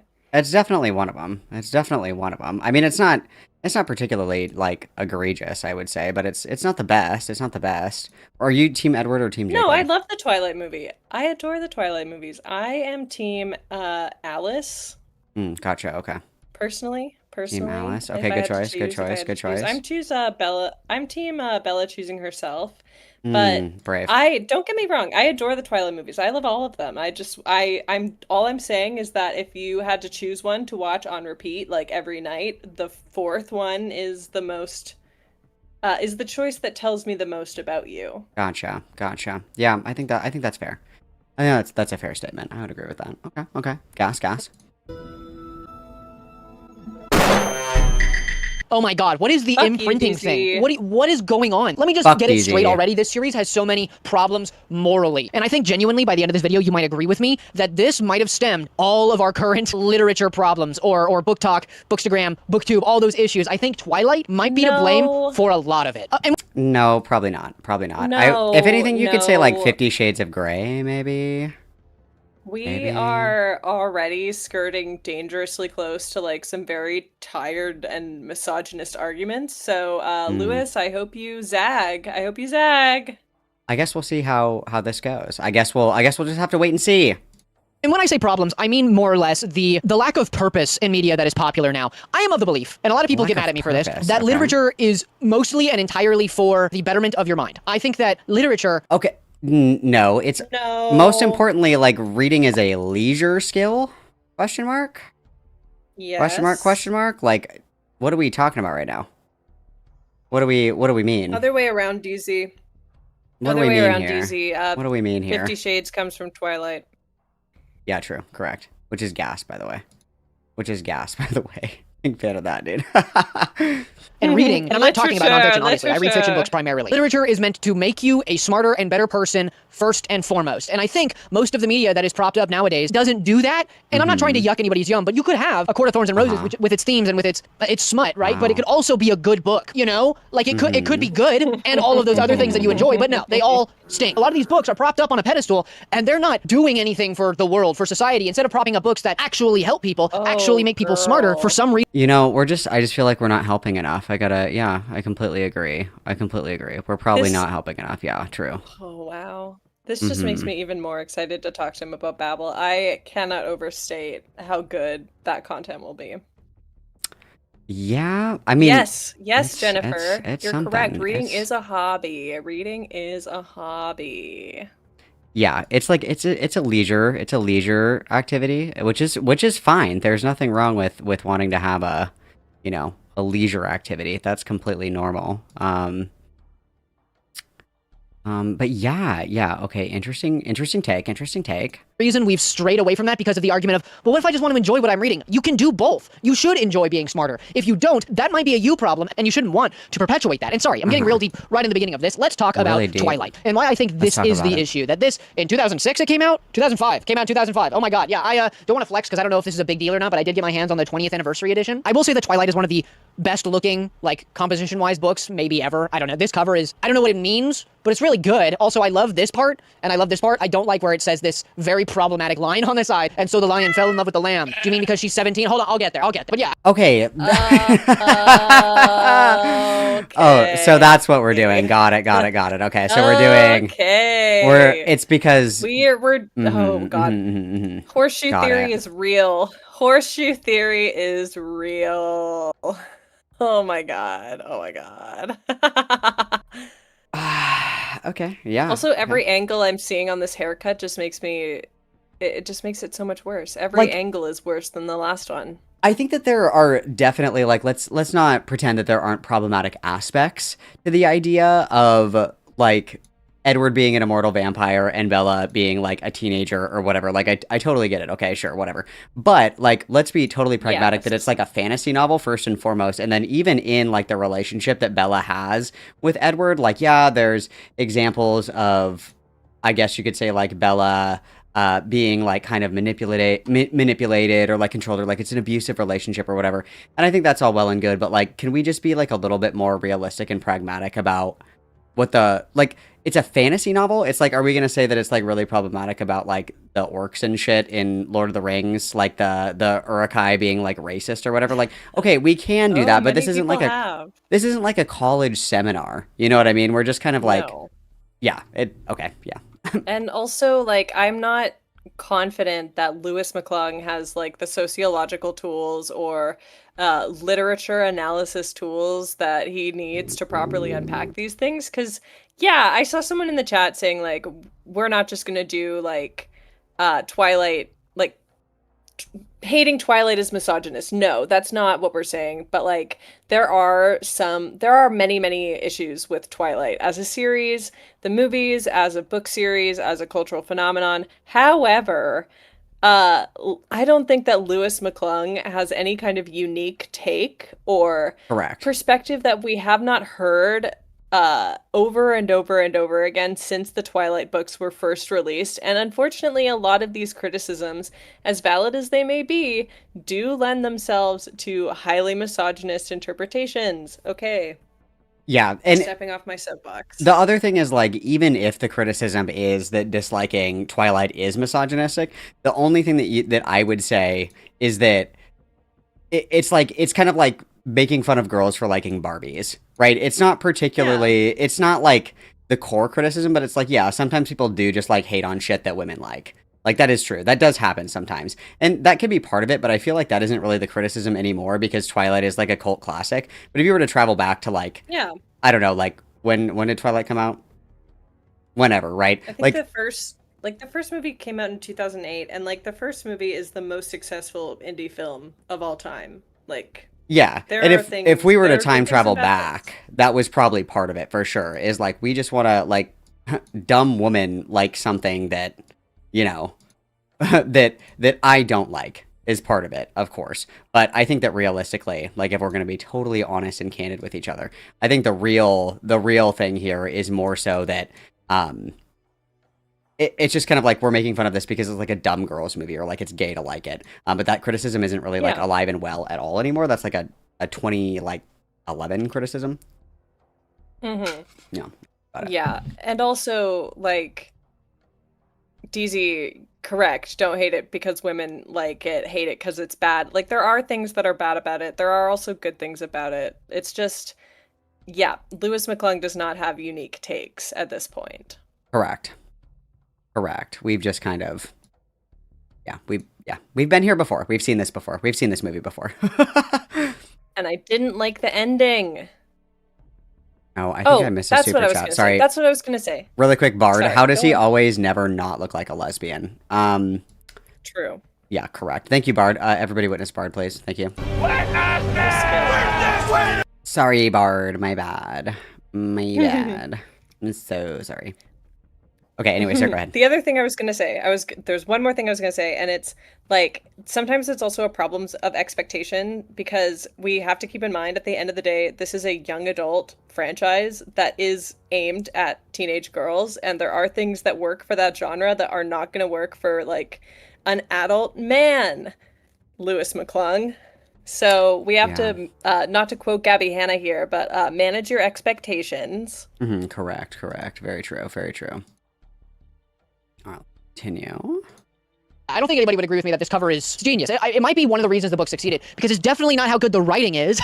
So if you've seen the movie, from what I remember, it's pretty similar. The story is relatively the same. You just don't get a lot of the discussion, a lot of the inner monologue, like most adaptations. It's really hard to show that. And I would say that that's the issue. I'll admit, I'm a little biased towards the movies because Robert Pattinson is in my pantheon of top 5 favorite actors of all time. My number 1's Willem Dafoe. Because I'm right. If you don't know the story, though, I am going to do this video in the format of going through the story and taking out the problems I have. I think that he probably likes William Dafoe just because William Dafoe has like a massive wiener. I'm willing to bet that's what it is. Oh yeah. 100%. 100%. Lewis 100%. McClung, give me your takes on Wes Anderson movies. I'm sure that will be riveting.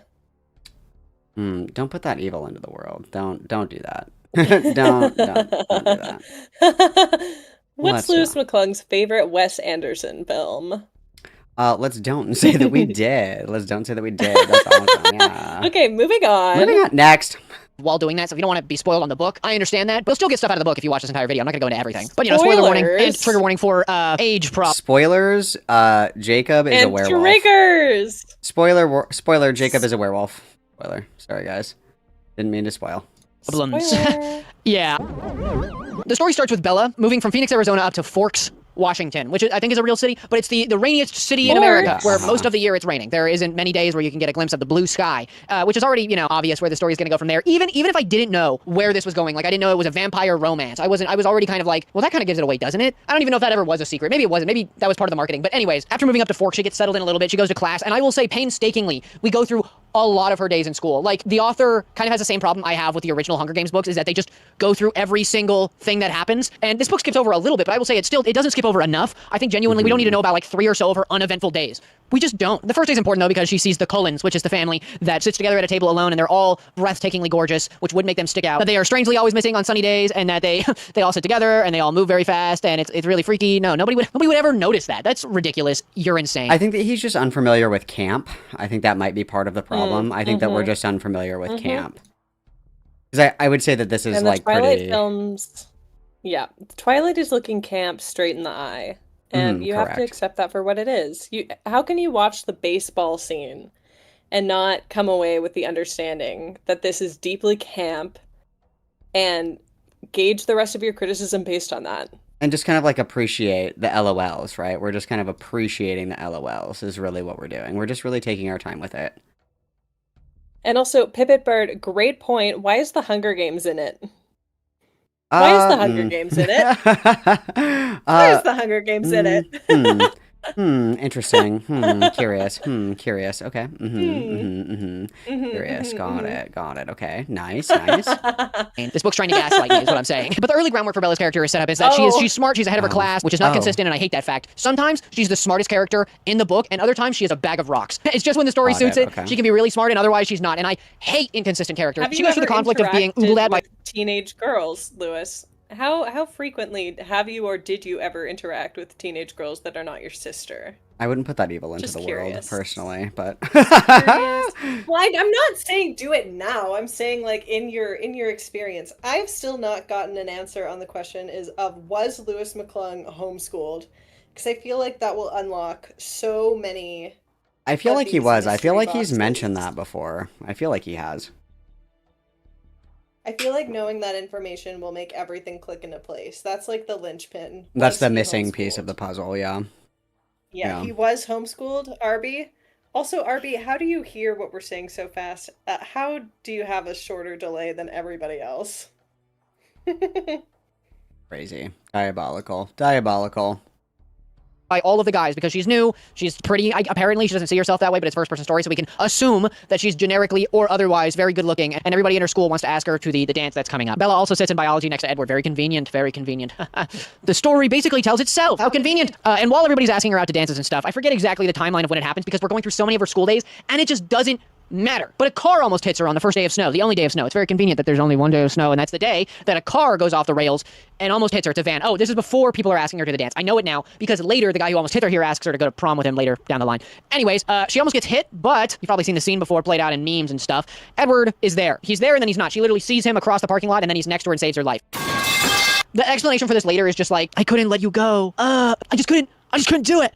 Oh, Bella. But after he saves her, the story then progresses, right? She goes to the hospital because she probably hit her head, maybe, I don't know. She meets Edward's father, and oh my god. The story from there is so annoying. It doesn't make any sense why any of this matters, dude. They're getting ready for the dance for like a week. No, I don't think that we're going to get any analysis. No, I don't think that that's going to happen. I don't believe that that's going to happen, unfortunately. Oh, you want a good balance of description and analysis, and ideally you want more analysis than description. And right now, Lewis, you are only giving me description. So that's why I'm giving your assignment a 60%.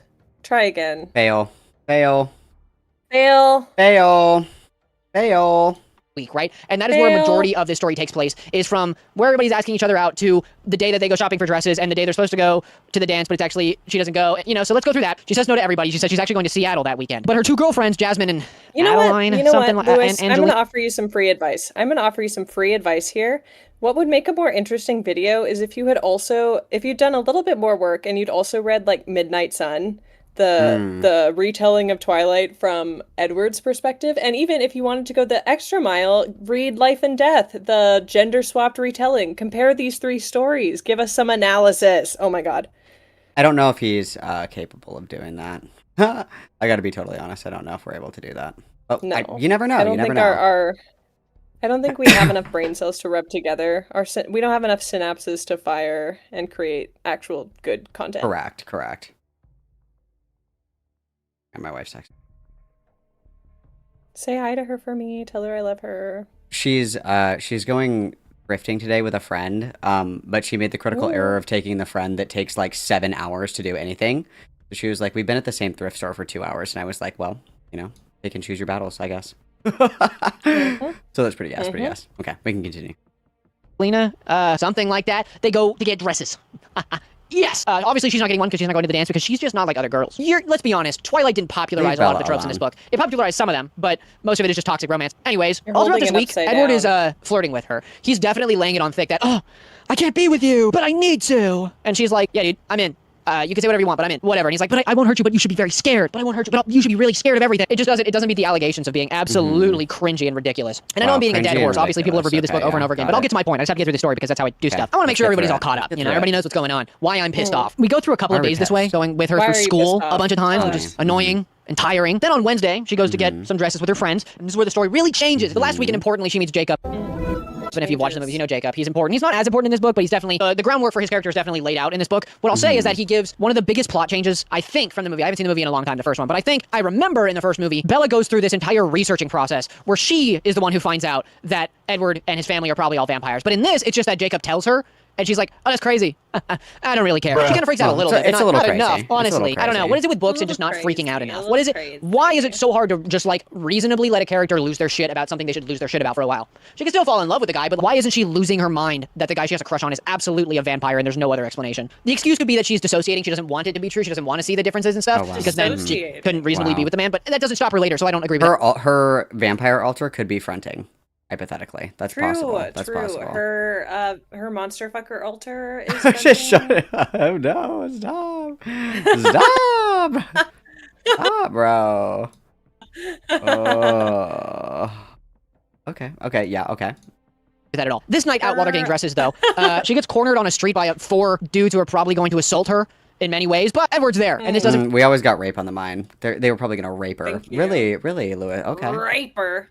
Oh, she was totally gonna get raped, but thankfully Edward is a vampire and saved her. It's like, excellent, okay. Our pale white savior. Thank we you. Love a pale white savior. Yeah, save her. Thank I agree. You, Edward. Save her. I agree. Yeah. Didn't freak her out at all because she kind of, I'm sure, knew that he was watching her sleep since he met her and followed her around everywhere she went, simply because he couldn't read her mind, and he finds that extremely attractive because Edward can read every. Love the temporary what? A contemporary meme, a relevant gotcha. meme reference. He's really on the pulse. He's like spiritually a boomer, which I think is beautiful, personally. I think that's beautiful, personally. Everybody's mind, apparently. God, I love random shit like that. It's so interesting. Wow. Once he saves her from these delinquents, these molesters, these terrible pieces of shit. So we're just, Oh, oh, okay, yeah. Okay, yeah. After she was almost raped. Okay, okay. Got it. After Okay. Edward, our white savior, saved her from the rape. Also, are we gonna get any like racial nuances here, where like the assumption that Native people have like a spirit animal, or maybe even the problematic representation of Jacob being like riffraff and everybody being shirtless and poor, living on the res, like any of that? Maybe, do we think? Because Yeah, or that'd be like a good criticism. How in the original text of the books, Stephanie Meyer said that like if a black person became a vampire, all the melanin would be leached out of their skin. Like we could talk about some actual like interesting things here, but no, we're talking about rape killers. What about in the movie the one vampire is black? Well, she was mad. She didn't want that. Oh, Originally, it's like they wanted I to have imagine an it's eight- like the Tim Burton where he's like, yeah, there's just like black people just don't fit the aesthetic of my films, and you're like, oh, okay. Arby, correct. It is very Mormon of her. Very, very Mormon. In 1978, God changed his mind about black people. Super Mormon. Yes, there is a Confederate Crazy. vampire as well. There is a Confederate vampire. That's pretty gas. Okay.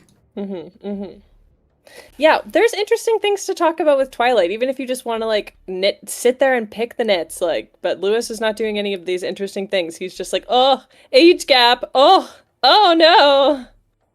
Dude, Rape. it's so problematic. It's so problematic if you ask me. Very Rape problematic. killer, qu'est-ce que c'est? Okay. He takes her out to dinner and basically on the drive home confesses he's a vampire. She just goes, that's crazy.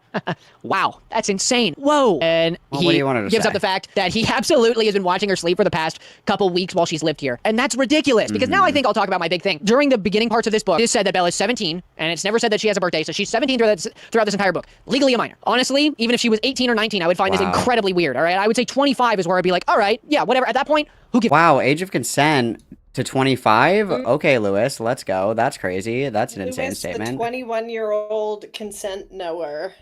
Dude, that's awesome. That's awesome. Lewis, isn't there someone you forgot to ask? This is very strange to me. This whole thing is very strange. I don't understand it at all. I don't understand it at all. DZ. True. You're right, DZ. You're right. Oh man, I don't know. I'm not loving the energy that we've created in the studio today. I'm not gonna lie. DZ I will not lie.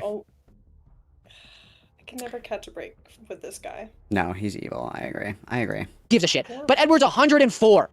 Okay, I understand what the book is trying to infer, that his aging was stopped at 17, so he's perpetually caught in this in-between world of 104 grandpa and 17-year-old boy, which would still put him somewhere around 57. So like that doesn't excuse it. And I would say that her being 17 is an objective choice. Like she did that. The author, Stephanie Myers, did that on purpose. She absolutely was like, yeah, but it'd be really easy for people to attach with her character if she was 17 and legally not allowed to be. I don't know where we're getting 57, and I also am just like kind of curious as well about I do have questions about like yes, his aging like stopped at whatever age, but like is the concern like are we gonna argue that Bella shouldn't have been able to like date Edward and like if she was 25 and he was 105, that's okay, but like so like would it be okay if he had just fucked off till she was 25? Like what's our argument?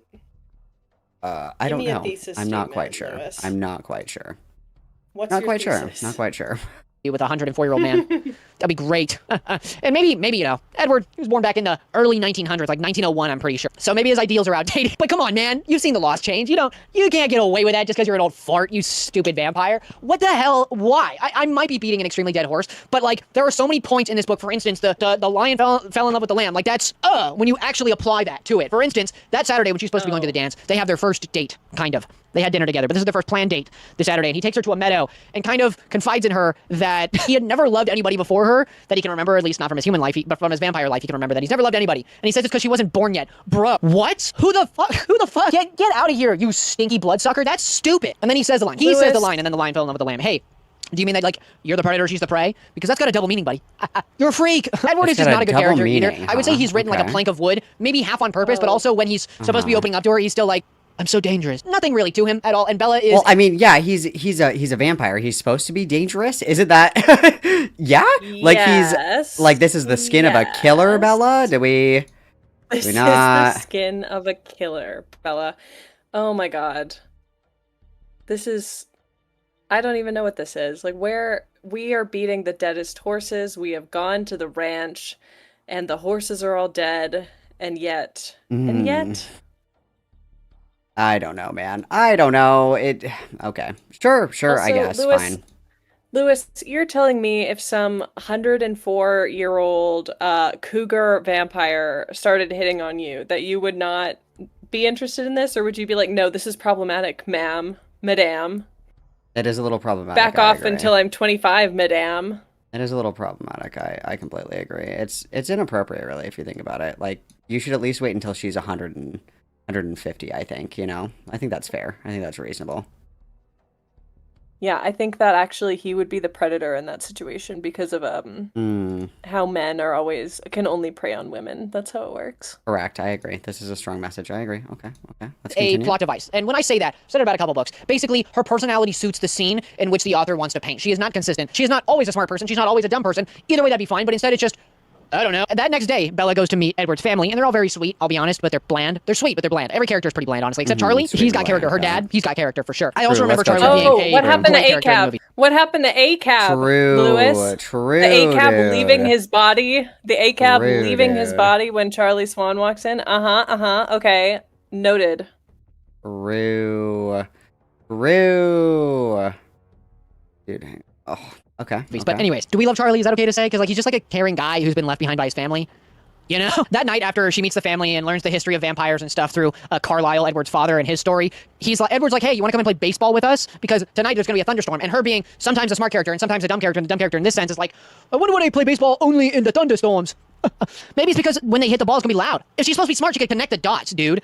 And while they're at this baseball game, the main antagonists of the story show up. And it's these three vampires that are normal vampires, not these vegetarians of which the entire Cullen family is. They're all vegetarians, which means they don't eat people. They just eat animal blood only, and it works for them. But these are normal vampires. Which and they is pretty smell Bella, gas, pretty and that gas. sets off the last 100 pages. There's no real conflict for the first 300 pages, besides just, will they, won't they? Absolutely they will. Absolutely they will. That's the first 300 pages. But then the last 100 is, that's crazy. I feel no tension at all. Again, Not even when Bella's like on death's door. But I Manage don't really your need to... expectations.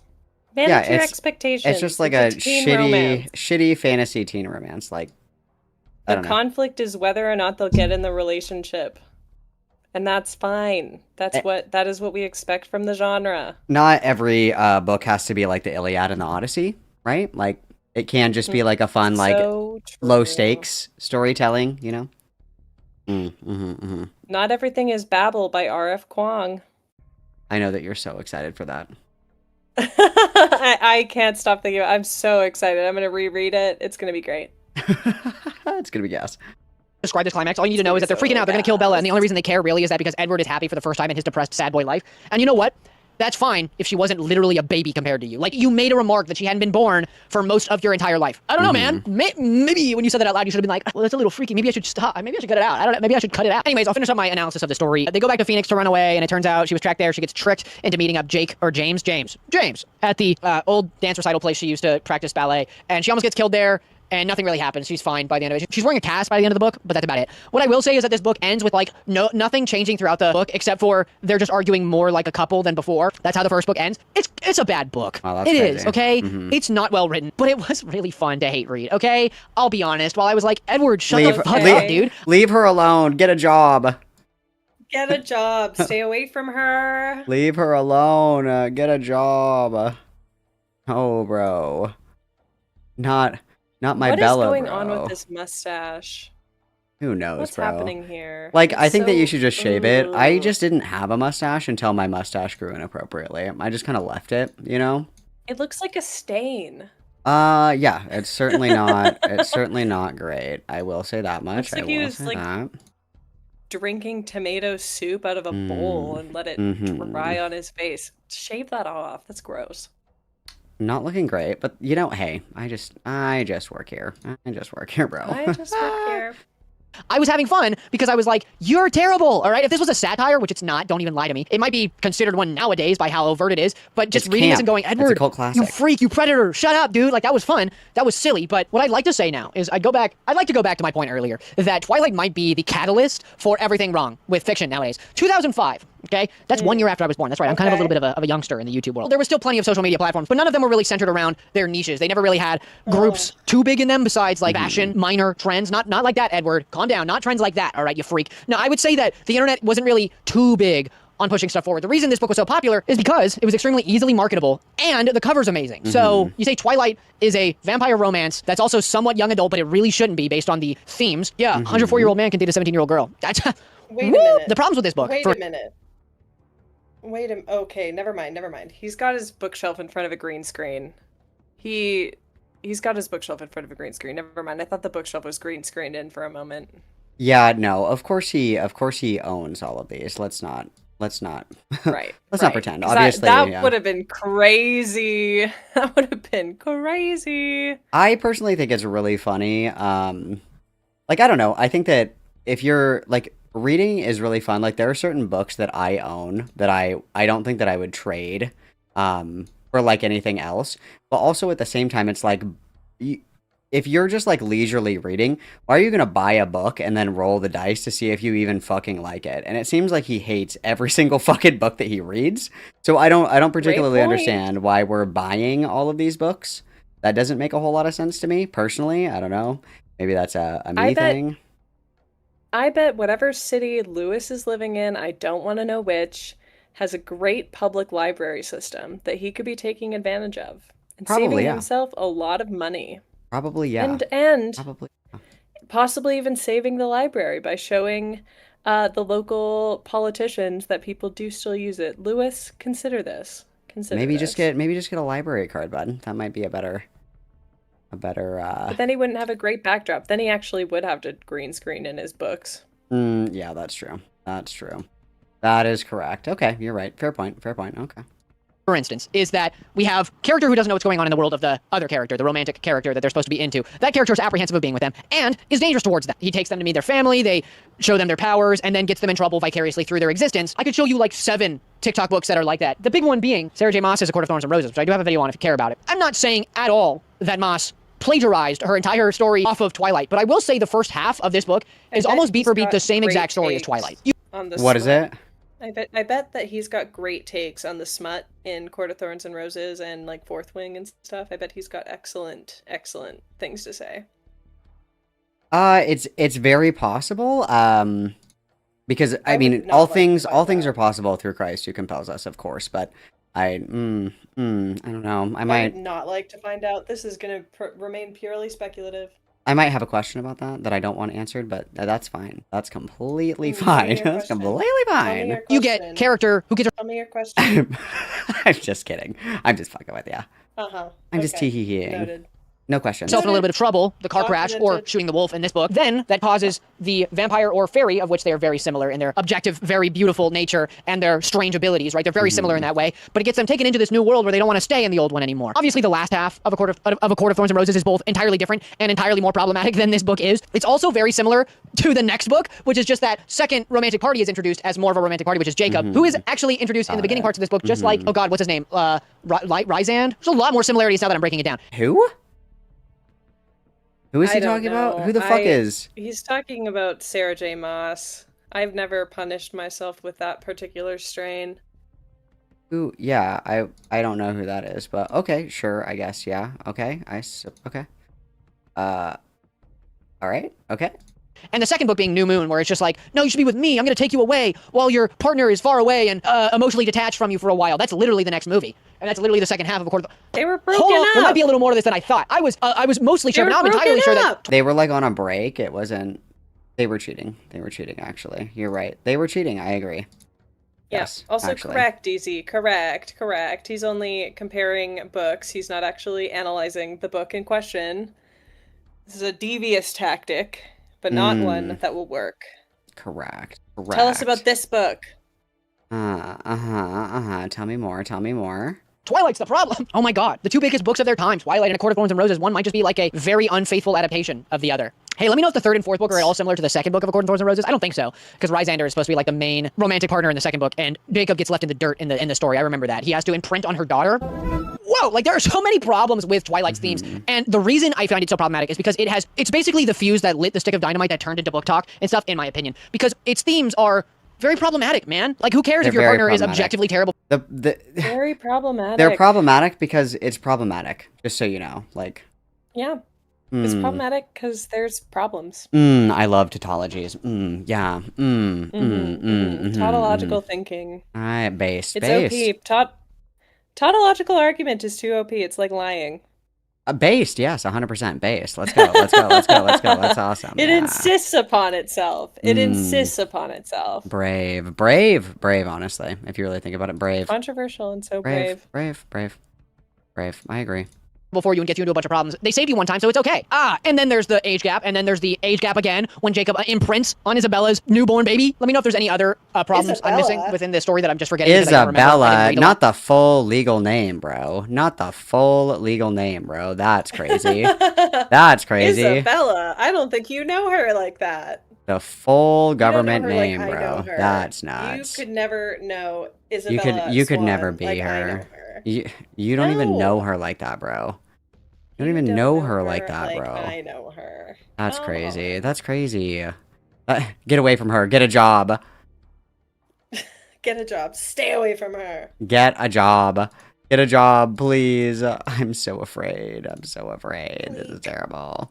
Lot of this. I'm not reading the other books, and I watched the other movies a long time ago, so let me know. I can't believe how close these two are. That's insane. Obviously, there are themes changed and story beats changed, but you see it too, right? Like, it's a little similar. Also, the bad characters and inconsistencies. I would say that with Bella's intelligence fluctuating throughout the story, just because that's what the story. Realizations mid-filming, not like planning out our videos in advance and like putting any thought into them and into actually making interesting content. Just coming up with these on the spot, like that's awesome. That's awesome, I agree. Dude. It's pretty gas. I'm a big fan. I love improv. I do too. It's beautiful, actually, if you think about it. Story wants to do. Yeah, that's a little weird. But also, the fact that she never once fluctuates on whether or not she's going to be with Edward is definitely a choice. I think that she should have been afraid, and Edward should have kind of accidentally, not actually coerced her, because we already know that that's a problem, because he's a fucking geezer. No, if she had more second thoughts, I think there would have been more tension in this book. But the tension was kind of just, oh, is he going to hurt her? But it never felt like he was going to, so it was boring. The book was boring, because there was no tension. The end of the first... What do you mean there was no tension? The end of the first movie and book, they follow each other pretty closely, other than the race thing. But, like, he almost kills her in the first one, and then he leaves in the second one to, like, get away from her because he's so scared, and then she has, like, an internal love conflict, and then it turns into, like, oh, you know, I'm gonna protect her. Like, the tension changes because it can't be like well, I guess it could, but it's not the same thing in every single book. Like, the first two, I would say, are similar, and then the last ones are similar, but, like, yeah. I'm sorry that your expectation is like fucking Harry Potter, where the theme of every single book is like Voldemort's coming to get us. Like, we can have different conflicts throughout the progression of the plot, actually. Truly, again, manage your expectations. This is a teen romance. Of course, the stakes are going to be romantic. Come on. Terrible. And there wasn't even really any romantic tension. They already felt like they'd been married for 5 years because they were arguing 24/7. The villain wasn't scary, James. He wasn't terrifying at all. Victoria, the lady who's supposed to be kind of a secondary villain or kind of like a henchman to James, wasn't present in the story at all. She was kind of just like I don't know, she's not around really. I think Stephanie tried to make... I know, but she's scary. She's scary, bro. I don't know what you're talking about. She's terrifying. Come on. Alice a bigger character in this first book, but she was kind of just like an emotionless husk. Like, oh my god, why didn't we flesh out every single character in the first book? Why didn't we flesh out every single character in the first book? Why? I don't understand. You're gonna make me read multiple books? We don't even find out that one guy is a Confederate soldier until like book 2 or 3. You gotta stay on for these reveals. Well, it's very obvious. Like, what I'm seeing here is that, like, we read the first book, and then we're like, oh my god, this doesn't answer any of my questions. And then proceeds to not read any other books. I think I'm gonna read I don't think I'm gonna read the rest of the series, because the first book just didn't answer any of my questions. I just don't. Like, dude, there's no... What do you mean? They didn't answer my... What happens in the rest of the movie or the rest of the book? Help, I don't know. I can't read the rest of this, dude. I can't do it. I never know. I can't Also, do it, I dude. think I see next to the dungeon crawler Carl. I think I see a copy of The Secret History. That would also be fucking gas content. Talking to him about like fucking bacchanals and like privilege in academia. I'm sure he's got great takes on that.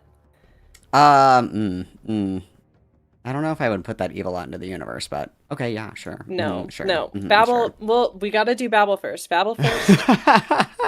Yeah, dude, don't put that Yes, evil out into the world Tito. yet. Don't do that yet.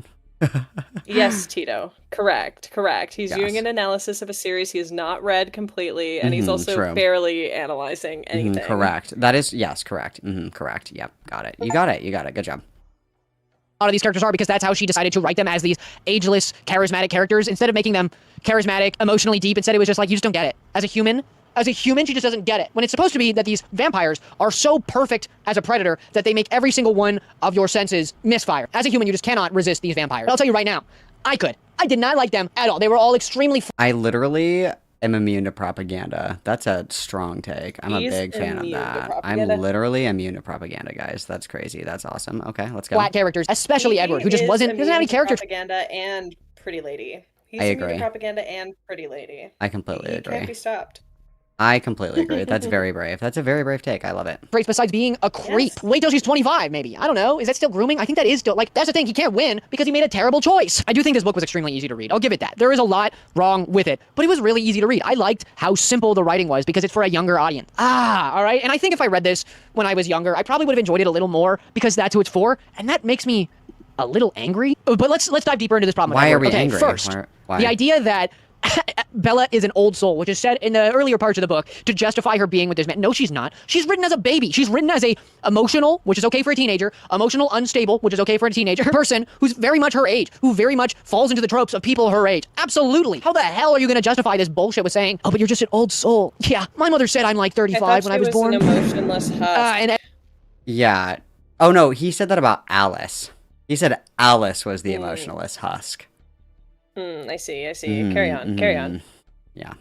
That's what we got. Edward, there. you know, being trapped in this 17-year-old body, that also somehow justifies it, but no, it doesn't. No, and it doesn't at all. And also, Stephanie writes the mother as kind of like a younger, more immature person. Like, you can tell that she's trying to. I don't want to accuse her too much, but she's like trying to write Renee, who is Bella's mother, as more of a younger, stupider mother who doesn't understand problems. She freaks out a lot. She's emotionally unstable as well. And she's written at the same maturity level as Bella, somehow maybe to confuse you that maybe she does act a little bit older. No, I think genuinely, Stephanie is writing the mother as a more immature person so that you feel that Bella has outgrown her mother already. She's already ready to date somebody who's 104 years old. Absolutely, dude. Like, this story is just pointing to the fact that Stephanie was trying to get away with this. Like, she was trying to somehow confuse you and gaslight you into thinking that this relationship is at all moral and okay. It didn't work. The internet is too woke now. No, like, we genuinely, nobody's gonna fall for it nowadays. And I think the themes of the problems with grooming and pedophilia. Oh my god, she's 17. Oh, wow. Dude. How old are you? 17. How She long was have you been 17 days and 48 days, you sick fuck. Okay. This is crazy. These pedophiles. Oh my god, Lewis, if you're gonna do this, at least talk about the Mormonism. Come on. Like, I don't know what to do. I'm so uncomfortable with the energy that we've I don't created in know this what studio. to do with my hands. Help me. Help me. What's One happening? new vape, 2 lines of coke, 3 drinks. Yeah, in the dude, let's bar, fucking turn it 4 up. more This lines of coke. sucks. Showing the fact that Bella, from what I can tell throughout the rest of these stories, is completely attached to Edward in a toxic manner. She cannot breathe when he's not around. She wants to die when he's not around. When he says he's Yeah, have you ever been 17 and in love before? You're like, I would kill for this bitch. And it's like, you guys have been dating for like a week. You're like, this is my ride or die. No. I would do fucking anything for my No. bae, but you've been dating for like a fucking day and a half.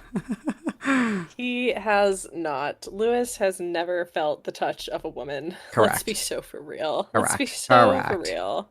Correct. Gonna be away from her for maybe a night. She freaks out and loses her shit, which also goes to show that she's not at all mature for her age. This is bullshit that was made up. It's teen love. You can be mature for your age, but still be in puppy love. Like, that's the... Hello? They're, like, infatuated with each other? The Fairbones? He's a vampire? Hello? I'm freaking out. Rondo, thank you for the membership. Help. Everybody witness, please. And I'm sad because he's not going to read all the books because, like, they get better. They get better. New Moon is my favorite. New Moon is great. I love New Moon. That's my favorite one. New Moon and then the last one when they have the fight. I like that. But New Moon's the best one, yeah. Out to make you more comfortable with this. And also the fact, and I think this Oh, sorry, go ahead. It's okay. When Stephanie Meyer represented depression with like 3 or 4 blank pages with the title, just the headers of the months, like that was great.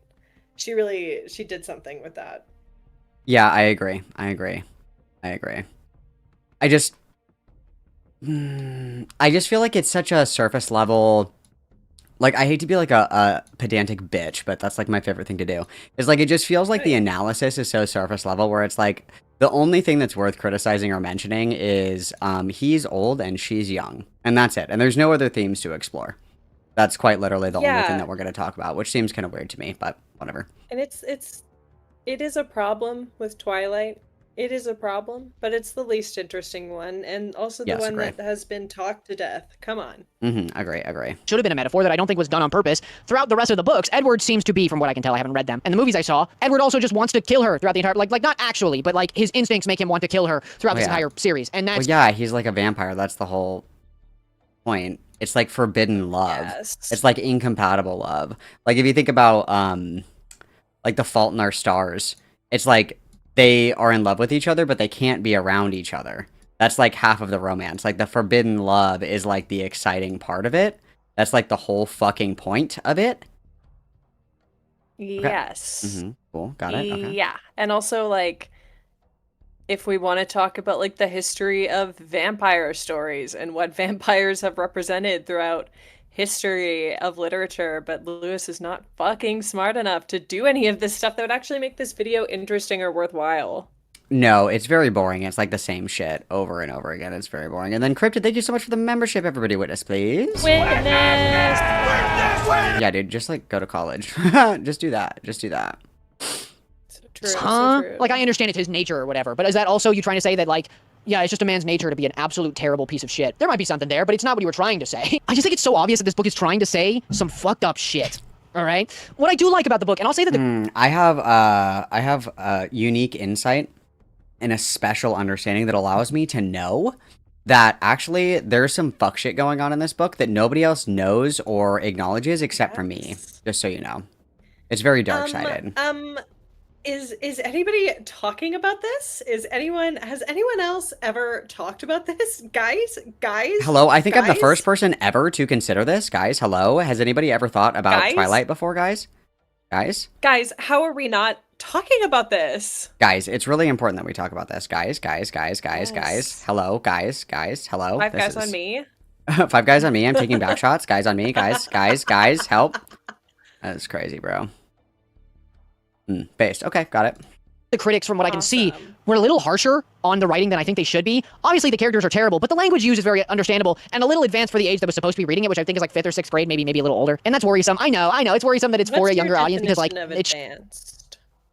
Did he say this is like advanced reading? Is that what he just said? Did I miss that? He said it was advanced for the age it is aimed at. How? And I would like to know by what metric he is gauging this. What are we... Lewis. How exactly? Lewis. How exactly? Lewis. How exactly? That's a very confusing statement to me. Huh? Okay. Lewis would lose. Are you smarter than a 5th grader? What about 8 inches and thick? What about loyal? What about trusting? What about would do anything for my daughter? Okay, nice, got it. I'm just trying to enjoy my beach vacation. That's crazy you would say that. What about What about my God is an awesome God? He reigns from heaven above with wisdom, power, and love. Our God is an awesome God. Amen, brother. Let's go. 6'7". 6'7". Hell yeah, let's go. Thank you, Tito. 6'7". Shouldn't be, but he's so brave.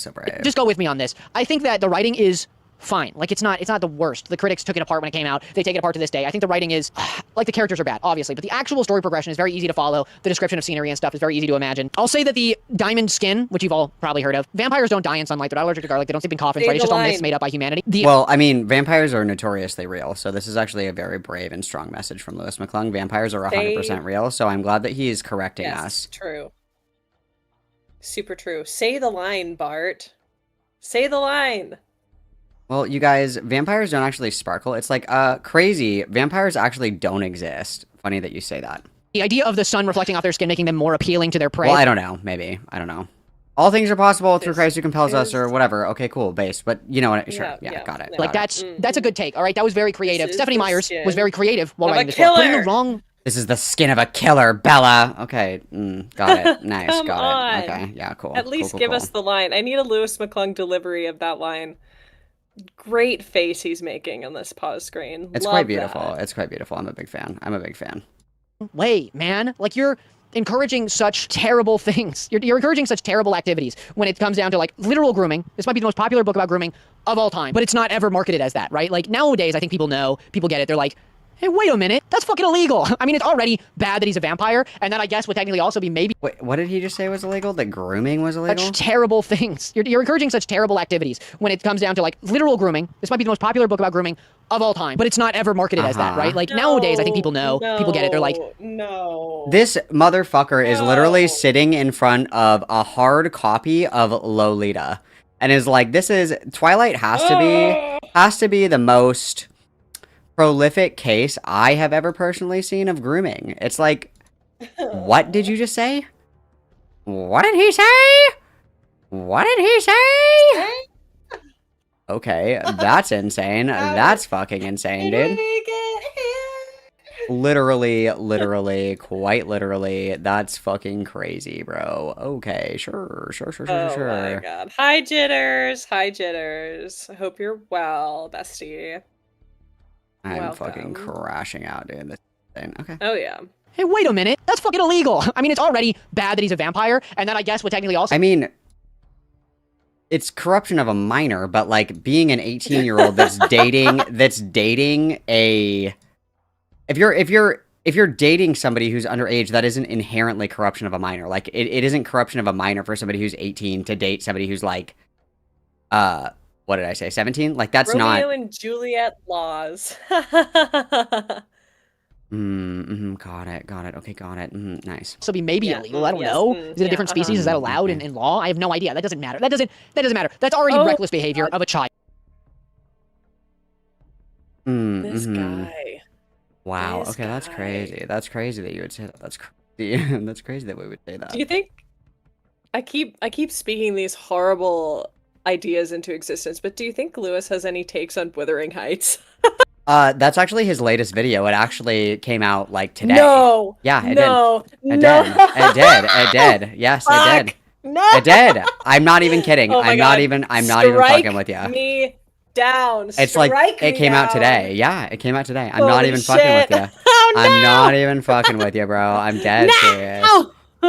Dead Oh serious. my god. Came out today. Strike me down. Oh, Strike me certainly. down in anger. Oh, Help. certainly. Oh, certainly. It's pretty gas. It's pretty gas, I'm sure. I'm sure. Sid, what are you talking about? What? Dude, this is Oh, so sorry, chat. So sorry, chat. spoilers. And then it just devolves further and further to her pushing away her father, who's the only person who sensibly is like, hey, maybe you shouldn't. She's like, shut up, Dad. I'm old for my age. No, the fact that she ignores the warnings from Billy, who is part of a community that knows very well how dangerous the vampires are. He lives on a reservation very close by that the vampires, the Cullen family, is not allowed to step foot on. And when he warns her that maybe she shouldn't, maybe she shouldn't be doing that, she's like, shut up. Weird that he could get colonization from Midsummer, but can't pick up on the colonization Right? undertones of this film. Or this book, even. Yeah, like That seems the kind of very crazy to me. I don't even it's not even subtext. It's text. It's the white man. Like, come on. Yeah, it's pretty like in your face. Like, I'm pretty sure that like a significant part of it is that the Cullens are yeah. The Cullens white are, man, literally. Exactly. So, I mean, okay, yeah, sure. Got it. That's very cool. Up, old man. I'm gonna go date this other old man. And she says no to Jacob eventually when I wouldn't say he's a better choice. None of them are good choices. Jacob's like also great a use very of the toxic, hey, but you owe it to me kind of. That was a really good sound. I liked that a lot. Mm-hmm. That made me very happy. Can we get a literary analysis from Lewis McClung on Kendrick Lamar's Not Like Us? Oh, certainly not. I keep speaking these horrible, horrible things into existence today. Yeah, I don't know why you would ever say that. That's crazy. That's crazy. That's statement certainly. Okay. Of guy, but Edward's not a better choice. In New Moon, from what I remember from the movie, he's kind of just like, no, I'm gonna run away now. Read the book for a whole movie. I think I've gone through it all. I think that's about it. I think that's all of my issues with the story. You think personally, if I said that this is the book that started it all, think of another book that might be the groundwork for the existence of Book Talk. I wonder if I went back. I don't have TikTok on my phone because why would I? But if I went back and I looked at like the earliest videos, a lot of them would probably be about Twilight. A lot of them would be about those books. They would be about similar ones like the Hunger Games, Twilight, Potter, the Divergent you series, dumb bitch. maybe. Yeah. No, I'm sorry. I simply just can't think of literally anything. I can't do it. No. No thoughts, guys. I've never felt a synapse fire in my brain. Never, not even once. I don't even know what that Not means. even once. I don't even know what that means, bro. No. I have no idea what that even means. It must be very peaceful to go through life like this. No, I completely agree. I completely agree. I completely agree. It's very just like no thoughts, concerns, just living life. Dancing through life. Not even thinking, not even considering. Okay, nice. Life's painless for the brainless. Exactly. I wish I knew peace like this, but unfortunately I don't. It's very sad. Very sad. We hate to see it. No. We hate to see it. If only. Like books from this era. Oh, sorry, go ahead. If only. No, that's all I had to say. Carry on. If only, based. That are very much for the younger people that either like Hunger Games, which perpetuate very good ideas that you should dive into as a younger person and understand more as you get older, or they're just this, which is bad, which is the two sides of Book Talk. There are books that are genuinely bad. What do you want me very to say? interesting to dive into that are made popular by Book Talk and that actually have things that you should know and think about and read about. And then there's problematic, gross books that are marketed to kids that perpetuate bad ideas that shouldn't I don't know. For instance, on my last video about heated rivalry, where somebody made a really good No. See, I think that you and my wife should watch this one together. I think that would be awesome. Oh my god. That would be great, actually. I would love that. Yeah, because I think that would cause a nuclear level fucking crash out for sure, dog. For sure, dog. Yeah, Point that I might make an entire next mod VC, we'll get Oh, yeah. Mrs. Malcolm. Oh yeah, And we'll rock you, that shit, bro. Hell yeah. me, Mrs. Malcolm, and Glenn. Yeah, that'll be great. That'll be pretty gas. I agree. video about that a lot of these smut books are given covers that absolutely appeal to a younger audience. They could absolutely just be a fantasy book or a funny little sports book or whatever, but instead they're marketed to younger people almost absolutely on purpose. Twilight was said to be for a younger audience. Yeah, and it's marketed to them so they can get molested. That's exactly what happens. It's next thing you know, you're getting molested. That's crazy. That's crazy that you would say that. All of it's marketing, it's writing, it's everything. Oh my god. Help. Gas. It was a YA book for a long time. I don't know. I don't think it should be considered one anymore because it goes, hey, grooming's cool and good as long as you have a little bit of apprehension. What? And you're an old soul when you're born. It's about forbidden love, bro. Oh my god, Lewis. It's all Mormonism. Holy shit. Did you do any research? No. It's the Mormonism, bestie. It's the Mormonism. What a silly question. Holy shit. Of course not, bro. Of course not, bro. Oh, God. Right, guys? Just like, I think my point just like how is... finding out that Lewis was homeschooled unlocked so many boxes in my brain, unlocked all the doors for me. Like, finding out that Stephanie Meyer is Mormon would unlock this for him. I just feel like it's very... Okay, maybe I'm being like a dick. In my opinion, it feels very cut and dry. Like, in my opinion, it makes... Like I don't have a hard time following, like, the main themes of the book. I don't really have a problem, like, understanding that there's, like, undertone... Or not even undertones. It's, like, very, very obvious, like, the idea of, like, colonization and... But it's, like, it's teen romance. It's teen romance. It's forbidden love, question mark. That's, like, a timeless tale of forbidden love. Yeah. Yeah. And, like, we could talk about how poorly handled, like, the colonization subplot is. Like, that's a conversation we could have. We could talk about the racism. We could talk about so many things that are more interesting and also less trod upon than grooming and pedophilia. Interesting take. Yeah, it's pretty odd. I agree. I agree. I just work here, man. is that We're this almost book done. has started It's good. everything that is wrong with Yeah, book talk. we're Everything almost about the lack of We're so intellectual close. advancement, lack of good marketing for what it actually is, and showing that it's absolutely for an older audience, and this maybe should have been, but everybody just let it slide because they're both technically 17, right? Even Fourth Wing looks like it's for a younger audience. Not the copy I have, which is like a special edition or something. I don't even know, dude. But like nowhere on this book does it say it's at all not okay for children. So, and I would say most people would agree with me that that is the big problem. Not what the book is about. Okay, all these books are about Are teenagers advisory. What do you want? like, if anything, you could make the argument that they like Hunger Games is probably inappropriate for children because it has themes of like child death. And not only that, if you really think about it, PETA and Katniss being together, that's basically rape because Katniss doesn't even love him. Right, and then it could be a form of Stockholm syndrome, This is right? a trauma bond. Well, yeah, and then the longer they spend together, it's like a coercive relationship. You know, over time, she learns to love this other person. It's very controlling, you know, and President Snow is orchestrating all of it, and he's old. There's there's a lot here. There's a lot here. I agree. Yeah, it's grooming. It's grooming. Yes, I That's agree. crazy. Yeah, I bet there are some county book banners that would love to have a chat with Lewis McClung. Yeah, bro, 100%. That's crazy. That's crazy. You would say that. Okay, all right. Okay, awesome. Okay. I've just been saying so many curse things. This is great. This is awesome. That's pretty gas. That's pretty gas. I'm here for it. Things that are fine to write about. It's just that they are absolutely marketed to a younger audience that they should ever be marketed toward. And Twilight might have started it all. Who knows? I don't know. I'm excited to hear what you guys think about that. Also, what you think about my rambling. I think it's pretty obvious that Twilight had at least something to do with it, especially since Court of Thorns and Roses is still very close to the first two books. Let me know what you think is a book kind of like Twilight that started it all. And let me know what you think about what I said. I'd love to hear about it. And thank you to my member. I still only have one, so if you want to be part of the channel and support it directly, by all means. He has a single member. That's gas. That's gas, dude. I fucking love that. Oh my god. That's gas, That's bro. awesome. Fuck yeah, dude. That's awesome. Well, Lewis, you are number one in my heart. I can't wait to chat with you. I asked him. We gotta follow up, Lewis. Lewis, I just want to chat. I have some things to say to you. I have some questions. I just want to some understand, questions. bro. I just want to understand, bro. I think that if he just explains everything one more time, we'll all get it. I agree. Just one more. I agree entirely. Just one more statement. I agree.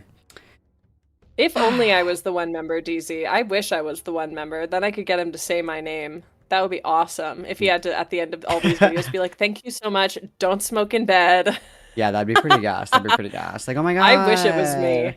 She's crazy. Thank you so much. God damn it, Malcolm. And don't smoke in bed. She's crazy. We can't take her anywhere. Oh my god, stop. Oh my god, stop. Yeah, that's pretty crazy. But I was looking. He did it was literally yesterday. It's Wuthering Heights is so bad. Oh, what is that profile picture? Hello? This is me off the perk. Can I zoom in on this? No, it won't let me zoom in What the fuck on is this. that heated rivalry thumbnail? Oh my god, help me. Dude, this is me when the bass drops. Yeah, this is me when I'm peaking. Ew. Ew, girl. Ew. Like, I hate to be the bearer of bad news, but any smut that you read is going to be, like, really cringy and embarrassing when you're, like, not horny. It's like sexting. You know, like, if can you're... they not see it? Oh, shit, sorry, Are I they didn't... not I'm sorry, seeing it? I didn't... My bad, sorry. Oh, no. Yeah, so this is me when the bass drops. This is me when the bass drops. That's me when I'm peaking. Yeah. And then it says, I just can't get enough of his man slit. But it's like, smut is just... It's gross when you're not horny. It's like... Yeah. It's like, if you sext... Which is why you should never sext. You're like super into it. You're like, oh, this is so hot. This is so hot. I'm into it. And then you are no longer horny, and you read it, and you're like, I deserve to be killed. This is the worst thing that I've ever said. I'm disgusting. It's like Natalie Portman like wiping whore off of the mirror in Black Swan. You know. Yep, I'm seeing that he did an RF Kwong video, so we may have to do another Lewis segment soon. Oh, 100%. 100%. W Seggy, Lewis Seggy, and then Seggy. after we do that, we can reach back out to Lewis and be like, "Hey, I've got some follow-up questions after watching you talk about Babel. Would love to chat." Correct. That sounds Would love gas. to chat. That sounds gas. Okay. That sounds amazing. I hate to love you and leave you. It's been a delight. Always. And until next time, lesbians. Next time, lesbians. And then, okay. Wow. Gas, guys. Gas. Okay, I'm going to go piss girly pops, and then I'm going to switch this over. Let's do Femiaz's. Let's do Femiaz's conversation with Firebat, and then we're going to do catch up with Firebat from this morning. And then I have a Google Docie that I found on Twitter. I don't know anything about this. It's another Minecraft Google Docie, and we'll do that because I figure that'll be pretty entertaining. I suppose. I guess we'll see. And then let me just make sure. Yeah, this is Femiaz's stream, and then let's get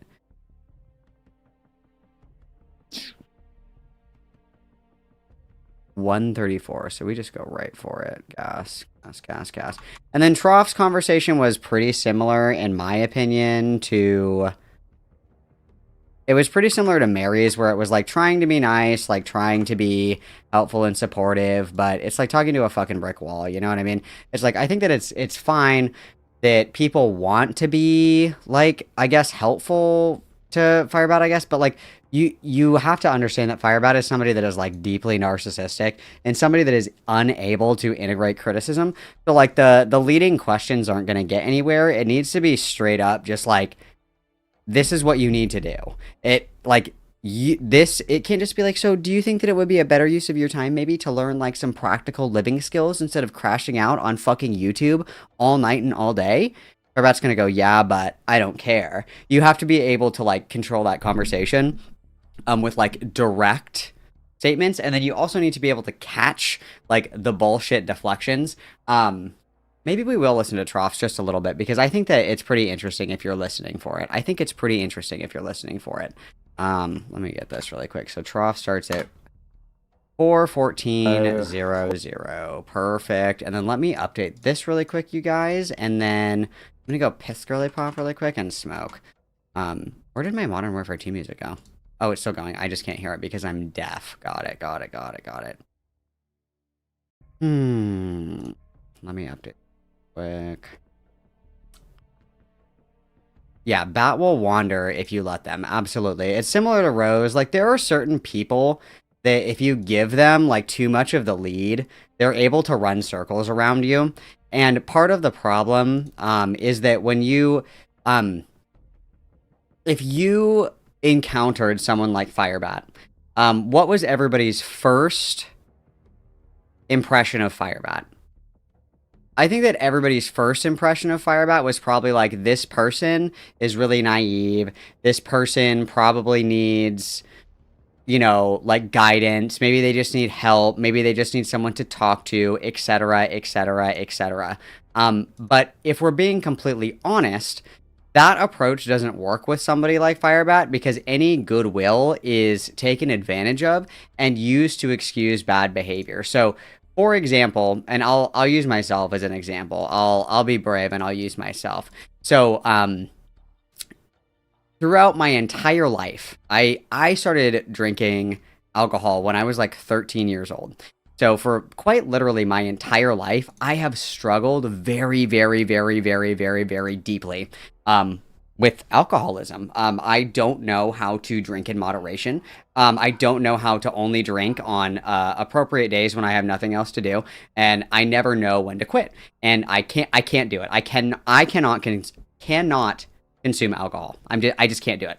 I don't have that impulse control, so I just don't do it.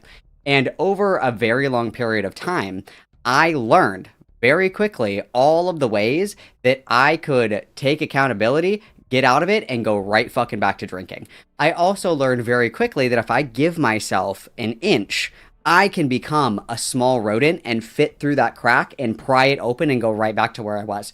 So I tried therapy for a long time, and one of the things that's really hard with alcohol addiction is that alcohol is a socially acceptable substance. Like, it's normal to go and get drinks with coworkers. It's normal to drink at family gatherings. It's normal to drink in celebration. It's normal to drink for New Year's. It's normal to drink for your birthday. Like, drinking is so woven into social culture. So if you say, I have a problem with drinking, people are like, oh, well, just have a little bit then. Or, why can't you just have one? Or, maybe you should just practice like setting a timer and only having one, you know, once per hour or something like that. But if I approach somebody and I said, hey, I have this issue, I can't stop smoking meth, nobody would say, well, just use it in moderation, right? Alcohol addiction is like very, very normalized. So it's quite difficult, actually, to have people understand that it's not just like oh, I'm weak-willed. It's like, I just like can't fucking control myself the same way that somebody that is like addicted to fucking meth can't control themselves, right? And so I tried a lot of different things. I tried doing I'm only drinking on the weekends. That very quickly became like, well, technically Friday is a weekend. Like after work on Friday, that's technically a weekend. It's like, oh, well, we have Friday off, so I can drink on a Thursday. Or, oh, Monday's a holiday, I'm going to drink on Monday because it's a holiday. My birthday's coming up. Even though that's on a Wednesday, I'm still going to drink because obviously it's my birthday. And then before you know it, I'm drinking every single fucking day again. Same thing where it's like, I'm only going to have one per hour. And then, you know, you have one and you look at the clock and then it's like, you know, it's been 55 minutes, close enough, I'm going to have another one. And then you look at the clock again and it's like 45 minutes, I'll round up. And then before you know it, you're just pounding one after another after another. And that's something, there's like some kind of mechanism in the brain that does not like, it will seek out imperfections in logic and it will find those gaps and push through every single time. And that's what I see when I look at FIREBAT. I see somebody who takes like the open-ended question as a way to kind of justify that behavior. And the way that you nip that in the bud is that you close the crack, you seal the escape, where it's like, if you say, don't you think that it would be a better use of your time to be preparing for your newborn child instead of crashing out on the internet? And you say, FIREBAT would say something like, oh, yeah, I know that obviously, but it'll be different when the baby comes. It's not going to be different when the baby comes because there's going to be another excuse for it. And it's been the same thing with not streaming, not watching drama content. There's one exception, and then that exception expands. Think of exceptions to rules like this is expanding foam. You like have your exception, you put it in the crevice, and then it expands and suddenly it's pushing and the crevice actually opens. It doesn't really solve the issue. It just creates more gaps for people to get through. So attacking the logic doesn't work. You have to be able to build walls around the logic and force people to work within that logic. Like there has to be strong guardrails for people like that to be successful. Because the negotiating, the bargaining, the exceptions to the rule, well, just this one time, that doesn't work with this kind of behavior, like at all. So we'll watch a little bit of Troph's coverage and we can talk about it some more, but that's really it, right? No, dude, I love smoking. I love cigarettes. And exactly, Femi, I was like, that's most people's first impression of people like FIREBAT is you feel bad for them, of course. Yeah, a lot of people just kind of felt bad. You know, I love booze, but I love not being dead more. I love that a lot more. It's important to note, like, like your thought, like the thing that will make you guys the most successful in being able to control your patterns of behavior that you want to change is being like really fucking honest with yourself. Because it was like a very difficult realization to be like, I am making a conscious choice here. Like, because it's really easy to say like, oh, you know, it's this, it's that, it's the other thing. Oh, well, this happened and that's why I drank it. Oh, it was because I had a shit day at work. Oh, it's because of this or that or the other thing. But the reality is that I'm always looking for an excuse. And there will always be one. There will always be a bad day at work. There will always be, you know, a door ding on my car. There will always be an argument. There will always be a sad memory. There will always be something worth celebrating. There will, every single day, multiple times throughout the day, there will be an excuse. And when you stop giving yourself excuses, when you stop making excuses, and you own up to the fact, to yourself, own up to the fact, like, yeah, I am fucking making excuses. I am, because I don't want to stop, but I need to. That's when you kind of see that change. And being able to force people into that position is really difficult to do, but you can do it in a tactful way. And, you know, sometimes you just need to fucking hear the music. Sometimes that's what you need. You need somebody to be really fucking real with you and break your fucking neck, giving you whiplash, like, just snatching your ass and holding you in front of a mirror and being like, this is exactly what you're fucking doing, and it's pathetic. And if you want to change, if you want help, if you want to do better, if you don't want to be like this anymore, okay, then stop making fucking excuses, because the only one that can stop you from doing this shit is you. And nobody has been polite enough, or excuse me, nobody has been a real enough friend to FIREBAT to say that. And I don't have any fucking interest in being this bitch's friend or whatever. But nobody has been real enough with FIREBAT. Nobody has been real enough to say like, no, you're fucking up hardcore, bro. So I'm more than happy. FIREBAT was like, Malcolm's gonna fuck with me. He's gonna pretend to be my friend. We're never going to be friends. Forget about it. Like, get fucked. Absolutely not. I have plenty of other friends that are struggling with their BBC popper addictions that I have to worry about. Okay. And it's like I have no interest. Like, would it be super fun to just like fucking scream at FIREBAT? No, but it's like this is your golden ticket, bro. This is your golden ticket. Okay, I am willing to have like a chill conversation with you one time, and then after that, if we keep doing the same shit, it's whatever. Because if you take the advice and we stop making excuses and we stop engaging in this behavior, then all of this goes away. You just have to be willing to listen and take accountability and look in the mirror and realize that you are the fucking problem and nobody else can change your behavior but you. And I'm willing to have that conversation. I won't raise my voice. I won't yell. I won't shout. I won't cuss. I won't make fun of FIREBAT. I will literally just have the conversation. And if after the fact we want to keep going, then I'm more than happy to fucking strap some tannerite and blow this shit up because holy fuck, that'll be the most gas fucking I told you so that I've ever experienced in my entire life. Yeah, I can't have these conversations, and I'm happy to have them. So I guess we'll see. Maybe FIREBAT will come around later. I don't know. FIREBAT seems to think that nobody has anything else to do ever. So I find it really disrespectful that FIREBAT doesn't want to talk to me, even though FIREBAT was like, why isn't Malcolm available during working hours?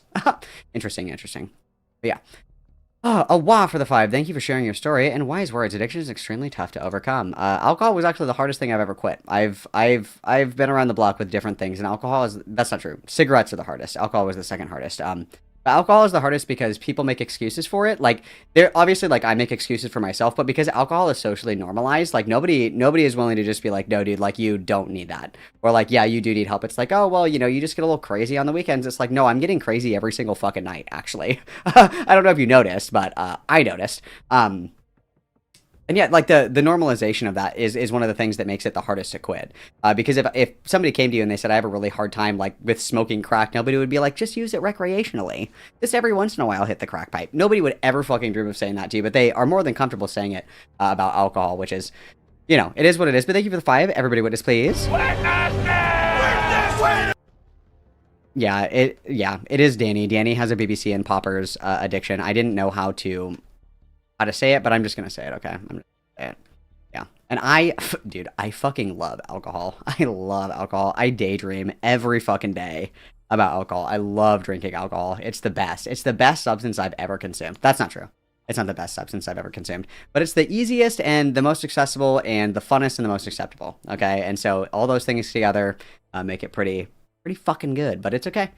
That's why I drink like 25 sparkling waters a day. So the next time that you guys are like, oh, stop drinking so much sparkling water, you have to piss all the time, it's because I'm an alcoholic, so check your fucking ableism, okay? Check that, okay? Okay.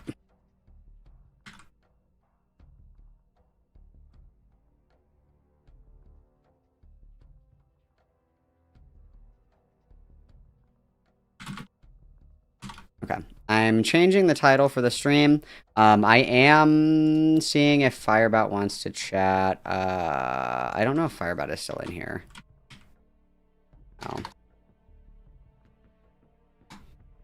FIREBAT isn't added me and then unadded me on Discord, so I cannot send FIREBAT a message, but I might be able to get into their Discord to ask really quickly. Let me see if I can do that. And we're fucking live right now. What are the odds, guys? What are the odds, guys? Go over to this link tree. In the Discord server.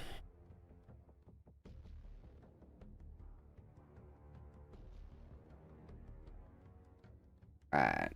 And then just gonna ping.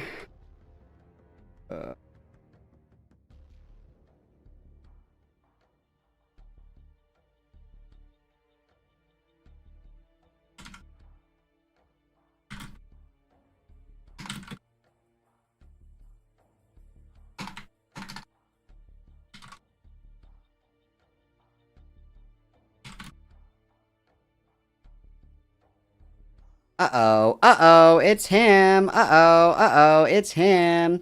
Okay, we're gonna do a quick go piss scroll, and then we're gonna do some FIREBAT coverage, okay? Alright, I love you guys lots. I'll be right back. Everybody behave. Have your key jangling, guys.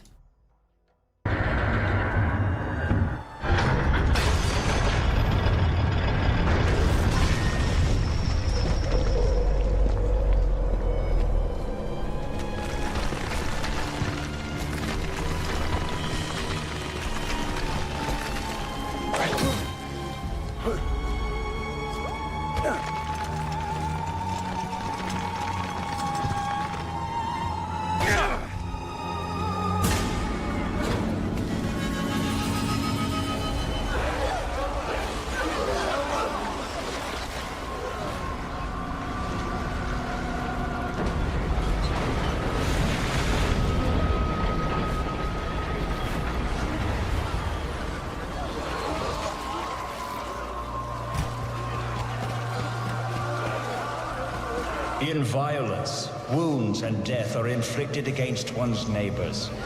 This ring torments those who murder and plunder, and every soul who wrongfully smites another.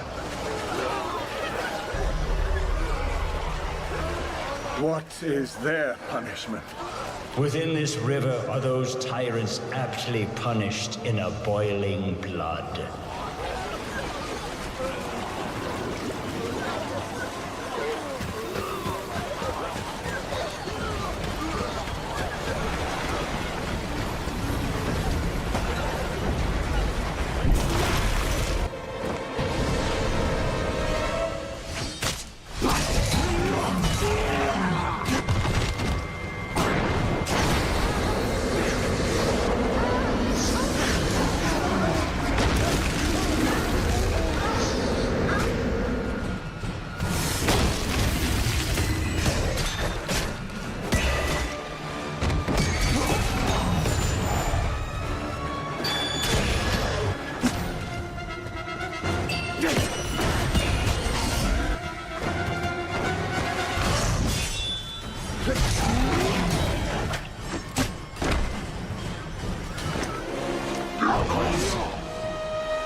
this place.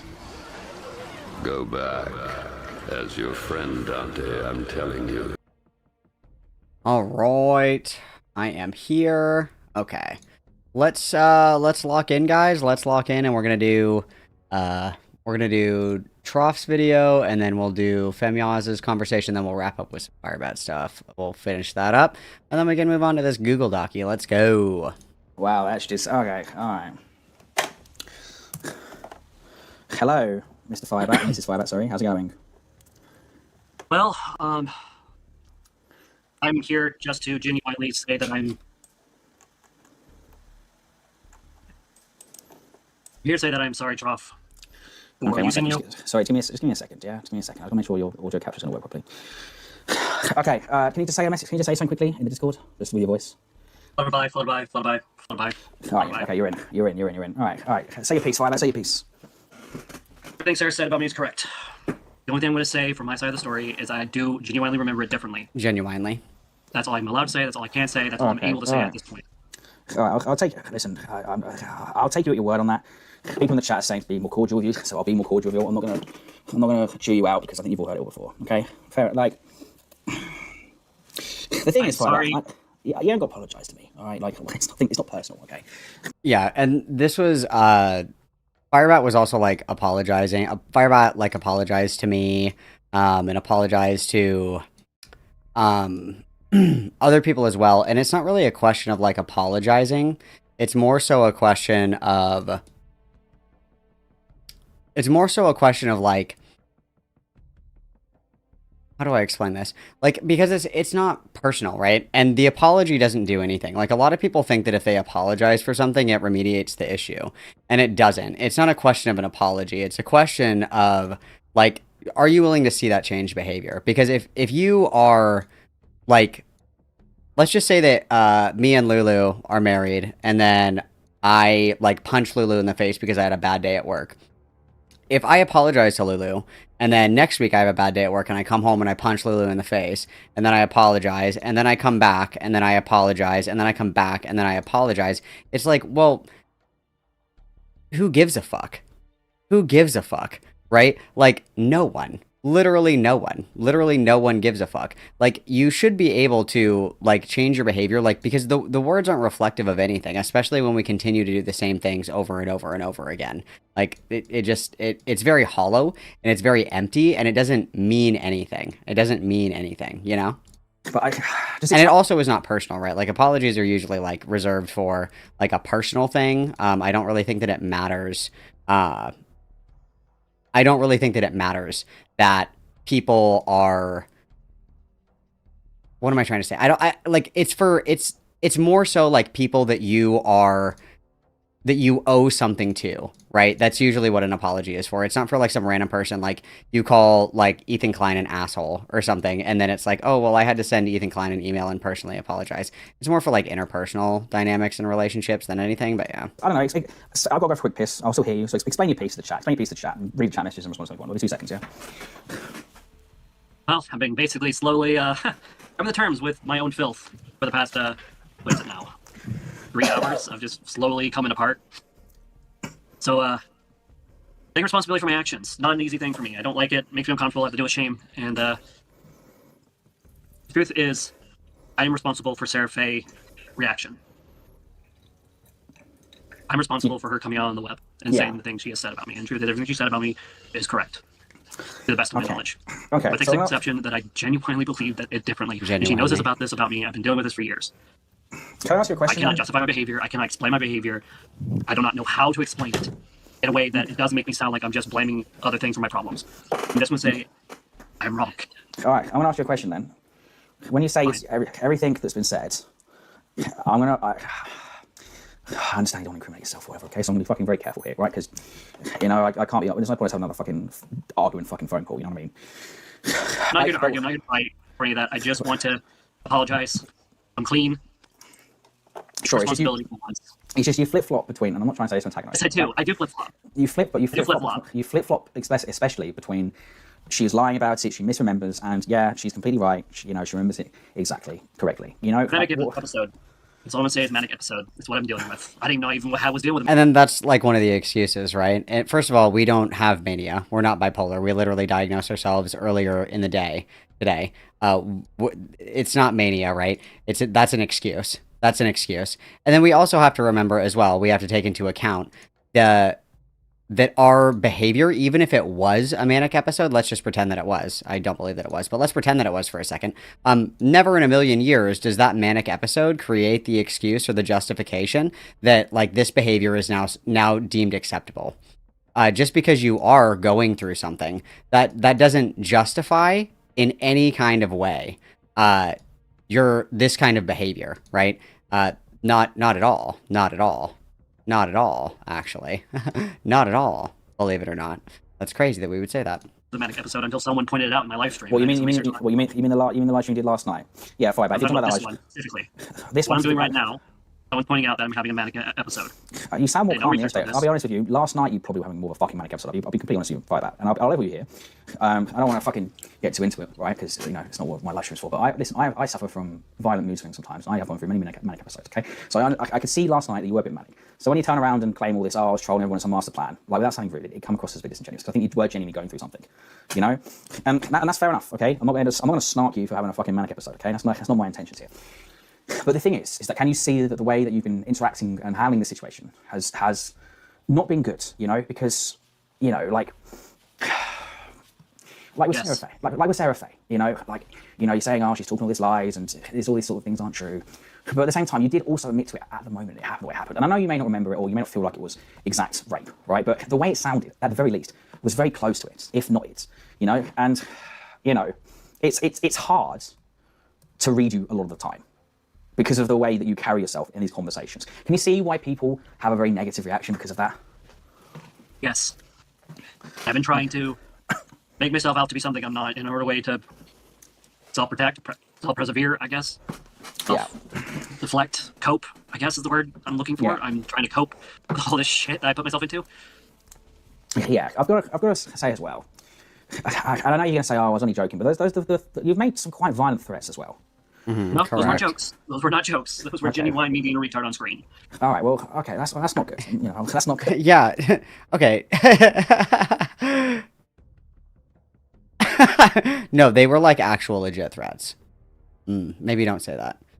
There no preservation skills at all, dude. That's okay. Yeah, sure. Okay, got it. All right, noted. But the thing is, I'm not trying to psychoanalyze you here, but why do you? I catch what you said with Ministry earlier and all this sort of thing, right? But so I understand where you're coming from, but you feel like you need to always vindicate yourself and see justice in your own eyes, whatever. But why do you feel compelled to threaten and almost bully into some people into silence or submission? Because it is intimidation, and I'm not asking so much you to justify. I'm asking where your mind is at when you're doing these things. Like, what's your thought process? I'm angry. I'm afraid. I'm. Yeah. Desperate for vengeance. I mean, those are the feelings that come to mind anyway. Yeah, but is it vengeance because you feel like you've been scorned, or is it vengeance because you don't want your ill deeds to have been as publicised as they were? Maybe both. Maybe both. Okay, and I'm going to ask you this question. I know many people ask this question, but what is it that compels you to then just not walk away in this situation? Because I'll be honest with you, FIREBAT, right? If you hadn't responded and you just sort of let sleeping dogs lay, if you know the expression, you probably get away with the wrong word, but you probably would have not had to deal with any of the heat. It's just. But the thing is that when you engage in it, and especially when you engage in it in an antagonistic way, like you have, you can understand how that just keeps the fire burning. It's adding more fuel to the fire, which I feel, as much as you try to act like you wanted all this drama and tension, I don't feel like that's being genuine. I feel like it's cope. Can you not see that this is? Can you just see how this is just the wrong way to go about it? I can tell you a story of why I do what I do. Sure. I don't know if you'll believe me. I don't know if anyone will believe me. At this point, so I'll just say this. My entire life, I have been dealing with this type of shit, which is why I haven't had a big presence online until recently. When I became public, I honestly felt like it was high school over again. And back then, I did the same thing, except offline. And it created a lot of problems for me back in high school. It created a lot of problems for me living in the small town I lived in. And for me, it's a response to the trauma I went through back then. So when people snark at me or when people say shit about me, whether it's true or not, it still hurts, it still sucks, and I feel like I need to do something about it. My ability to just walk away from problems clearly isn't evident or there. Okay, I hear what you're saying. I do hear what you're saying here, but at the same time, though, and I get it, okay, because, like, you know, I've been doing, not on this channel, but, like, over various platforms. Like, this is not even my biggest channel. I used to be way bigger on Twitch, like, 12, 13 years ago, right? The thing is that I understand the need to always respond, to always indulge. I get it. I understand that. But at the same time, if it's having such a detrimental effect on your life, why continue to engage? Because you must know deep down that if you truly, and I'm going to be blunt here, just shut the fuck up and just moved on, you wouldn't have to be dealing with this shit. It wouldn't. Correct. It wouldn't. No one would talk about it anymore. Like, you know, you ask why do these people cover you? Why do these people, you know, cover on the streams like me and Femils and Parry sometimes and Malcolm and stuff like that? It's because because of this I'm going to be blunt, bipolar mindset you seem to have. You constantly seem to mistake. Don't give the buzzwords. Don't give the buzzwords because we're gonna take that and run with it. We're gonna take that and run with it. We don't want to. We do not want to like give any kind of out, and that is going to be perceived as an out. That is going to be perceived as an out, unfortunately. Because now we can just say like, oh, well, it was just like a manic episode, just like Troff said. Not saying obviously that Troff is like excusing this behavior or anything like that, right? But it's like when you give people an inch, they'll take a mile. And I don't think that FIREBAT is very different in that regard. Like, I think that realistically, if you're going to give anything, I think the realistic answer, of course, is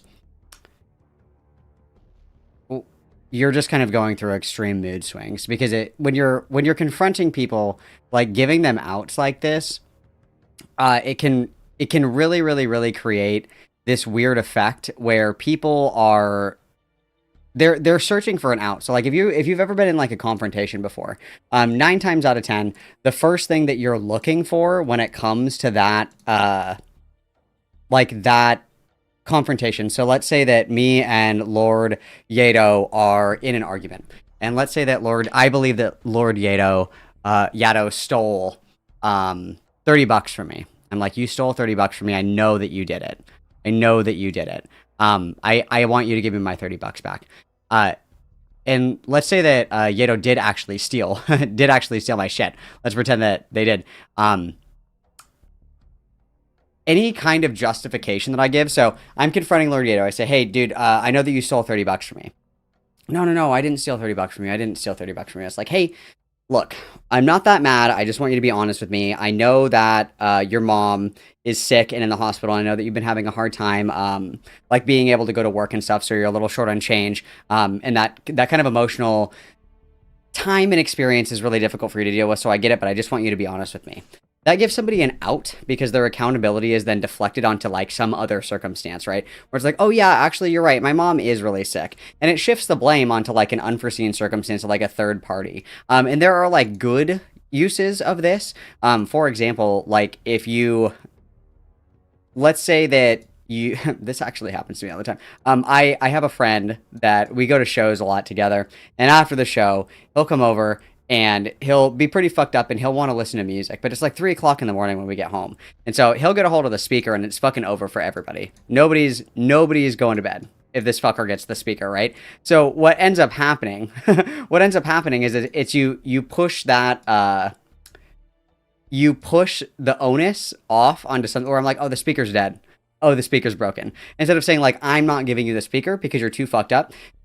There are times when it's appropriate to deflect that onto an unforeseen circumstance if there's not like a high consequence to doing so, if that makes sense. So in the situation of like, hey, like talk to me about why you like raped your ex. And it's like, yeah, I get that you're feeling kind of bipolar. That's like a flashing hitbox, and they're like, yes, I'm going to latch onto that because it somehow takes away from my culpability in this action. But if you have a friend that's like fucked up and it's like, yo, give me your car keys, I'm going to the store to get more beer. You're like, my car's out of gas. Instead of just saying, no, I'm not going to, you avoid the conflict wholeheartedly, right? Like those are the two different options, right? And they're different in practicality, of course. Burn out content and say things that are fucking insane, which leads the people to cover you. Like, you know, you must understand that if you just literally just stop talking about it, it's over.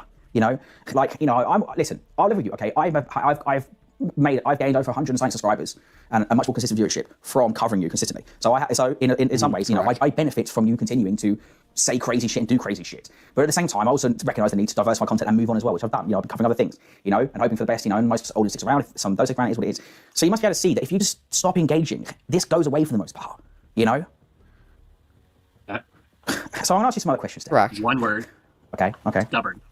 Stubborn. Okay. Well, but... Okay. And then so this is where you would catch that and be like, no, it's not stubbornness, because let's be honest, there are times where, like,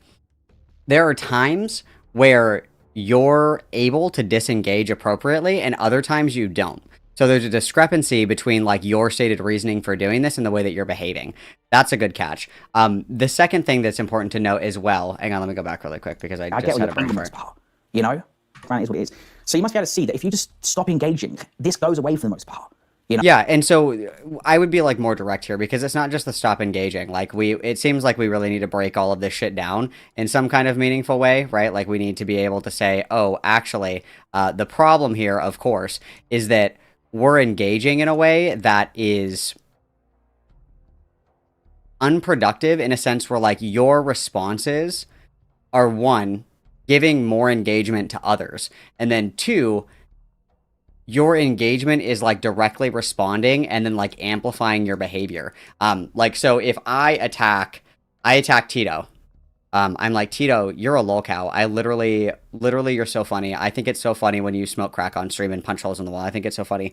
And Tito is like, oh yeah? Well, what about when I do fucking heroin on stream and I nod off for 8 hours? What about then? We're, like, escalating. And then escalation begets escalation, right? Like, the more dramatic that we act, the more dramatic the coverage is. If you are feeling like you're being targeted based on the content that you're producing and the attention that you're getting, decreasing, like, your exaggerated or dramatic, so to speak, is going to decrease the reaction as well. It's like hand in hand, like it's like a step ladder. Every step we take up, the commentary community is going to step up as well for the coverage. If you want the coverage to die down, we need to step down and the coverage will come down with it, right? It's like a rung ladder. We need to make sure that we're explaining this a little bit more clearly because it's not just responding, right? Because there are ways to respond and engage with some of this stuff in, like, a fun back and forth way, because rolling around in the mud and blood sports and commentary drama and all that shit can be really fun. It can be really, really fun, right? However, when it comes to all of that shit, it has to be like mutual, and it shouldn't be, like, detrimental, right? It shouldn't be, like, detrimental to your to, like, your engagement with the content, right? You know? So I'm going to ask you some other questions then. One word. Okay. Stubborn. Okay. Well, but... Okay, I get what you're... Okay. FIREBAT, the I forgive you thing doesn't work because I'm not apologizing for anything. I'm offering you an opportunity to, like, quite literally explain to you in a very calm and direct manner how to get all of this to stop. Like, and actually, unironically, like, have a real conversation with you. If you don't want to take that, that's fine. But do not fucking come in here and do this dumb bullshit where it's like, I forgive you. There's nothing that I am apologizing for. Not a single thing that I am apologizing for. You're, like, up shit's creek without a fucking paddle. And if you want a lifeline, I got you. But, like, let's be fucking real, bro. Let's be fucking real. I understand. I get it, but I don't know. Is being stubborn the best response in this sort of situation? Is this you know, like? There's better way to deal with this, and truth is, I'm not very good at coping. Clearly. Well, no, you're not. Because I'll be honest with you. Because I'll be fucking straight up with you. This fucking whole new Black Goblin mask. Actually, it was my master plan all along. Shit. Like, I'm not trying to be a dick, but it's transparent as fuck. FIREBAT. I know. It is. I know. It's I'm not very good transparent as at. fuck. Honestly, when I was coming up with the the whole lie of, like, going to the police station and all that, I thought about just So you not didn't. Okay. replying. So to be clear, you did not actually talk to any fucking officers, right? Because let's be honest, it sounded fucking. Yeah, fuck that. No shit. I'll be honest with you. I said the same thing last night. If I kept my mouth shut and I had stayed offline for at least a month or two, like until the baby was born or something, and then came back and I said I'm back, maybe it would have been believable. Yeah, maybe people. All right, and then I would kneel in on this more. And be like, no, actually, it's not that if you took time off of stream or whatever, it would have been more believable or more realistic or anything like that.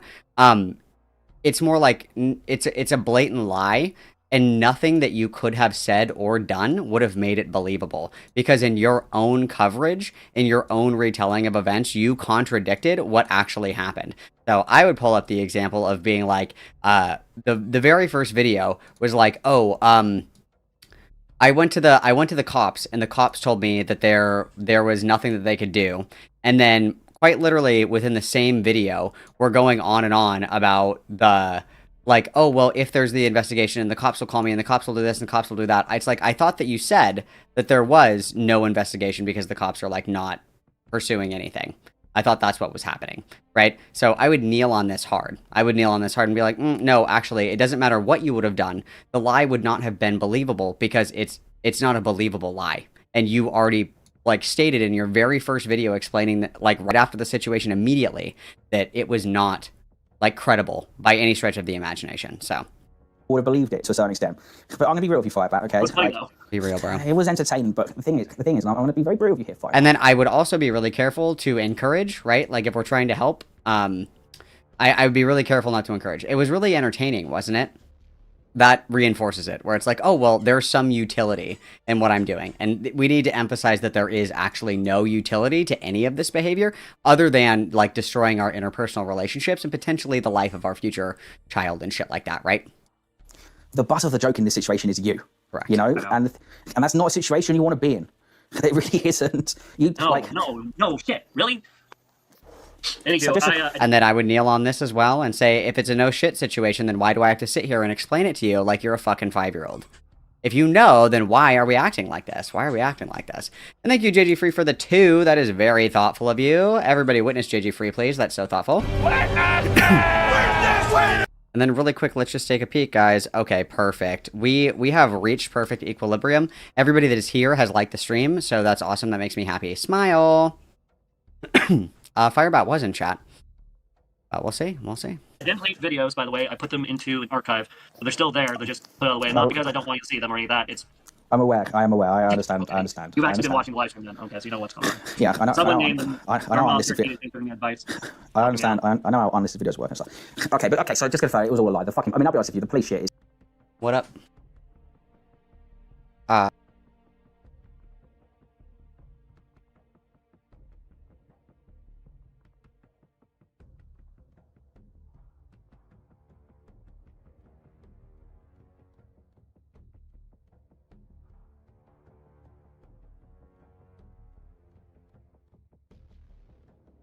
It's kind of like you fucking like. I don't want to get too into details of it.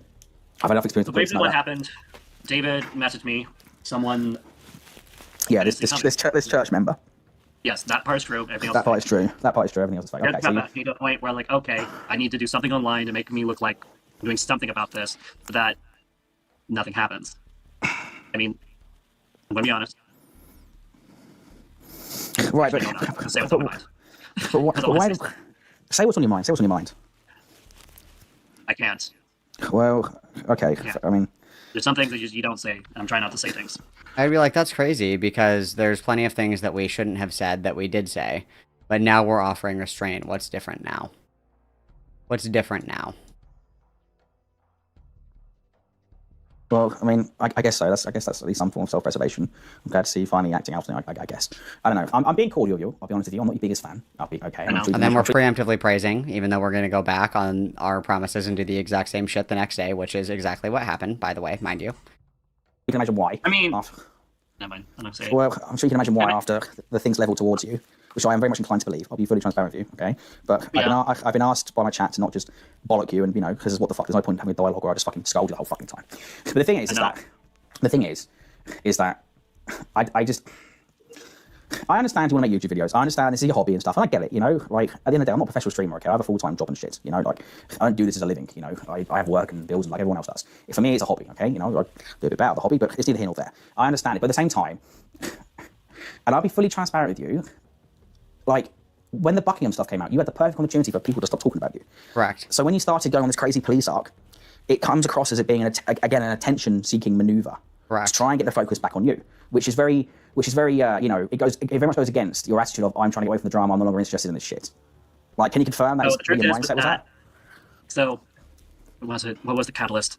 Something happened a couple weeks ago around the time that I wanted to do something that was a bait. You know what I'm saying. So I don't need to say it out loud. Yeah. That broke me finally, and I. Can we confirm on voice as well that was a bait? Because I saw the FetLife post where it was bait. Okay, it was bait. It was real. bait. It was a bait. It was bait. Genuinely, it was very much real. That much was real. I genuinely was so overwhelmed by everything that I genuinely wanted to, blank. And the truth is, behind that, after that incident, I started to really pay attention what Purple Perry was saying about me, especially with the goblin mask and all that. So over the past couple weeks, I've been kind of slowly embracing this goblin bullshit. Let's just say what it is. Insane mental coping. Yeah. And I'm not gonna lie, this department still wants to do it. But can it, for fuck's sake? Like, yeah, okay, so, it's like, okay, so, first of all, let's be, like, totally fucking candid with each other. Let's be, like, totally fucking real. Whether or not that feeling was, like, authentic or felt authentic, does not change the fact that it was, in fact, bait, in the sense that, one, there was no intention or plan to go through with any of it, right? There was no intention, there was no plan, we didn't do that. None of that has happened, right? That didn't happen at all. That's a fucking lie. And then let's be transparent that these are things that you have retold in your own retelling of these events, right? So let's not be coy about it. And then let's be realistic about what kind of outcome we were wanting out of this engagement, right? What outcome were we looking for here? What we were looking for, and if we're going to be honest, what we were looking for was for people to fuck off and leave us alone. And what we learned very quickly is that this amplifies that, right? That suicide baiting and all this other cringe gay shit is actually going to make it significantly worse. And therefore, what we need to be doing is a more productive way to get all this stuff to, like, slow down, or however you want to describe it, right? So unfortunately, no. Unfortunately, no, it was not believable by any stretch of the imagination, right? Like, we just need to be a little bit more aggressive with the way that we're discussing this. But can you not see that's just the wrong way to go, FIREBAT? Yes. That's the worst thing to do. That's why we're not going down that route. I'm still going to paint the mask. That's still going to happen. Maybe I'll paint it something else of black. Listen, paint the... Wouldn't the mask look cool, though?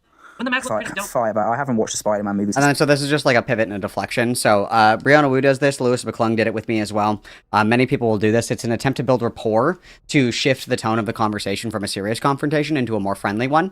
Because if you have positive rapport with somebody, you're less likely to be aggressive or confrontational in, like, interpersonal settings. So if Glenn and I are... I have to confront Glenn about his terrible moderation duties, okay? I might break the ice a little bit and be like, Glenn, like, you know, I think I really like that shirt. That's a pretty funny shirt. Do you remember that one time that we were talking about, you know, your shirt and we laughed, haha? I'm building positive rapport because Glenn is less likely to be antagonistic towards me if we have, like, positive rapport and banter. So what FIREBAT is trying to do, intentionally or subconsciously, is try to cut the tension with, like, a funny joke or a meme, because everybody thinks the Green Goblin mask thing is really fucking funny. It's like, okay, cool, can we get back to what I was talking about? You just, like, straight stop and go right back to where you were. Since they first came out, okay? The original ones. I'm sure it would look cool to you. It's not my speed. I'm not really into comic books and superheroes and stuff, so I'm not the person to be asking about this sort of thing. To be honest, I'll be truly honest with you. That's fair. But the thing is that, but again, it's just... there's a TV show, which is called Broadhawk Empire, and there's a scene in the TV show where Darmody is talking to Nucky, and they have a conversation about where the fuck, and Nucky turns to Darmody turns to Nucky and he says, you can't be half a gangster. And it's the same thing, you can't be half a lolcow, you know? You've either got to just go, fuck it, I'm going to be a fucking absolute fucking deranged spastic on the internet, or you've got to get your shit together. You can't be both, because ultimately that's the worst way to do it. Because all you're going to do is end up making yourself feel fucked in the head, you know? Because I'm sure you can recognise the majority of people who are watching you are coming from my community, Parry's community, Malcolm's community, the A-log you. Correct. And Femioids. And Femioids. Yeah, I'm not forgetting Femioids. Listen, I've done like 5 streams of Femioids. I'm not forgetting Femioids. The original Fnurk. Listen, that's a quick caveat. You intentionally don't say my name in half your fucking videos, so I'm sure you can give me some fucking allowances here. Okay, but the thing is, if you want to get away from all this shit... your name a lot, though. You do, but then when you want to make a point, you'll go through the whole list of people, including chatters, and then not saying, hey, this is a fucking redundant conversation, it's not important. But the thing is that ultimately, is that if you want to get away from this shit, truly, you need to get away from this fucking shit. And if you find yourself that you can't get away from this shit, because your mind is constantly flipping between all these different emotions, you need to go to the doctor. I'm not saying that to be a dick, I'm saying that for real. You need some sort of mood stabilizer. Because if you can't... Let me finish. Let me tell you what's going on right now. So... Today, I actually looked into Chris Chan for the first time. I was literally going to say this to you. Yeah, I saw it, yeah. It broke me. I'm middle watching it, and then I was watching some help videos for once, just because why not see what's all going on here in my own head. I don't do this very often. This is the part where I have gloated in the past about being self-aware. This is when it does show. It's like this is when I'm genuinely looking into other genuinely. I need to stop saying that. Genuinely. Genuinely. Okay. Genuinely. All right. I saw the. You covered anything? Oh, Sorry? You covered the pin message. I'm covering the what? Sorry, there was a FIREBAT. Not tic-tac-toe. What's it called? Oh, the bingo. Yeah, the bingo. I thought that was actually kind of funny. Well, Should have yeah. been angry about that. I actually thought it was kind of funny. A little bit. Well, It had the word genuinely. They said Genuinely. Yeah, Yeah. genuinely. Yeah, just a very quick question, lighthearted. Why the fuck do you say that? Say it like that? Because I asked other people. There's a lot of words I say. I asked other people from your region, your state, whatever, that I know, and it's like I asked them, is that like an accent thing? They're like, no, that's just someone saying the wrong words. Yep, too much small talk. Too much small There's a lot talk. of words I say wrong or differently. There's a lot of social cue stuff I just do not understand or know until, well, I make a fool of myself on the web. That's kind of how it works. Yeah, I've been saying genuinely for like years. I think. Well, yeah. I've been saying genuinely like an entire relationship. Yeah, so this is something that's been going on like for years and years and years. No one's ever corrected me on it. Or if they did, I don't remember. Well, it's because most people are probably polite enough to not say it to your face. Like Correct, and that's like the whole problem. That's pretty. The whole problem is that nobody has like fucking said it, right? That's like the entire fucking problem. Yes, correct. Correct. That is the entire fucking problem. Correct. Standard stuff, but okay. The thing is that I mean, where the fuck are you at here? Where do you go from here? Like. I mean, I think the best course of action would be for me to just do what I've been doing before the drama, which is mostly just playing video games. But can you do that? No, let's be fucking honest. I'm gonna be fucking real with you, right? And you know this yourself, okay? Yeah. The times where you've said I'm done with the drama, and let's say usually lasts less than fucking 12 hours. Let's be real. But the times where it's lasted I'm not saying I'm done with the drama. I'm not saying I'm done because I don't know about it. Okay. Okay, so we're not done. Okay, so cool. We haven't learned anything, and we're going to continue to make the same mistakes over and over and over and over and over and over and over again. Awesome, cool, perfect. Thanks for clearing that up. Thank you for clearing that up. That's awesome. That's super fucking awesome. Cool, based. I feel like I'm done. Now since I've opened Pandora's box fully and admitted to things finally came to realization about some stuff that you and others have tried to help me. I actually came to realization that you guys were trying to help me this whole time, and I've just been fucking retarded, not listening. Yeah, in the beginning to a certain extent, yeah, I'll be honest with you, I'm not so inclined to now after what's been alleged. I'll be fucking transparent with you about that. But regardless, even so, people are still trying to be fucking straight with you about these fucking things. But I think the problem is that I'll be honest with you, Firebat, you can't do it. And I'm not trying to say that to be a dick, but you can't do it because you do your gaming streams for a bit, and they don't get any attention. So you'll then start covering stuff on your stream, and you will get attention again, which is what you see. And there's nothing inherently wrong with that, okay? Let's be honest, the whole reason that anyone is doing YouTube is because they have a level of an ego about them, okay? It is quite literally making content about yourself. So there has to be a level of egotism there. That is kind of the whole deal, right? I'm not going to sit here and say that I'm without my own ego, okay? I literally fucking stream myself talking for fucking up to 16 hours on a given day, okay? You have to be pretty fucking full of yourself to be able to do that sort of shit, right? There's nothing inherently wrong with that. But the problem is that you react to the drama, but you don't get the response necessarily that you always want, and then you crash the fuck out about it. And I can't see the why you would enjoy that. Glutton for punishment. I mean, there is clearly evolving going on here. I've gotten to a point where I don't watch you guys' videos. I mostly just talk to the chat. I mean, that's a form of me coping with all this. Yeah, that's fucking crazy in its own right, Firebat.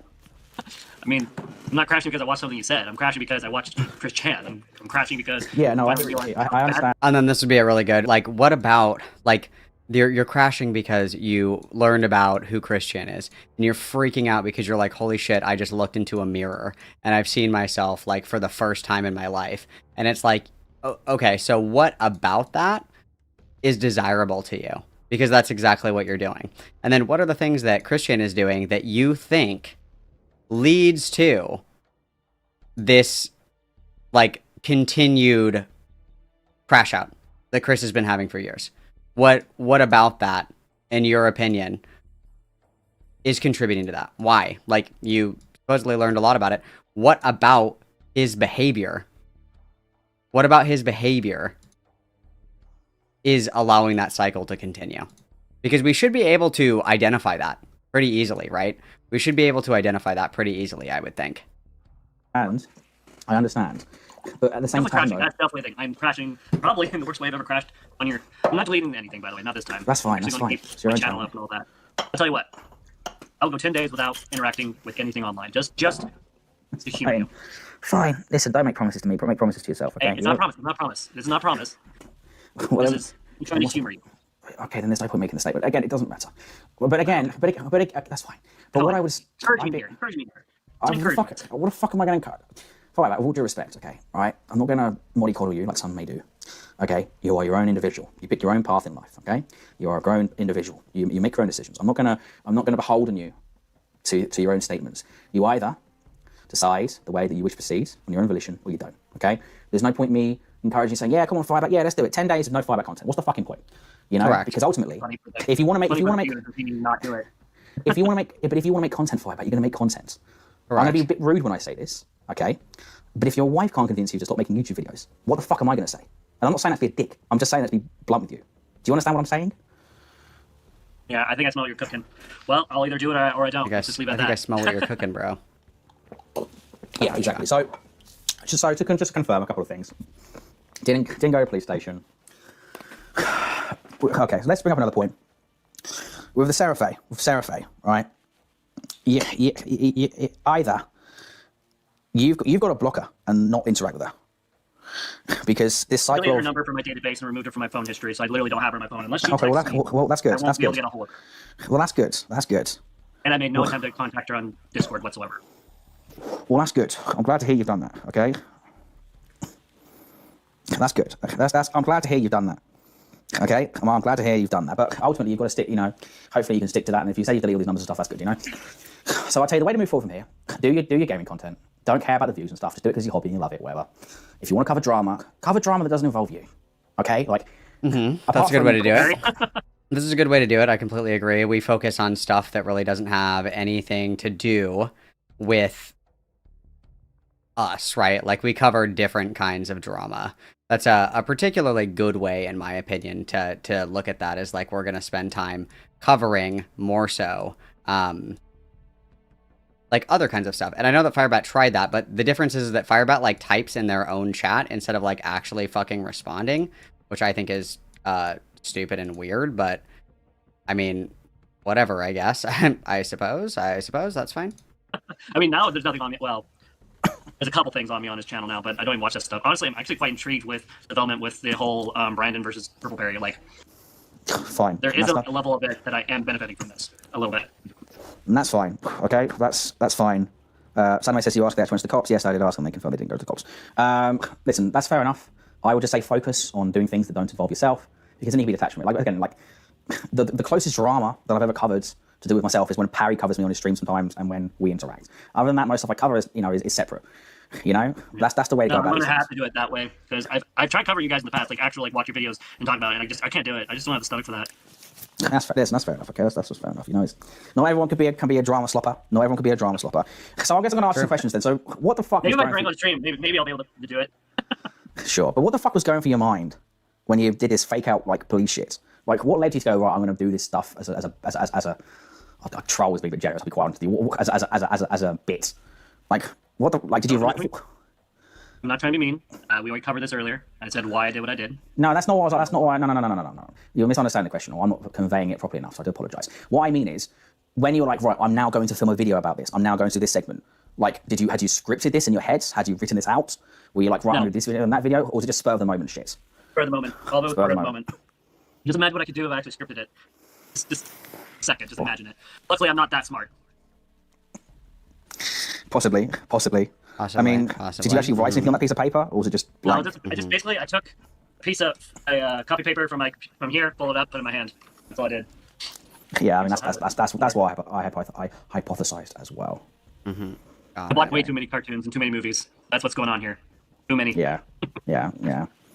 Okay. And beer, lots of beer. Okay, and you say the Chris Chan stuff broke you. Can you see why people can pay to Chris Chan?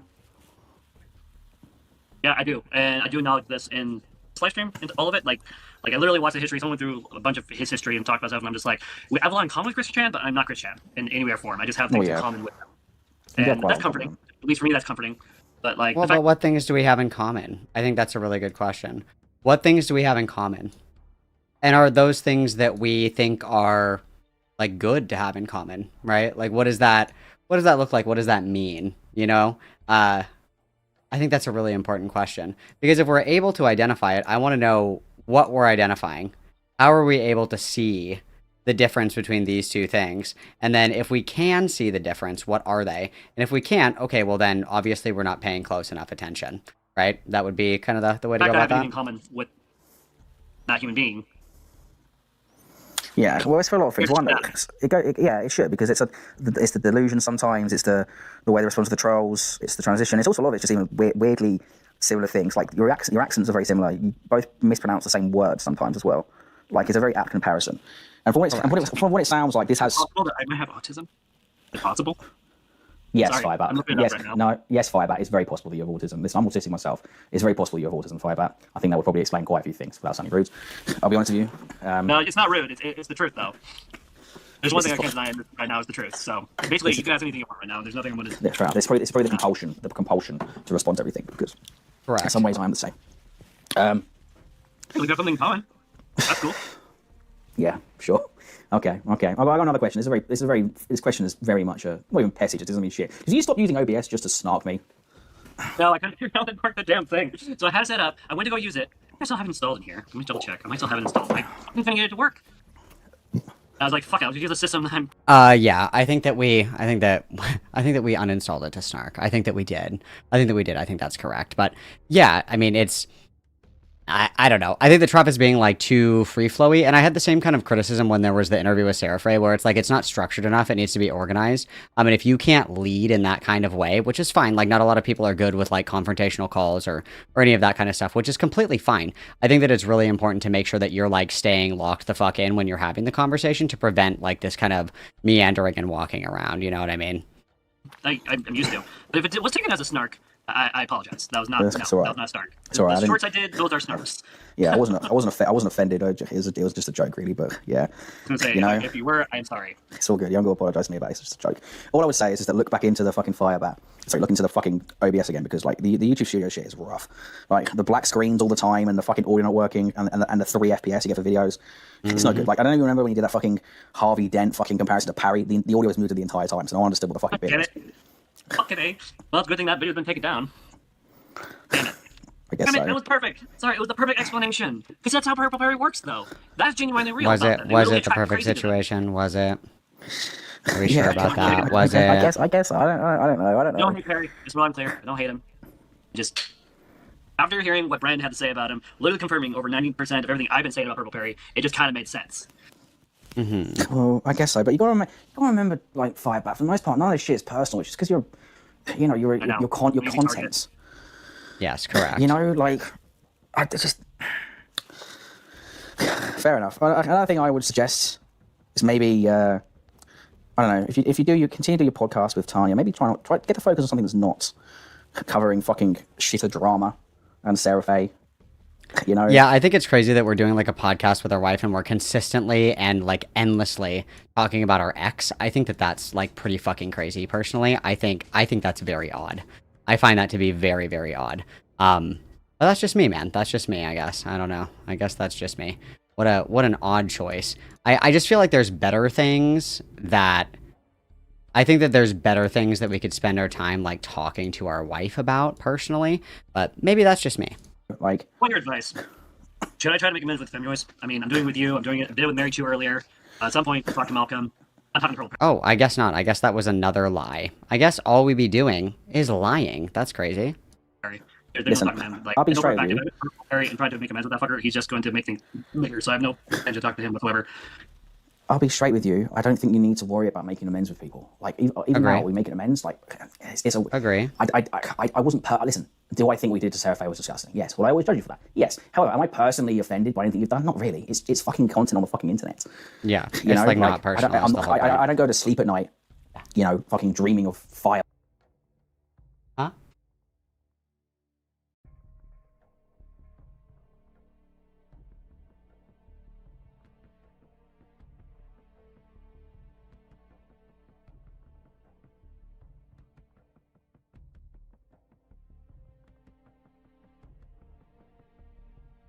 Bad. You know what I mean? Like, it's not that deep. You haven't got to make amends with any of these people. At the end of the day, just focus on your own life and focus on not thinking about these fucking things. You know, like, the problem is, Firebat, is that you get too much in your own head and you take all this shit to heart too much. You know? You don't need to be best friends with Femyoz. You don't need to be best friends with Malcolm. Correct. You don't need to be best friends with anyone. We'll never be Friends friends. with anybody. Or even, That's not what I'm doing. We will never be friends. Okay, but even making amends and stuff. That was real. I did want to be friends with Femnoise. I was really hurt. when Never she came in on your 100 stream and started years. talking smack about me. And then she made videos about me. It did hurt. And it genuinely did suck. And I would Listen, I don't want to rehash drama from fucking 4 months ago. But you must be able to recognise that the moment that Femyoz went for a piss or whatever, you started to talk shit about it. You must understand how that's going to come across. Correct. We must. Yeah, no. But we I don't. did that, We that's on don't. me. No Anyway, awareness. I kept my mouth shut. And like the lack of self-awareness is another thing that is like a big continual issue, of course, is that the lack of awareness of how our behavior comes across to others and just being like totally bamboozled. And I mean, sadly, like not everybody is going to be able to pick up on all of these different kinds of cues. Like, sure, whatever. Like there's a lot that goes into like the learning and the navigation of like all of these different things. I completely understand, of course. But if you're unable to do those things, I think that is when it kind of becomes a question of, is it even a good thing for you to engage in these kinds of things in the first place? You know what I'm saying? Like, if you are continually having this issue, I don't believe then that it's advantageous at all for you to continue to engage in this way, right? Like, we kind of take where we are and then we adjust accordingly. If that's not something that we're able to do, okay, that's completely fine. But in that instance, what that means, of course, is that we're going to adjust our behavior significantly, right? Was quiet too.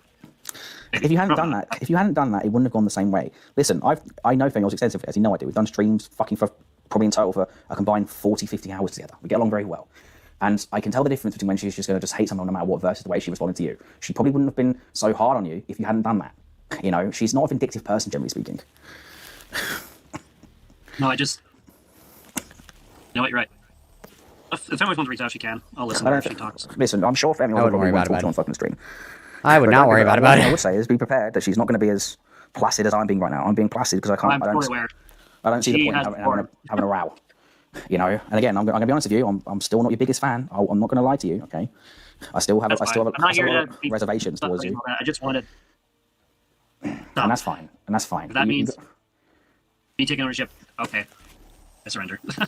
What I would say is maybe two things I'd say most important. One, never talk about Sarah Faye again. Okay, it's not needed. Nope. Because let's be fully transparent here, right? Let's don't and say we did. And it's sullied your good character. We don't want to talk about Sarah Faye. Hey, if we're not going to talk about Sarah Faye anymore, let's stop talking about her then. Okay, but let me finish the point. Let me finish the point. I'll finish my point on it, and then we'll move on. No. If we want to move on from not talking about her, then let's drop it. Okay. Did we drop it or did we talk about it today? Do we think? Already had a spiel given me earlier. What do we think? Did we talk about it earlier? Do you think maybe? Okay. Perhaps. Fine. I have a feeling maybe we did. So stop talking about them, and also just stop talking about drama to do with yourself that is mainly made by you creating the drama. Like me snarking or taking the piss out of you on a video. That's just how it is on commentary. Listen, Mary Correct. has spent hours taking the piss out of me. Fuck me, Purple Ray Gaming has fucking made multiple hour-long VODs taking the piss out of me. But the thing is that if I was to respond in kind by losing my shit and crashing the fuck out about it, you know, I'd spend all day crying. You can't do that. You got to just let it roll off your fucking shoulders. And if you can't do that, then just don't watch it at all. Don't even read the chats. This whole thing about you reading other people, don't watch the videos, but reading people's live which chats. is I don't understand insane. why the fuck you want to do that. Insane. I don't understand why you want to respond to my replay of my Do you believe live me if I chat. told you that I don't even know why I do it? Like, I genuinely do not know why. I think I would because I do actually think you don't know why the fuck you want to do it. It's almost masochistic in a way because you know the whole chat is me calling you a wanker. So I can understand even you may be confused about fucking wanting to do it yourself. I can see that. Well, I think we've addressed everything that needs to be addressed. Yeah. And so I think it's time to come to a close. Let you get back to your people. Yeah, sure thing. You continue your thing. Yeah, no worries. Call, yeah. And I guess I will talk to you a different time. Okay. Bye-bye. Later, Gator. Bye. Okay, so that was the conversation with Trough, and again, I think that we're just giving like a way too much fucking wiggle room, I think is the problem. I think that's the biggest problem, of course, is just way too much. So we'll jump over to Femyoz. Femyoz is a little bit more aggressive, which we love to see, but it's just one of those things where like, I don't know, I'm trying to think, like, I would have like a pretty chill conversation with FIREBAT, I think, but I understand why people don't have the patience for that, the tolerance for it, nor are they interested in even attempting to do something like that. Like, it makes sense to me that there's like no incentive at all for people to try to have like a cordial and nice and chill and like pragmatic conversation. Like, it makes sense to me that this is kind of the natural result of a lot of this stuff, but it is what it is. Level. All right, let me know, guys, if there's anything wrong with the audio. Okay, FIREBAT, you wanted to call in. So, I guess I'll just let you start. The floor is all yours. What did you want to call in about? I just want to say, without going into detail, that I am sorry for everything I have said about you, to you, and all that. I am sorry for how I Yeah, no bullshit apologies. Thanks so handled much. things back in November, and I'm also Your audio is breaking up. It's like everything you've it's covered. like, You're completely not correct. I cannot. It's like Violet, your audio is like there's something. your audio is like all like messed up. It's like getting all like I don't know if staticky is the right word. Let me fix it. Okay. Maybe I just need to get a little closer to my screen. How about now? I think yeah, this sounds way better. Okay, continue. So basically, I'm sorry for being passionate. That's all. I just want to say that to you, voice, not through text, and all that. Okay. Everything I've said to Trough. Oh, sorry, I didn't switch it over, did I? Sorry, my bad, guys. Sorry. Married to you today is true. I will be doing hopefully maybe an interview with Malcolm, and that's it. I will not be conversing with Mary, not married to Perry at all. Because like no, I'm not going to. Yeah, I don't blame you. I wouldn't either. What's your questions? So, okay, so I guess to address what you just said, my main issue isn't the stuff from November, okay? I had moved past that. I wasn't too worried about that. The reason that I even, started covering you again in the first place was originally because of the suicide baiting stuff, and then obviously because of the allegations that I'm sure you're fully aware of at this point in time. And yeah, those are gonna be the main issues I have with you. I think something you fail to understand is the reason why I dislike somebody isn't always necessarily based on whether or not they're nice to me personally. Okay, if they treat others poorly, then I'm not going to want anything to do with them, right? If you're, violating people's consent, for instance, okay, and we can get into that if you want, okay? Because you're saying you want to take accountability. I heard part of the conversation with the Trough. So I'll tell you what, I'll let you cover in your live stream the interview I did with Trough, where everything is revealed, everything's been put on the table. They're not I allegations. think I want to get more into it. I want to go more in depth. Is that okay? Sure. Okay. So, do you acknowledge that you had sexual intercourse with Sarah Faye without her consent? Yes. Okay. Are you aware that that's rape? Yes. Okay. Do you acknowledge that the police station, you going there was fake? That it was a bunch of bullshit? Yep. And that the piece of paper was blank? It was all massive manipulation to try to get people to look away and all that stuff. I have a lot to... I'll let you watch Trough's live stream for that. No, go on. Just for anyone that's not aware, feel free to reiterate stuff. The reasons why I did what I did. 1, erectile fear after David messaged me. 2, self-preservation. 3, my baby. Okay. That's it. That's it. My baby. So, Got do you it. acknowledge then that Sarah Faye is not a liar then? Yes, I acknowledge she's not a liar. This is the part that really has me frustrated. I genuinely remember it differently than she does. And I've talked about how I feel about this. I've also admitted on camera that she is correct and she is lying about it. These are two different things, right? To me, they're both one and the same. It makes it really, really hard for me because of the fact How are they that one and the same? either A, That I lied doesn't to make any myself for sense. years into believing this lie, or it actually Or- happened that way. And the truth is, I don't know which one is real at this point. I don't. Okay, because in my initial Obvious through the way I talk. So in my live stream when I interviewed Sarah Faye, when I was covering your response, at 1 hour and 21 minutes and 11 seconds, you admit that Sarah did not consent to intercourse. So this would be something that you remember, correct? Was this when I put it into your chat? No, this is when you were doing your own live stream where you were responding to my interview with Sarah Faye. I do not remember saying it, but I'm pretty sure I probably did, knowing me. Yeah. Crazy So you thing don't to even- say. Okay, crazy I thing did to say, say. and I could pull up the clip if you need me to. But I really don't but want to you- replay that. Okay, so you admit that Sarah did not consent to intercourse. You didn't respect the fact that she said no. You admitted to this. Okay. Yep. If you remember things differently, why would you say that? If that's your recollection of events. Part of consent to me is when before I can't say it on screen. I can't say it on the screen. Before it happened, I had looked at her. I said, "Do you trust me?" Because she was afraid of her mom and all that stuff. She didn't want to do it at home because her mom was home, and I didn't respect that. I pushed it. I can admit that I did push all that. 2, this was her first time. This was my first time. So, whatever. Anywho, before I did the thing, I said, "Do you trust me?" She said yes. And she said, "If you inside me, we're done. I'm going to forgive you." That was it. And I said, "Okay." We did the thing. I never did the thing inside of her. I kept my promise. And she let it go. After But did she consent to that interaction? At the end, yes. Okay. At the By end? the end of it, yes. But before you did it, No. no. No, she did not want to do it. She pushed me away at one point. Got it. She did not want to do Okay. it. Mhm. That's Okay. where I'm agreeing with her that I. So what you're saying is that intercourse began before she consented. No, never entered her before the intercourse. What? You mean before she consented, or? No. What? Before I went in. Before I went in. Before I I dove said, into "Do you that trust me not pussy, to bro. blank inside you?" Because that's what she was worried about. Because we didn't have protection. But did she consent to intercourse before intercourse began? Yes. She said yes Before to having I intercourse removed before it began. Dude, I literally. Okay, because you said the opposite in your initial response stream. I got all up in that shit, bro. All You up know what, in Sam? that fucking shit, bro. And you know what? So why did you say the opposite? Yeah, why is that? Fear? I mean, I'm terrified. Terrified did the one thing I never thought she would actually do. Which after all these years. is. All because I was retard and did the same thing I did to you to her, basically, which was on my stream and basically said shit about her. I did not. I was genuinely shocked that she said that. Genuinely. I'm saying that I blanked her. Because that's how she remembers it. Then you know what? Who am I to say otherwise? I'm memory can't be trusted. Hers is clearly trustable. So you know what? I'm going to go with the one that's more. I clearly have lied to myself all these years, and I genuinely believe that this actually happened this way. Unfortunately, I know no one's going to fucking believe me. Okay. I'm okay with So, Mm-hmm. so throughout your live stream, that was a response to the interview. You did contradict yourself multiple times. So it seems to be the case that obviously I brought up you admitting that Sarah did not consent to intercourse. But in a different part of the stream, you made the claim, and Sarah disagreed with this claim that you talked Sarah into having intercourse, meaning that she didn't want to have intercourse at first. You talked her. She did. She did not. So you acknowledge that she did not want to have intercourse.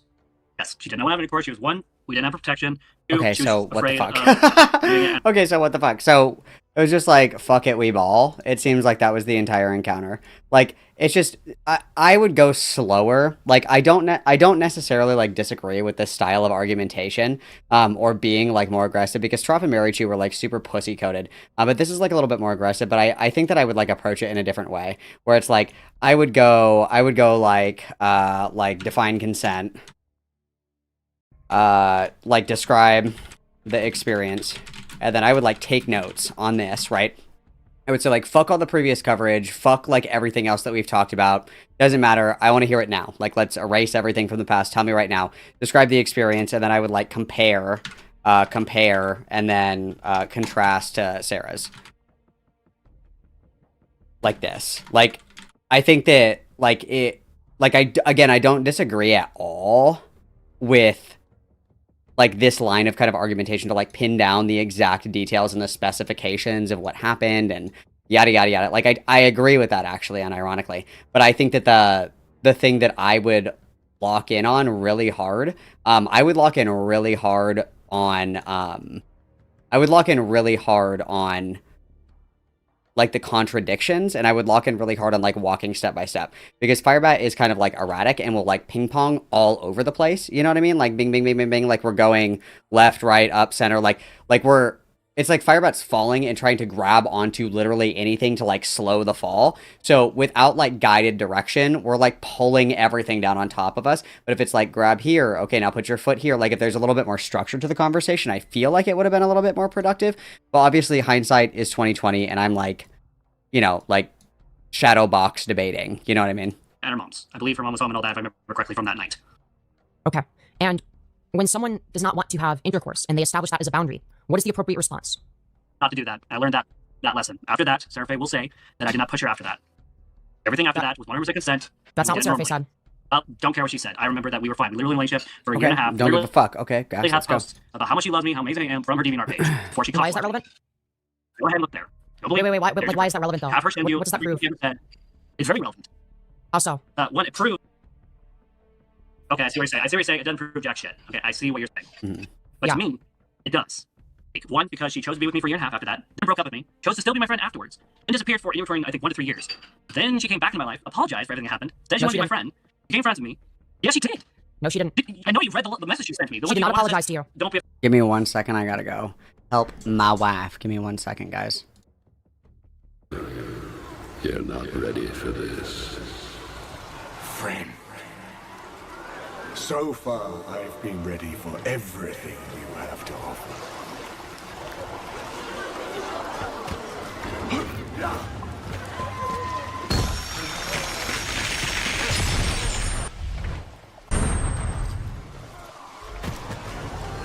one may lay violent hands upon oneself. And therefore in this place, those who deprived themselves of their lives repent in vain. What lies ahead? Look well, and you will see things that make my words incredible.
I hold the keys to Emperor Frederick's heart.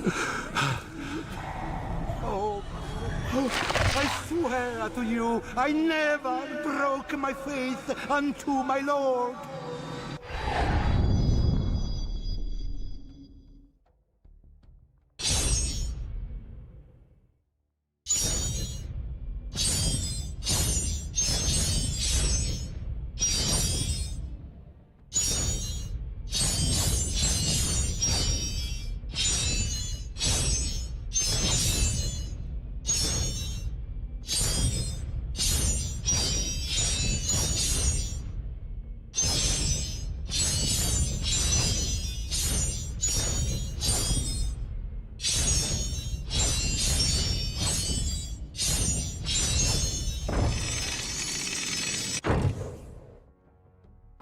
I am ever faithful, Lord. In nomine Patris.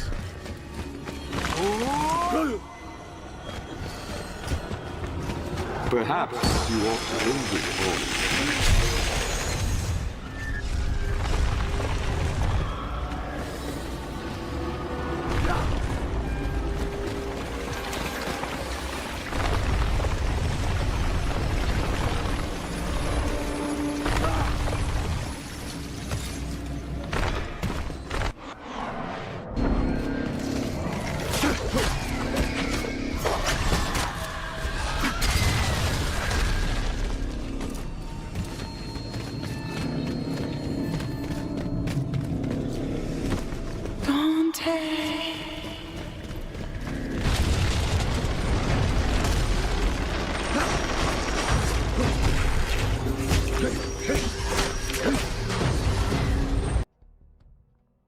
Okay, I'm so sorry. I love my wife's weaponized incompetence. It's so silly to me. It's so silly to me. She's like, "Can you help me get the pizza out of the oven?" I was like, "You don't know how to get the pizza out of the oven?"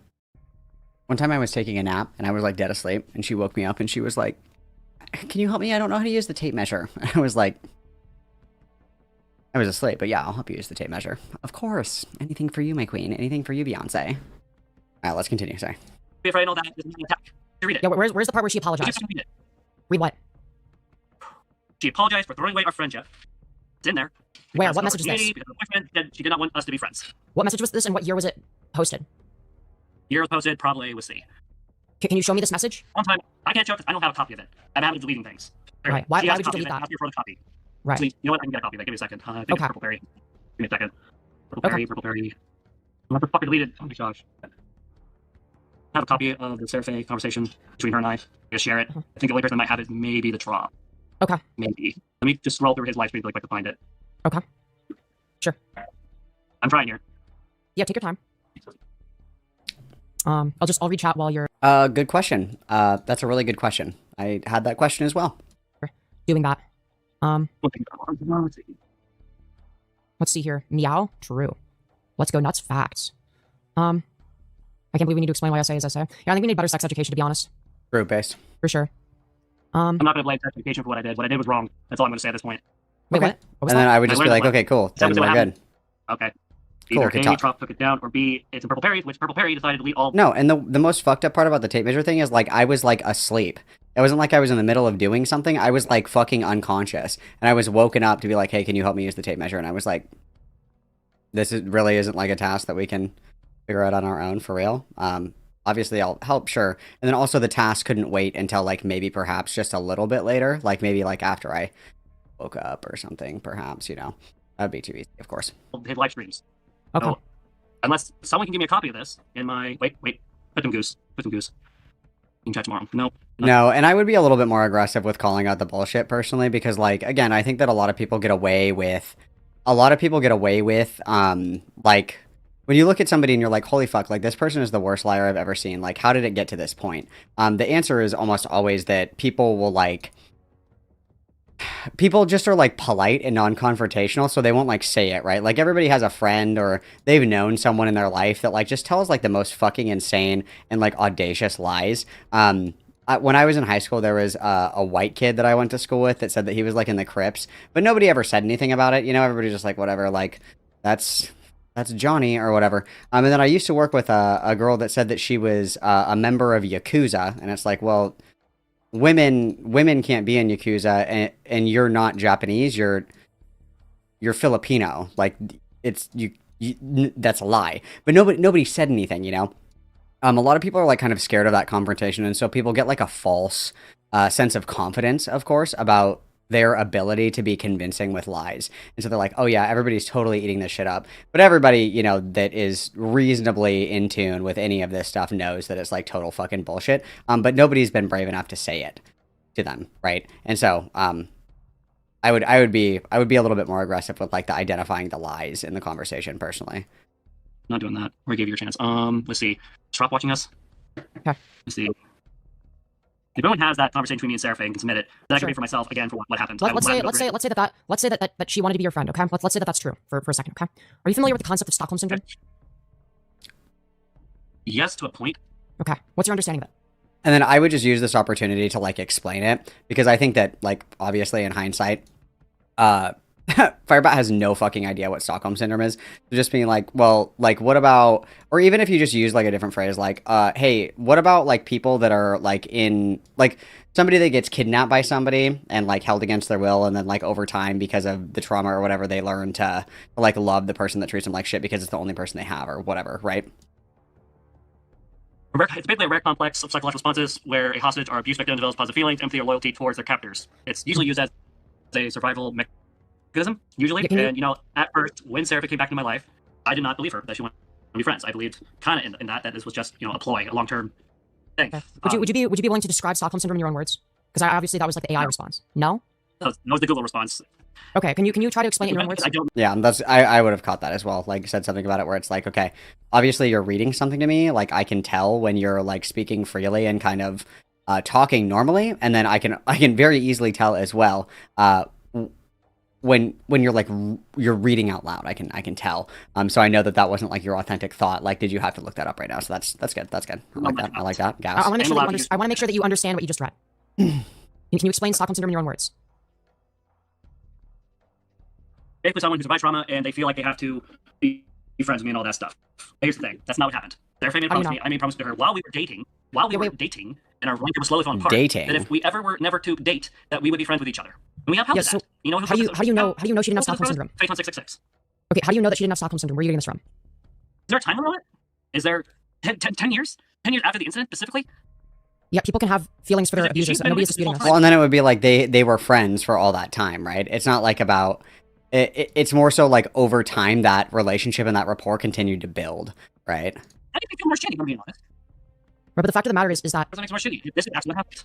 what you do realize that abuse victims can have emotional connections to their abusers, right? Do you deny that fact? I do to a point. But here's the thing. When she had broken up with me and she decided to kick me out for life, the same shit she's doing right now she did back then. Except back then, instead of going to the internet, she went to her family. She went to my church friends. She went to my family. She went to a bunch of other people and tried this shit. It's not the first rodeo I've had this dance with her before. The only reason she came public with this wasn't because she wanted to be heard, because of any of that shit. It's because I was stupid and said I'm lying. She admitted this to me in text, which if you want to go ask her, she'll give you the text. And then I would stop right there and be like, okay, so you admit that the reason that all of this is public in the first place is because of you, so how can you get mad? Like, if you're the one that drags this out into public, and then people publicly respond to it. Because they admit right there that, like, the reason that it was brought public in, like, on the internet and stuff was because of their choices and their actions. So, okay, well, how can you be mad at somebody for engaging with the rules that you set? Where she openly admits to me that the only reason she went public with this was to basically respond to what I said. Okay, so do you believe it's the case that perhaps, maybe, I don't know, it had been the last straw, and as a result of that, they decided to go public with the things that you had done that had wronged her? Once say yes, where's the cops? Why aren't they at my door? Why hasn't she reported me? Why hasn't she done this? She's had plenty of chances, especially since the beginning of this bullshit. I would just flip this on its head. Why haven't you reported the individuals who supposedly traumatized you? Like, why? It's probably because there's other dynamics at play, right? Like, a lot of the time, like, people that are abusers or people that are assaulting people, molesting people, whatever it may be, like, 9 times out of 10, that's going to be somebody that you know and trust, like a member of your family. The reason that people don't report those kinds of things is because of, like, the social stigma around it. Like, I would kind of, like, coax out that answer to be like, okay, well, it's very obvious that, like, the conflict here is not worth, essentially, the hoopla of reporting it, right? Like, that I think would be a pretty simple answer, but I don't know if FIREBAT would be able to put those two things together.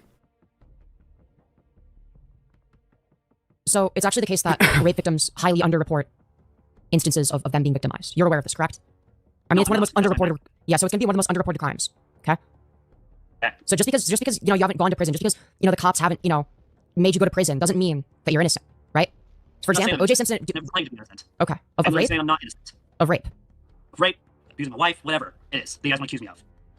Okay. Well, it's not whatever. It is whatever. Because until No, actions happen, Hang on, give me 1 second. I have to. This guy.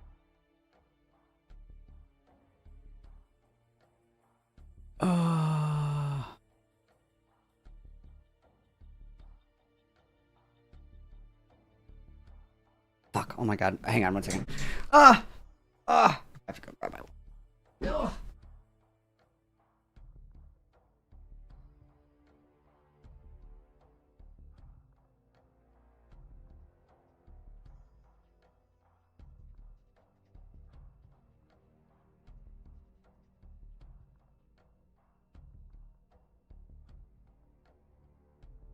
That's what.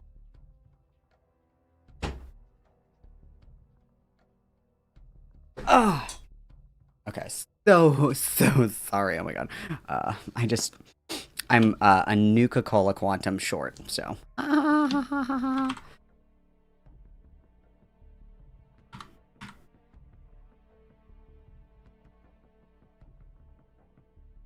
this is just like crack to me. This is just like crack to me.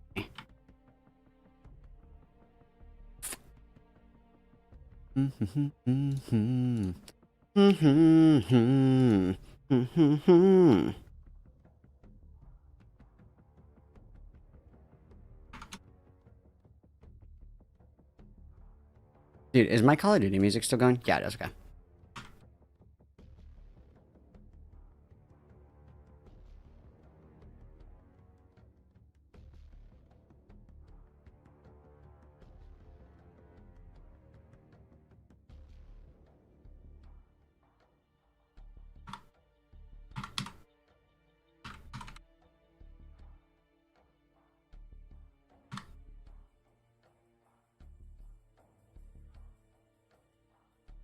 So sorry, I have to get my Nuka-Cola quantums, guys. I need them. They're required. They're required. They're required consumption. Oh, okay. Okay. We can continue now that I have my Nuka-Cola. It's all hearsay from me and from her. Where's the cops? Why am I not arrested? Why am I sitting here in my chair? Explain that to me, anyways. So it wouldn't just be hearsay, okay? Because if it's the case that Sarah is saying that you raped her, you violated her consent, and then you, wait, let me finish, and then you go on to admit in one of your own live streams that Sarah did not consent to intercourse, okay? Then that's more than just hearsay. That is both sides saying the same thing in that instance, okay? That's what that indicates. So what does that mean? That says, you know what that says? It's what it shows. 1, I feel guilty about something. 2, she's angry about something. That's what that really shows, and it shows that I'm guilty. Admission of guilt. Okay, you got that. Where's evidence? Where's the evidence is you admitting to Where's the incident reports, communication records, contact invoices, witness statements? There's none of this. Just because something doesn't get reported to the police doesn't mean that there's no evidence. What she has said, and me agreeing with it. That's all there is on the internet. That's all. No more, no less. Yeah, so if you agree that you did a rape, then like, is that not evidence in favor of you doing that? It should be. Have you heard of people who get literally pressured to admit something? It's called peer pressure.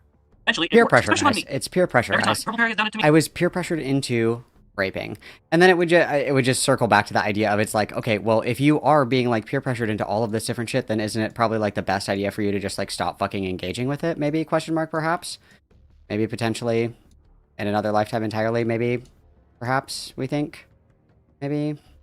I don't. Me multiple times where he gets me to say something I don't want to say. Okay. Do you think I want to go on the web and say, oh, I did this? Do you think I enjoy this feeling of saying I did this to my best friend 10 years ago? Do you think I enjoyed what I did? I think that we enjoy the attention that we get from it. Yes, I do. I don't. I didn't. In fact, I felt so bad. My wife is a witness to how that happened. I told my wife what happened. Okay. What did you tell her specifically? I'm more angry. I'm not angry. I'm just trying to. I need your help. FIREBAT. Okay. FIREBAT. I'll hurt myself. What did you say in terms of what happened? What did you tell your wife? I told her everything I just told you. Okay. I admitted to doing it. I admitted to what I remember of it. I admitted that I was wrong. I admitted that I was evil. I cried in front of my wife. I literally was saying, why would you? I do this to push people away. I self-sabotage my relationships. This is not the first time I've done this with other exes where I just came out clean about what happened to me and Seraphe. Part of the reason why I have a really, really hard connection to anybody else because of what I did. What I did was wrong. It was evil. It was disgusting. I look back and I feel shame. But I have not done that to anyone else since that incident. One that we're aware time. Of. One mistake. Just one time, guys. It was just one singular rape. Is it really that big of a deal, guys? Is it really? Come on. Is it really that big of a deal? Be so for real with me. Like, it's just one time, guys. It was just one time. One. Yeah, and you will not find anything else on the internet. I guarantee it. Period. Because I didn't do it to anyone else. I felt so shitty about what happened that after me and Seraphe broke up, for a lot of years, I did not date anybody. Okay. Because I was that disgusted with myself. I hated myself so much. I dived in. Okay, because in the text messages to Seraphe that you posted within the last 24 hours, you said that you're not going to feel guilty and that you don't feel guilty. So why is that? The same reason that I've been acting like an absolute goblin on the web. Because I've been sick and tired of feeling guilty about this for over 10 years. I'm tired of living my life with an axe over my head. So it sounds like you're trying to make it everybody else's problem and try to absolve yourself of your sins through manufacturing different dramas and shit like that for little to no reason. Like, it just seems to me like... I don't know how else to explain it other than, like... There is quite literally no reason in the entire world for this to continue to be everybody else's fucking problem. You know what I mean? That's really all that it comes down to be completely honest. Myself by my own emotions. You know why I watch you guys' content and you guys trolling me on the internet? You know what the real reason why? It's because I want attention. It's because I fucking feel deep down that I deserve all the criticism. Because you know what? I'm a shitty person. I'm garbage. I can admit to that. Okay. Sure. I know I'm shitty. I know I'm a freak. I know I'm a LolCow. So is this because you're saying because you're talking about just the first time that you had intercourse with Sarah, okay? But it seems to be the case that it was a repeated behavior. Okay, based on what Sarah was saying, it was repeated behavior. It wasn't a repeated behavior that she wasn't consenting? Nope. No. Literally have sex with me in my apartment. She literally have sex in her apartment. We literally have sex at Justin's apartment. We would have sex even at my grandma's at one point. We literally had a year and a half At grandma's, bro. We were fucking at grandma's? That's crazy. Okay. with each other. I never once forced her after that. In fact, I felt very, very hesitant with her. In fact, you forced her during part of our relationship was because I was becoming distant from her because I felt that shitty for what I did. So you said you didn't force her after that. So then do you acknowledge then that you forced her that time specifically? We're not going in circles. What I said is what I said. But that's like a yes or no question. Yes. I forced myself. I just said I gotta respect her boundaries. I literally. So you forced yourself on her. That. No, you were saying that she consented. No, you said that she consented earlier. Now you're saying that you forced yourself onto her. I'm here to clear the air. I'm not here to have a debate. I told you no. You said you wanted to have a good faith conversation. This doesn't feel like that. But when you're being... Let's talk about what good faith is, because good faith doesn't mean like being agreeable. And a lot of people, I imagine FIREBAT is very similar in the sense, doesn't mean like being agreeable. And I think that clarifying that could probably be helpful, right? Dishonest and you're constantly contradicting I'm not yourself. being dishonest right now. I'm not. Then why are you His contradicting live stream, yourself? from his live stream, I was honest with Mary too, if she recorded it. There's 3 people with 3 times I said it. I even fell to pieces while watching the Chris Chan shit. Because I finally got the point. FIREBAT, do you believe that true things have contradictions? I'm not FIREBAT, I'm Violet. Okay, Do not call Violet? me FIREBAT anymore. Okay, Violet, do you believe that true things have contradictions? Yes. You believe that true things have contradictions. Can you give me an example of a true thing that has a contradiction? Memory sees it differently. I genuinely believe that memory is different from Seraphase. Yeah, but it's going to be the case that one... Yes, but there's only going to be one scenario that happened in reality. And after you a fucking lying grab, I'm going to tell them what I remember. And they're going to know I'm lying or But not. you having different memories isn't That's why I'm necessarily... not worried. That's why I'm not afraid. Because I know at some point they're going to do a test to see if I'm lying or not. Oh, okay, so... What do you do a polygraph just to prove I'm not lying for once? Okay, so the reason I ask this is because, well, A, people having different memories isn't necessarily a contradiction, right? But it's only going to be one scenario that actually happened, okay? It's not going to be the case that the scenario in your head and the scenario in Seraphase had both happened, okay? It's going to be the case that there is a scenario that happened. Okay, do you agree with this? Yes. Okay. I don't know which one. I mean, genuine about this. Not genuine. Genuine. Okay. Sorry, I'm trying to... It's okay. My language. You're okay, okay? Listen, if it's the case then, that you have... Your Honor, I felt bad about it. Why was I charged? Very true, witness. Yes, yeah. Your Honor, I literally was like, so sorry, bitch. So sorry, bitch. My bad.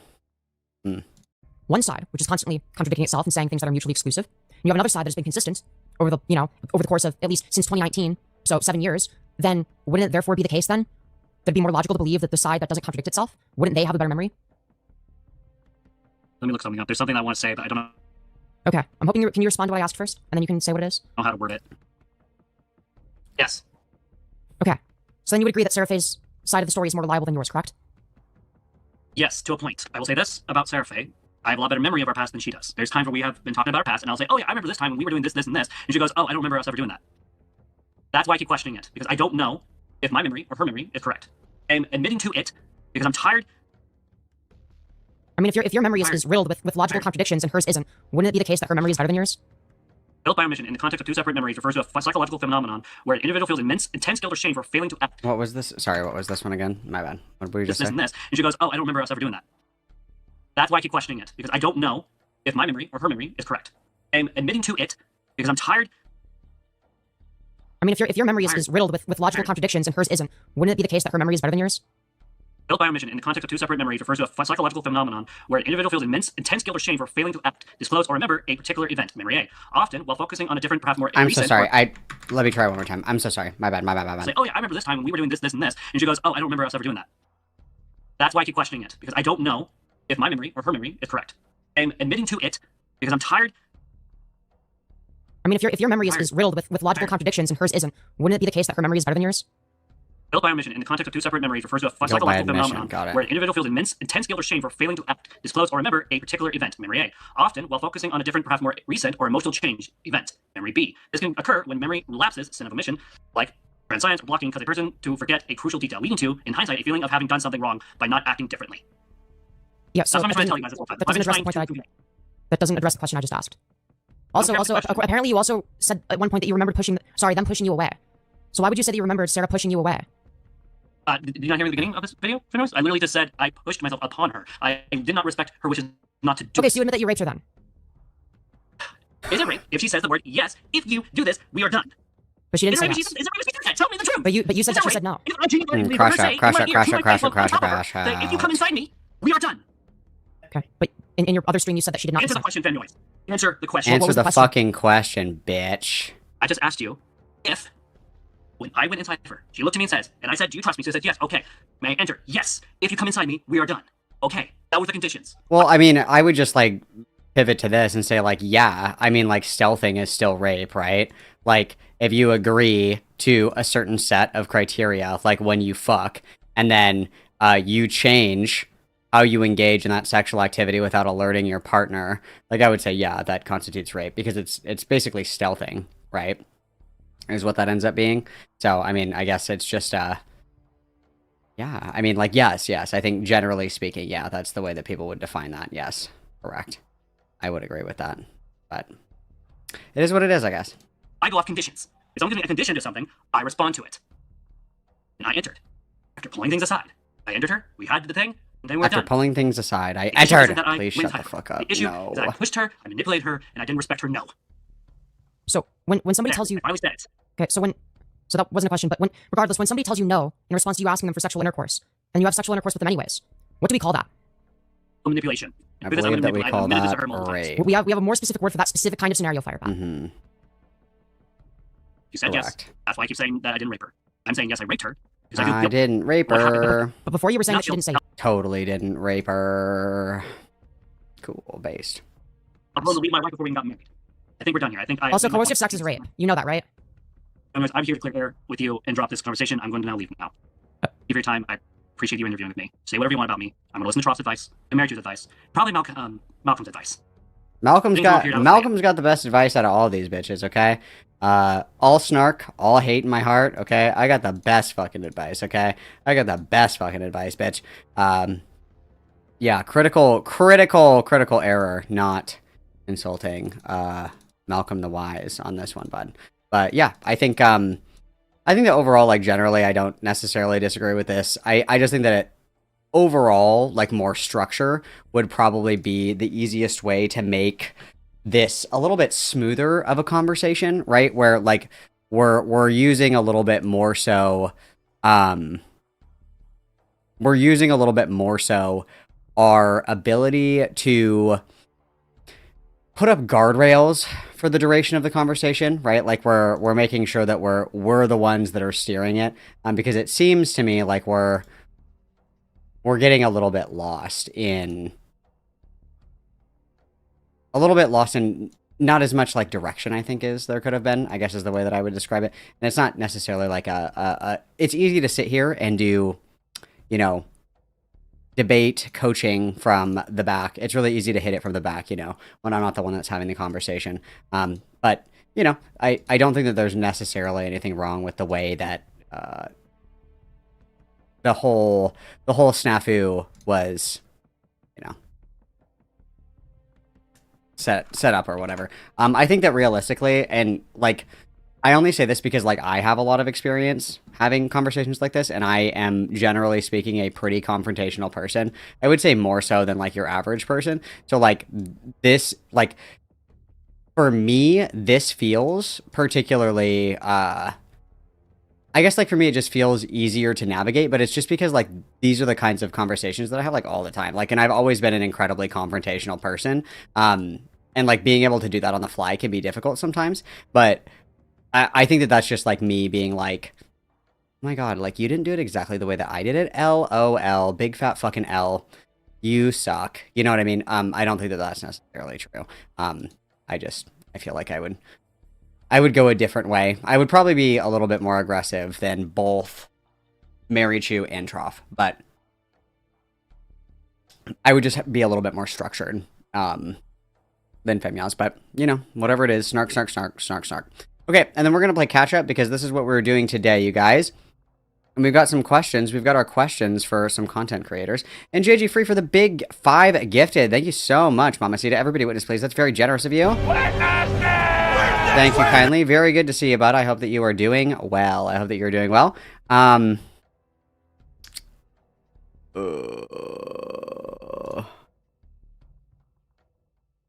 Okay, so we're going to switch on over here because we've got some good stuff, guys. We've got some good stuff that we're going to take a peek at here. This is from today because what we decided to do was, like, nuke everything last night. We're on, you know, season 941 of FIREBAT content, but this is some of the stuff that was from earlier today. So this is questions for drama creators, part 1, Christian. And then I'm going to finish doing this. Let me see if I can organize this in a neater, better way so I can do all things through Christ who compels me. So this one is questions for the drama creators, part 1, Christian transgender vlogging. Thank you for coming to watch this video today. Please remember to like, share, and subscribe to my channel. If I do this, will it take up the whole stream? Yep. Okay, so we're gonna speed this. We'll leave it at normal because we're asking questions. Okay, so let's go ahead and lock this bad boy in, and then, damn it, fucking big ass Fallout. Jesus Christ, FIREBAT isn't really that important. We don't have to. There we go. Perfect. Wow, that's great. That's gas. That's gas. Oh, perfect. Wow, look at that, guys. Perfect. Okay, let's begin.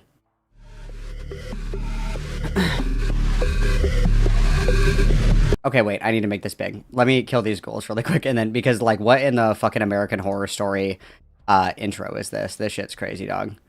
This shit's fucking crazy, dog. Hello? Are you guys gonna attack? Or what? Okay. How are we doing? How we doing?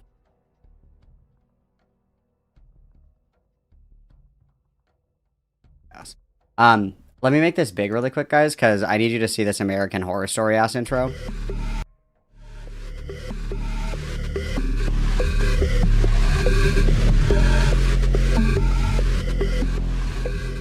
Dude, the new season of American Horror Story looks super fucked up. That looks so scary, dude. I can't wait. That's awesome. So this is... What is this loud ass fucking shit, bro? What is going on right now? Fuck me. Okay, so I have the screenshot, or I have a list of the questions, so let's let FIREBAT talk, and then we'll answer all the questions, okay? Is me reacting to me coming to a realization of... Let me turn this down a little bit. What is the fucking evil gasping noises here? Jesus Christ. What's really going on here.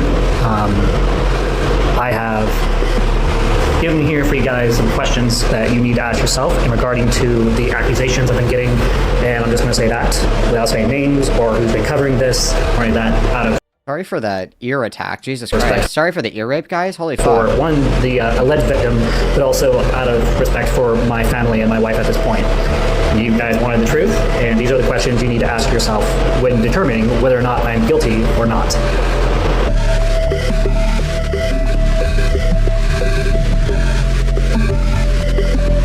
And then where's the audio for the rest of it? What's happening?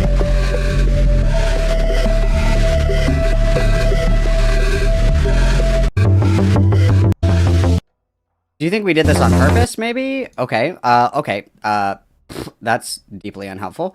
Okay, that's awesome. But thankfully, we have a handy-dandy little list of our questions here. And thank you, Lulu. Everybody say thank you, Lulu, for writing all these down for me in my geriatric age. So, number one, if I rape Seraphe, why haven't they turned me in after all this time? Very simple answer is that, one, a lot of time has passed, and that's going to influence people's desire, want to go through with this process after so much time has passed. Second of all, they might feel guilt about doing this because it will have significant consequences. The other aspect as well is that a lot of times reporting can be very difficult and re-traumatizing for people who have experienced sexual assault and rape. And a lot of time has passed, so there's little to no physical evidence. However, like, given the amount of times that we've shoved our fucking foot in our mouth about all this and, like, quite literally admitted on camera, I think it's, like, in FIREBAT's best interest that Seraphe does not report this, because there are quite literally live streams of FIREBAT admitting to doing this. So there's probably a lot of stuff. There's probably a lot of stuff that is contributing to that. So that's pretty simple. And that's not uncommon, right? That is actually an incredibly common, outcome for people who are sexually assaulted, is that they don't report it because the process itself is traumatizing. Time has passed, physical evidence, not wanting to disrupt, like, social situations because usually you know the attacker, blah, blah, blah, blah, blah. So easy peasy on that one. Number two, if I raped Seraphe, why, when she told everyone in her family and the community that I raped her, they did not report me after 10 years? Because you can't report like that on behalf of another person. Like, reporting shit only works if there is a complainant. So if I, if I steal like $30 from Lulu, but Lulu doesn't want to press charges, they're not going to pursue charges because there's no complainant. There's nobody that is seeking to press charges. So even if, JG Free came to me and was like, I was raped, I could not report on behalf of JG Free. JG Free would have to make that determination for themselves. Like, I couldn't make that choice for them. And if there is nobody to complain, if there is no complainant, then there's quite literally nothing that anybody can do, right?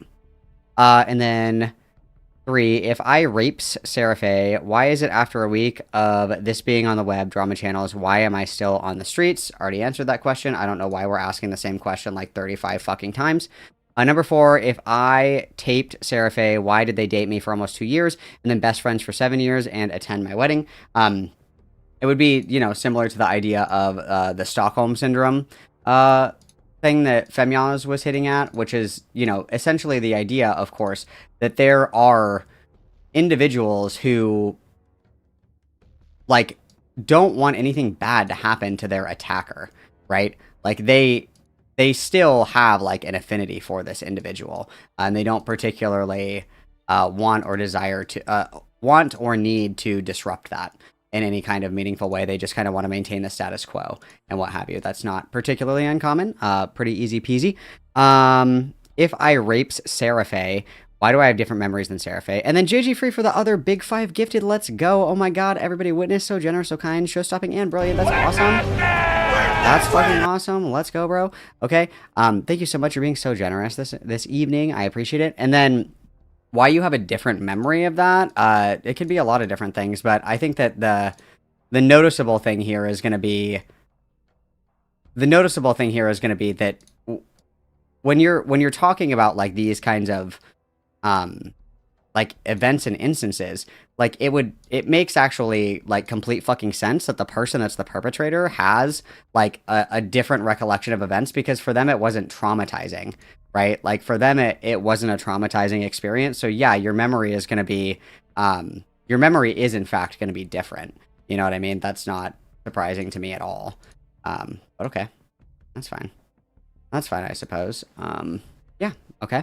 And then we have, is it possible that the reason that I admit Seraphe told the truth is because I am being pressured by the internet and drama creators for their own personal gain? No, because even if you're being pressured, would you admit to a murder that you didn't commit because somebody on the internet was making fun of you? No. Like, obviously you can think of scenarios or situations where people are forced into some kind of false confession. Like, okay, sure. However, I don't think that we can say that for like something as mild as this. I think it was when FIREBAT was I want to say, I'm trying to think off the top of my head here. FIREBAT was watching the Chris Chan video and was like,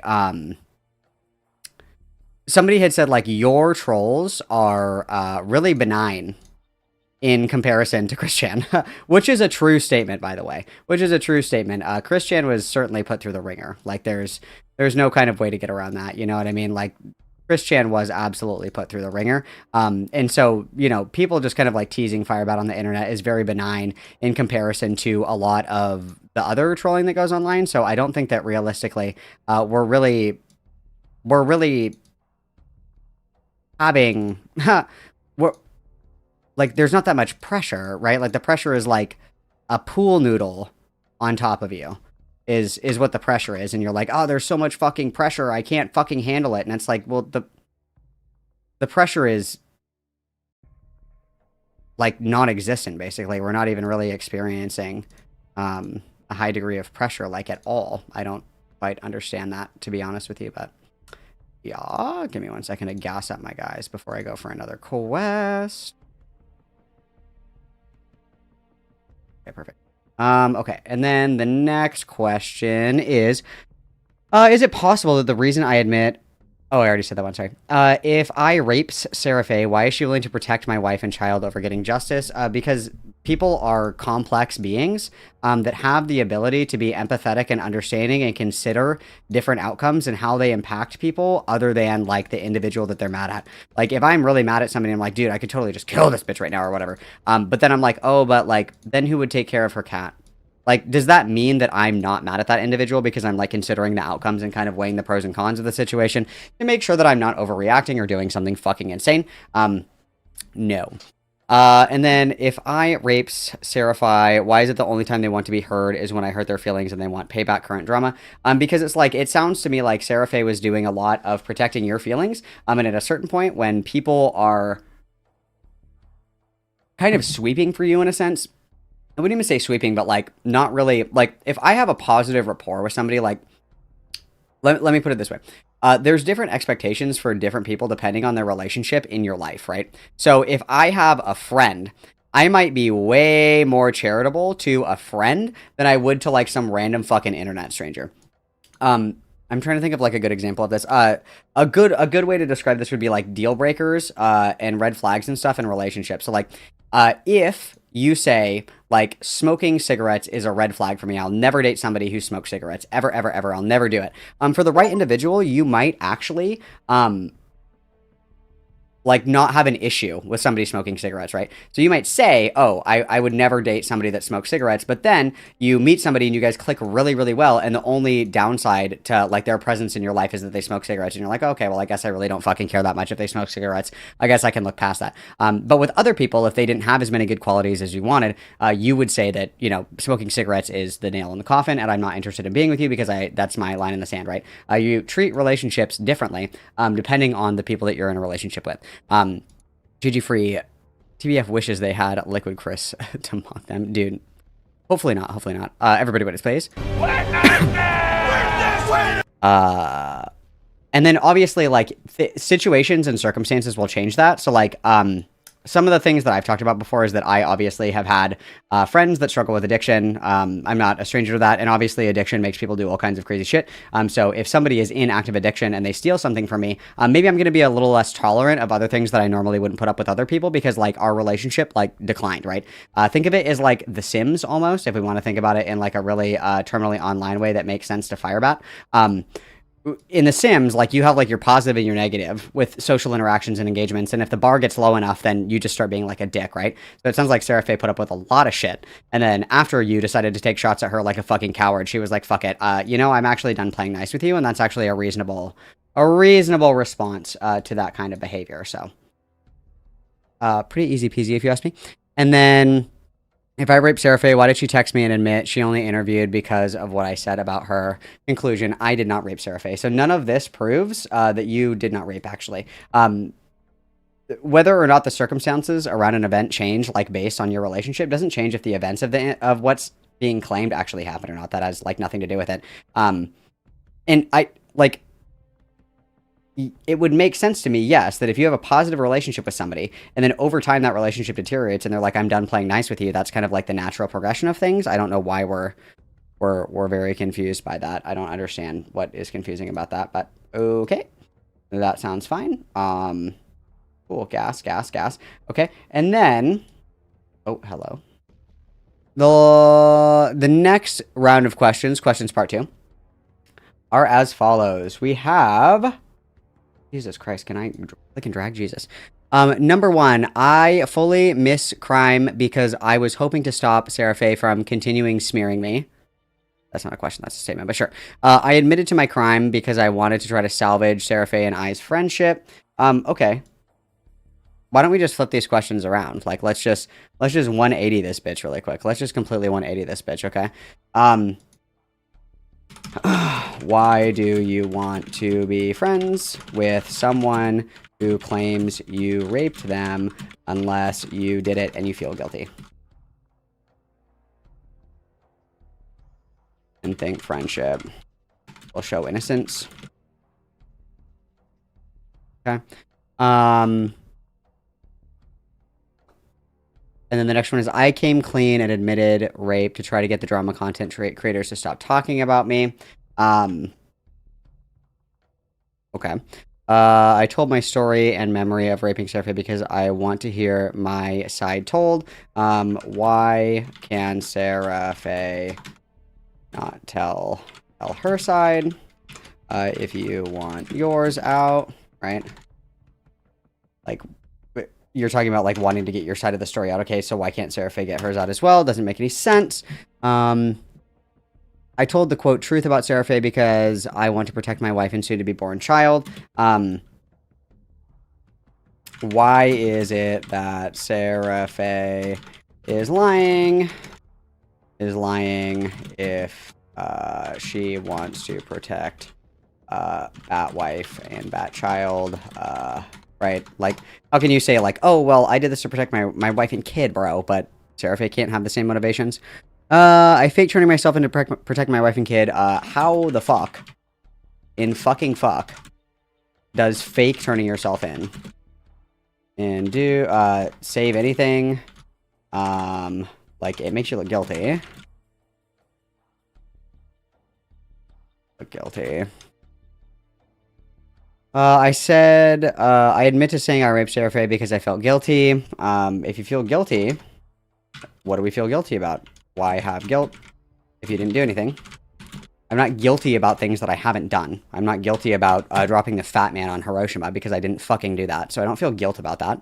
And then obviously the stress of the internet. I said that I raped Sarah because of drama, and stress on the internet wants me to admit the fact that I may or may not have raped Sarah. What if the internet wanted Sarah Faye to accuse you of rape? Why is that not a valid reason? And then I wanted to admit rape to save the friendship. So same question up here for number 1. Conclusion, I did not rape Sarah Faye. So like none of these again demonstrate that we raped or did not rape. I don't understand like how some of these things are like, oh, well, you know, this is why I did this and this is why this is okay. And then when Sarah Faye has almost the like you could say Sarah Faye has almost the exact same justification, but for whatever reason that doesn't work, right? Why? That's very strange. That's very strange to me. And then we're kind of just doing like the same LolCow bullshit that we've always been doing, right? Where it's like talking about our job, talking about the baby, talking about this, that, and the other thing. Like, if you want to let it go, you got to let it go, right? We can't keep going forever. We cannot keep going forever, and that's going to be the downfall is hubris, right? We don't know when to quit, which is very unfortunate. So, but it is what it is, guys. It is what it is, so that's awesome. Slozzy for the 5. Thank you so much. I admitted my crime is a wild thing to say while denying the crime. Yeah, you're telling me, dude. We're not operating at full capacity, that's for sure. Everybody witness, please. I'm not white, so I don't feel white guilt. Nice Latinx erasure. Fucker. Okay. I'm gonna hang out for just a little bit longer, guys. I am not sure if we'll have time to do the Google Docu tonight. I don't know if we're going to do the Google Docu tonight because I am quite enjoying, you know, my girl time playing Fallout. But if anybody wants to have girl time and yap, I'll do call-ins for a little bit, you guys. As long as you're entertaining, I don't care. You can stay, hang out, or you can stay and get your ass beat. You can stay and get your ass beat, or you can stay and get your ass beat. So we can have a little bit of yappy time, guys, if you want to. I'm totally fine with that. I'm going to play some Fallout Vault. And then if not, if nobody wants to snark with me, perhaps I will put on a different video. Wow, I killed that bitch in like one shot. That's crazy. Okay. That is like the worst apologist YouTuber you've ever seen. Correct. I would much sooner forgive Colleen Ballinger. 100%. I'm a Gusano. And thank you for the $4.99 Bard, everybody. What is? Crazy. You guys have been so generous today, which is awesome, guys. So gas. Everybody's being so show-stopping, incredible, and brilliant. I wonder... Fuck me. Yeah, sure. If you want to, that's fine. We can snark. That's fine. I'm always down to snark. We can do that. We can do a little high school reunion. That's fine. No, dude, I don't want to play Factorio. I've seen people lose their fucking minds over Factorio. And again, this is like the 900th fucking vault that I've made. So I think that the Factorio would actually fucking kill me. I'm not even going to lie to you. I think it would kill me. Like, unironically. And then let me see really quick. I need to watch my dudes so they don't die. So I don't have to pay to revive them.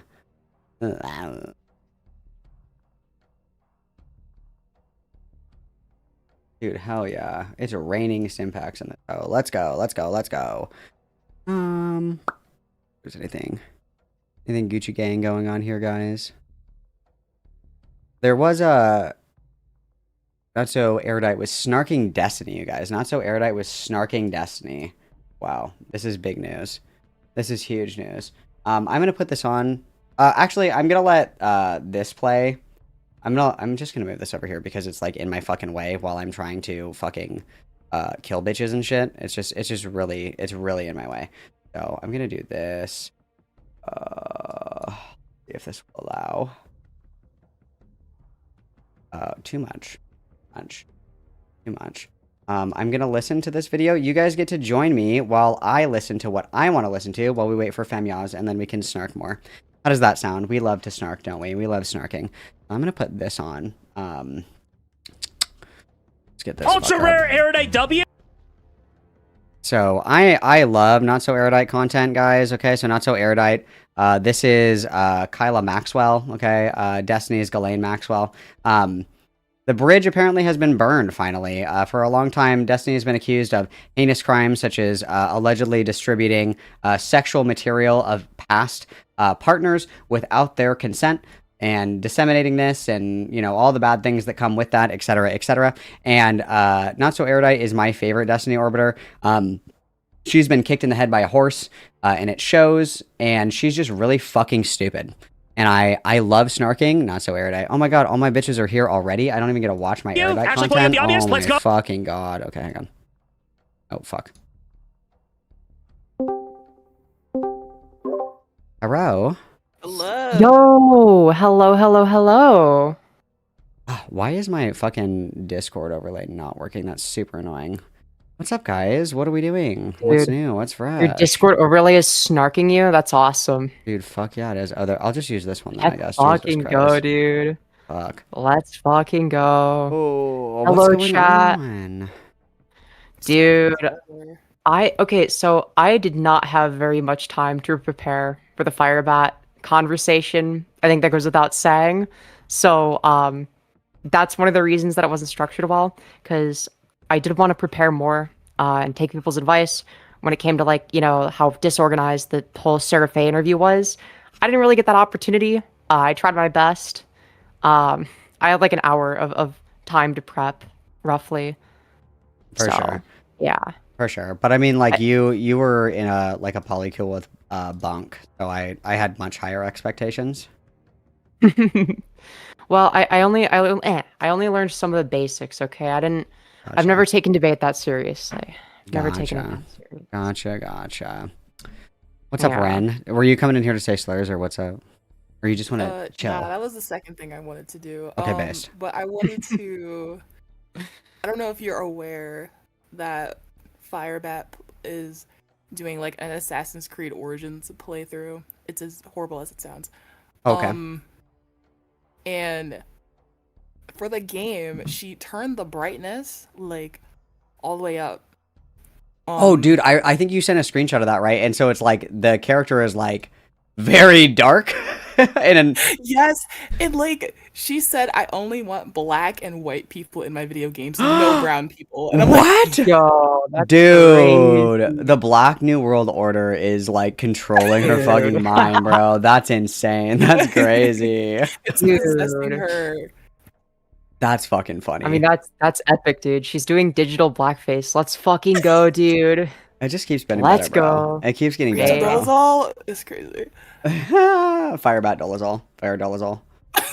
That's gas. I'm here for that. Wait, I'm here for okay, who is the what was it? Rachel Dola, whatever the fuck. She's like what's the first. What's the lore behind that? She's like the first, like famous, like international transracial person. So she was born in, I think it was Troy, Montana, and lived like in buttfuck nowhere. And her parents adopted like a bunch of kids from Africa when she was growing up. And when I can't remember off the top of my head, but she had like some issues with her parents like being nicer to her adopted siblings than to her. And so she kind of like adopted that identity. And then she moved and went to college and she didn't know anybody. And so she like just straight up did blackface. But she like convincingly passed as a light-skinned black woman, at least for, you know, like small town white America. She was very convincing in that. And so she was a professor that taught African American studies, and then she was also the president of the NAACP, and she beat out like a darker skinned woman of color, and it was, and then she ended up getting exposed because somebody like recognized her or something and was like, actually, you grew up white or something like that. And so there's like a lot of controversy around her. There's a documentary on Netflix. It's called The Rachel Divide, and it's actually really fucking good. No fucking way. I need to watch that immediately. I mean, that sounds pretty epic. I can't lie. It's pretty gas. It's pretty gas. I always knew that the NAACP was like a hack, but like them being like, yeah, here's Rachel Dolezal. It's like, do we not run background checks on people? What are we doing? Well, to be fair, when there's like one black person in the entire state, it's kind of like, oh, there's two? Okay, sure. Like, they're like, oh, crazy. That's weird that you would say that. She's Creole. She's Creole. Yeah, they're like, no, she's just, you know, very, light, I guess. I don't know. I've never seen a black person before. Can I touch your hair? I don't know what to do. Can I touch your hair is crazy. Just like crashing out I've there. had many white people tell me that. Like, I'll have my hair in a fro. Can I touch it? Why would you ask someone that? You're insane. Yeah, I mean, fair. I would have to, like, know the person to ask to touch their hair, and that would just be, like, independent of race. Just because, like, I'm autistic, and, like, sometimes I might want to touch somebody's hair. I don't know. That's so true. I'd be touching my friend's hair. Yeah, exactly. I feel like that's different, though. You know, because it's like you actually know the person. You know? If it's just some random fucking person, you're asking to touch their hair, I think that's a bit crazy. Yes, that would happen to me all the time. Just random white people. Can I touch your hair? What? Bruh. Yeah, I mean... yeah. Dude, why are white people autistic in that one specific instance? Like, that seems very autism coded. Like, unironically, that feels autism coded. You're just I casually feel like it's stolen what is valor. that? What is that? I've never seen hair like that. That's so crazy. It's like the No, but I mean, white. wanting to touch something like wanting to touch somebody's hair is like so autism coded. I feel like it's stolen valor. I feel like it's more like I feel like it's more like the colonization effect where it's like I own this. Can I touch it? Oh yeah, no, that's weird and gross. That's what I would imagine it more to be. Yeah, personally, but that's just me. that shit's nasty. That's just me, bro. That's just me, bro. It's very gross. I used to go to like a predominantly white school and I wore my hair in a fro. Big mistake. And like one of my like older friends was like, "Oh, you look like a little cotton ball." And I'm like, "You can't say that." You can't say Oh that. my fucking dude, that's crazy. New texture Can't say unlocked. It's a that. texture thing. Yeah, for me, it would be like if I were to do that, it would be a texture thing.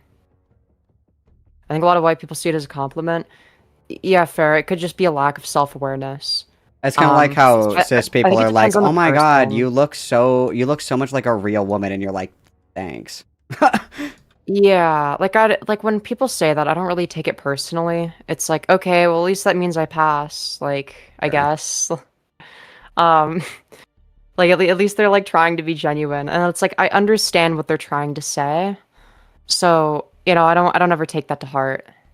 I sort of judge it based on intent. And you can make inferences about people's intentions a lot of the time. And obviously it's reasonable to establish boundaries and to be like, hey, I'm not comfortable with you just like randomly touching my hair. Hey, please don't say things like that. I think that goes without saying. I mean, I would hope so, but people never cease to amaze. You know, people never cease to amaze. Mrs. Soap and Clay says, yeah, my kid is black, but has crazy curly hair, and people be touching her hair all the time anyway. Yeah, I kind of figured. I'm not surprised. I think it's because, like, I don't know. I think that people are more autistic than they let on. Like, why? Probably, yeah. Why do white people like picking up random animals that they don't know the species of? Like, hey, I found this animal. What are you saying? Are you saying black people don't do that? Well, like, no, like that. I feel, but doesn't everyone want to like pet the animals? Isn't that like an everyone thing? What? Why not? But they're so cute. You don't like to pet animals? Why do white people like feed Like the raccoons with their hands? like the ones that you probably shouldn't like touch. Yeah, not like a Because they're domesticated dog, like a cute. raccoon. Well, I mean, like, I appreciate, you know, I guess like if we're talking about wildlife, usually I appreciate from a distance because, you know, I try to be, you know, respectful of, you know, their boundaries and stuff because, you know, they're not gonna know how to interact with like a human. So, but like, you know, it's like sometimes like, you know, you just like feed them a little bit of food or, you know, just like leave some crumbs out on purpose. Like, you know, I don't know, it just like, I mean, they're just so cute. I don't know. Like, maybe that's just me. You're part of the problem. How am I part of the problem? Okay. No, girl, white people are more racist than they realize. Oh, absolutely. Absolutely. Well, there's going to be subconscious biases that people have without even realizing it, right? I don't think that I'm immune to that. right? Because it's like, I mean, even in the very way that society is structured, that the media that we consume, etc., there's going to be some things that exist subconsciously that I'm not even going to be like, I'm not going to consciously know about it, right? There are going to be certain things that I don't question necessarily right off the bat, right? Because I'm just so used to it and desensitized. Femio sounds very white right now, TVH. Is liking wildlife a white people thing? I don't understand. Yeah, I feel like that in hiking. That in hiking. Ooh, hiking and camping. Yeah. I don't do hiking and camping because I like to stay inside all day. So, does that make me less white spiritually? Spiritually, yeah, you're Rachel Dolezal. Dude, gas. Gas. Let's go. Yeah.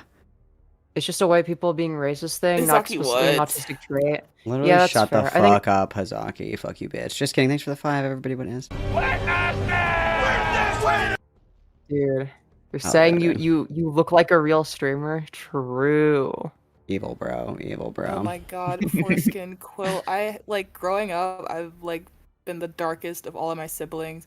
So then like white people would make jokes like, "Oh my gosh, are y'all even related? You're so dark compared to your siblings because they're light skinned." And it's like, "Oh, so funny." Like Oh my we don't have the god. copy and paste of the same face. It's so ridiculous. Dude, what? You're telling me that all black people don't look the same? What? Yeah, we're like Cocoa That's Puffs. crazy. It's crazy.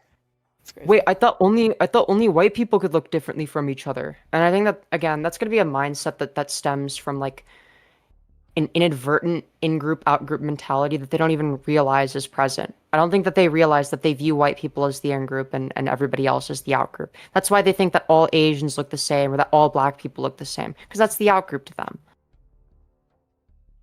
Some do. Yeah, I mean, it's very, very common. It's very common. Because they're thinking about a collective rather than individual people. Nobody's thinking of white people as a collective, for the most part. And when people do, a lot of people that aren't used to that get offended. And it's like, well, why is that? Why are you offended by that? It's like you have no problem doing that with other groups of people. But suddenly, when it's white people, it's anti-white racism because of the horrid systemic oppression against white people, I guess. There's a white genocide in South Africa. Yeah, Dude, apparently. True. Yeah. Truth nuke. True. It's very sad. It's very sad. Sad to see. We hate to Very see it. sad stuff, guys. Dude. But yeah, I mean, I think all bald white guys look the same. Okay, I mean, that's kind of is true. That's true. kind of true. Yeah, that's kind of fact. I can't lie.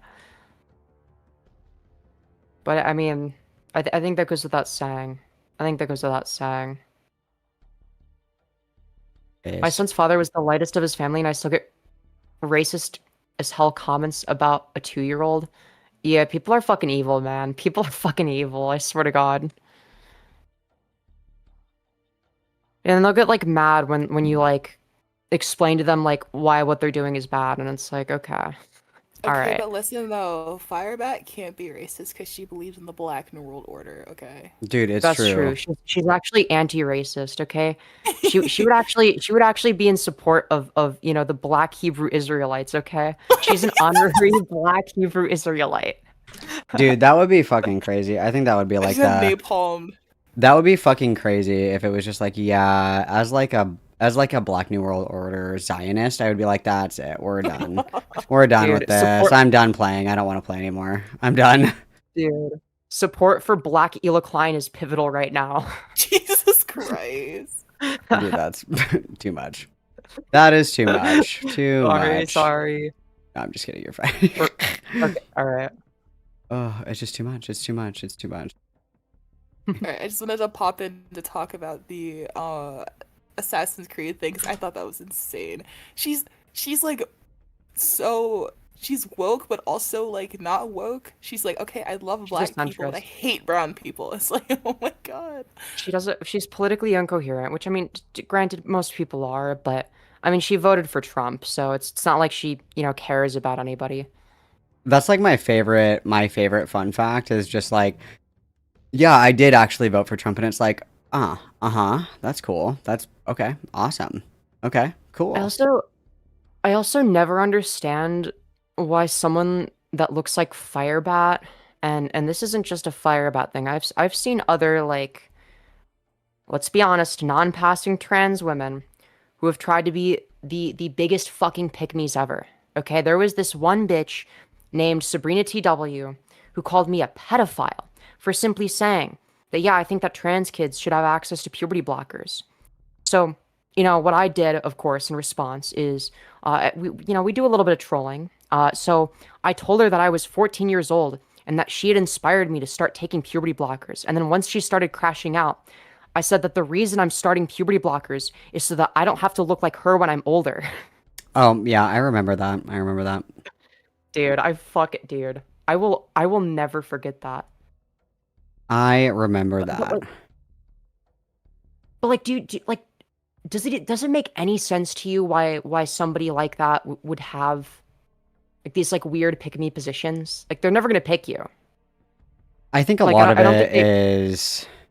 I think a lot of it is just that people like. They just have like a fundamental like disdain for it, where it's like because they had like a shitty time, they want everybody else to have a shitty time too.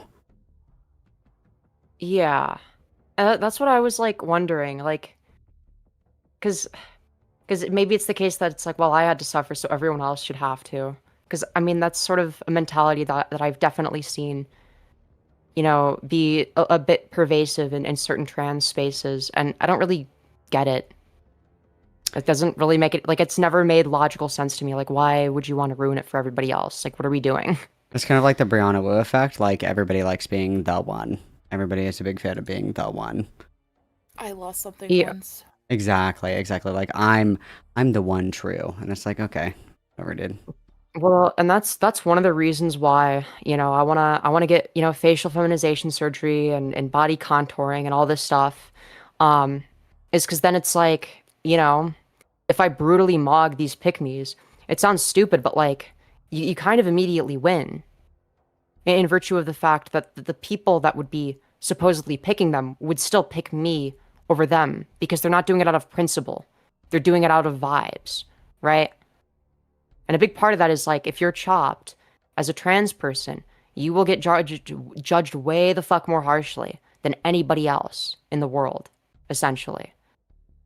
Yeah, I mean, for sure. It's always nice to just be like the head bitch in charge, you know? Hell yeah. Are women real? No, women are not real. There's no such thing as women. Not at all. Yeah. Not at all. True. Not at all. Yeah. All right, well, I think that I'm gonna go and spend time with my wife. But I will talk at you later, Gators. Thanks for snarking. I love snarking. Hell yeah. Hell So what you're yeah. saying is you're going to do the opposite of FIREBAT and actually, like, spend time with your wife. Yeah, I thought it was really funny yesterday that, like, FIREBAT called me in the middle of, like, the workday and was like, oh, I guess Malcolm doesn't want to talk then. It's like, I have a fucking job, dude. Like, what do you... I'm sorry, I'm not... Have you ever considered having 2 jobs and taking 0 shifts like FIREBAT? You know, maybe in another life, but, right now, no. yeah. I have expensive hobbies that I like to do, so... Maybe if I was, like, less cool. I don't know, but... I've been like, I should just, like, fucking quit so I can be a full-time FIREBAT snarker. I think that would be pretty awesome. Hell yeah. Let's fucking go. I'm basically, like, almost a full-time FIREBAT snarker at this point. I've spent way too much time doing this shit. You know, it is what it is, man. It's... You make it work. Yeah. You make it work. Hell yeah. All right. Well, I will let you go. All right. I guess Have a we'll good one. continue the content as it comes. All right. Bye, everyone. Well, later, Gator. See you. Oh, wow. How much fun, guys. How much fun, guys. We had so much fun today, did we not? We had so much fun, guys. We had so much fun. It was the best. The best time I've ever had. And then, okay, so this is my last Fallout Shelter question, and then I'm done. If I have, like, the season pass or whatever, is my shit transferable? Like, pretend, hypothetically, in another universe entirely.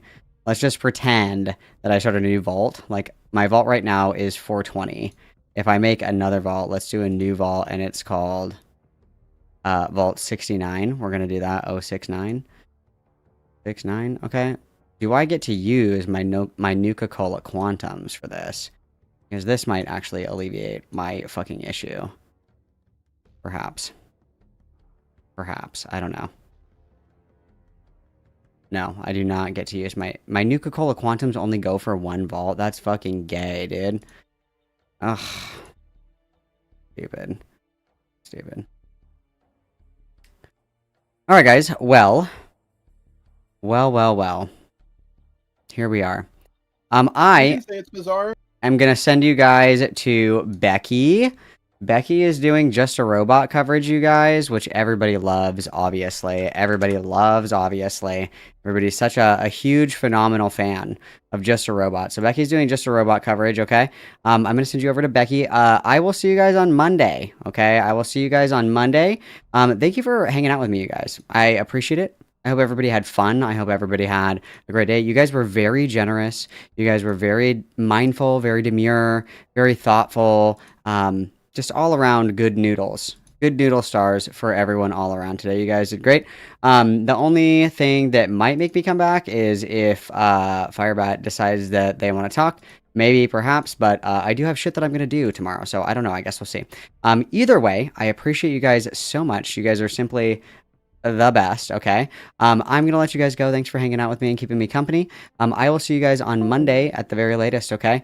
I love you guys a lot. Thanks so much for hanging out with me and spending quality time with me. I will see you on Monday. Hug, hug, kiss, kiss. XOXO, Gossip Girl. Love you guys so much. Bye. Country corpse husband. Holy shit, Access. Thank you for the 2. Situation back to another drama. I'm trying to understand the question the best I can. I will knight Lord Crust. I think also stickers. Also stickers. Sorry guys. I was absorbed. Thank you guys so much. Please enjoy this sticker animation. You are fucking awesome, dude. You guys are killing it tonight. I can barely keep up. This is insane. Thank you so much. Also, we'll do another one. Will that pay? Let's have a quick Avi sticker. There we go. Thank you guys so much. That's so awesome. Thank you. I think when you're talking, I've only made like 2 or 3 videos about my past, and one of them was one of the members involved in it. Sorry, I worded that very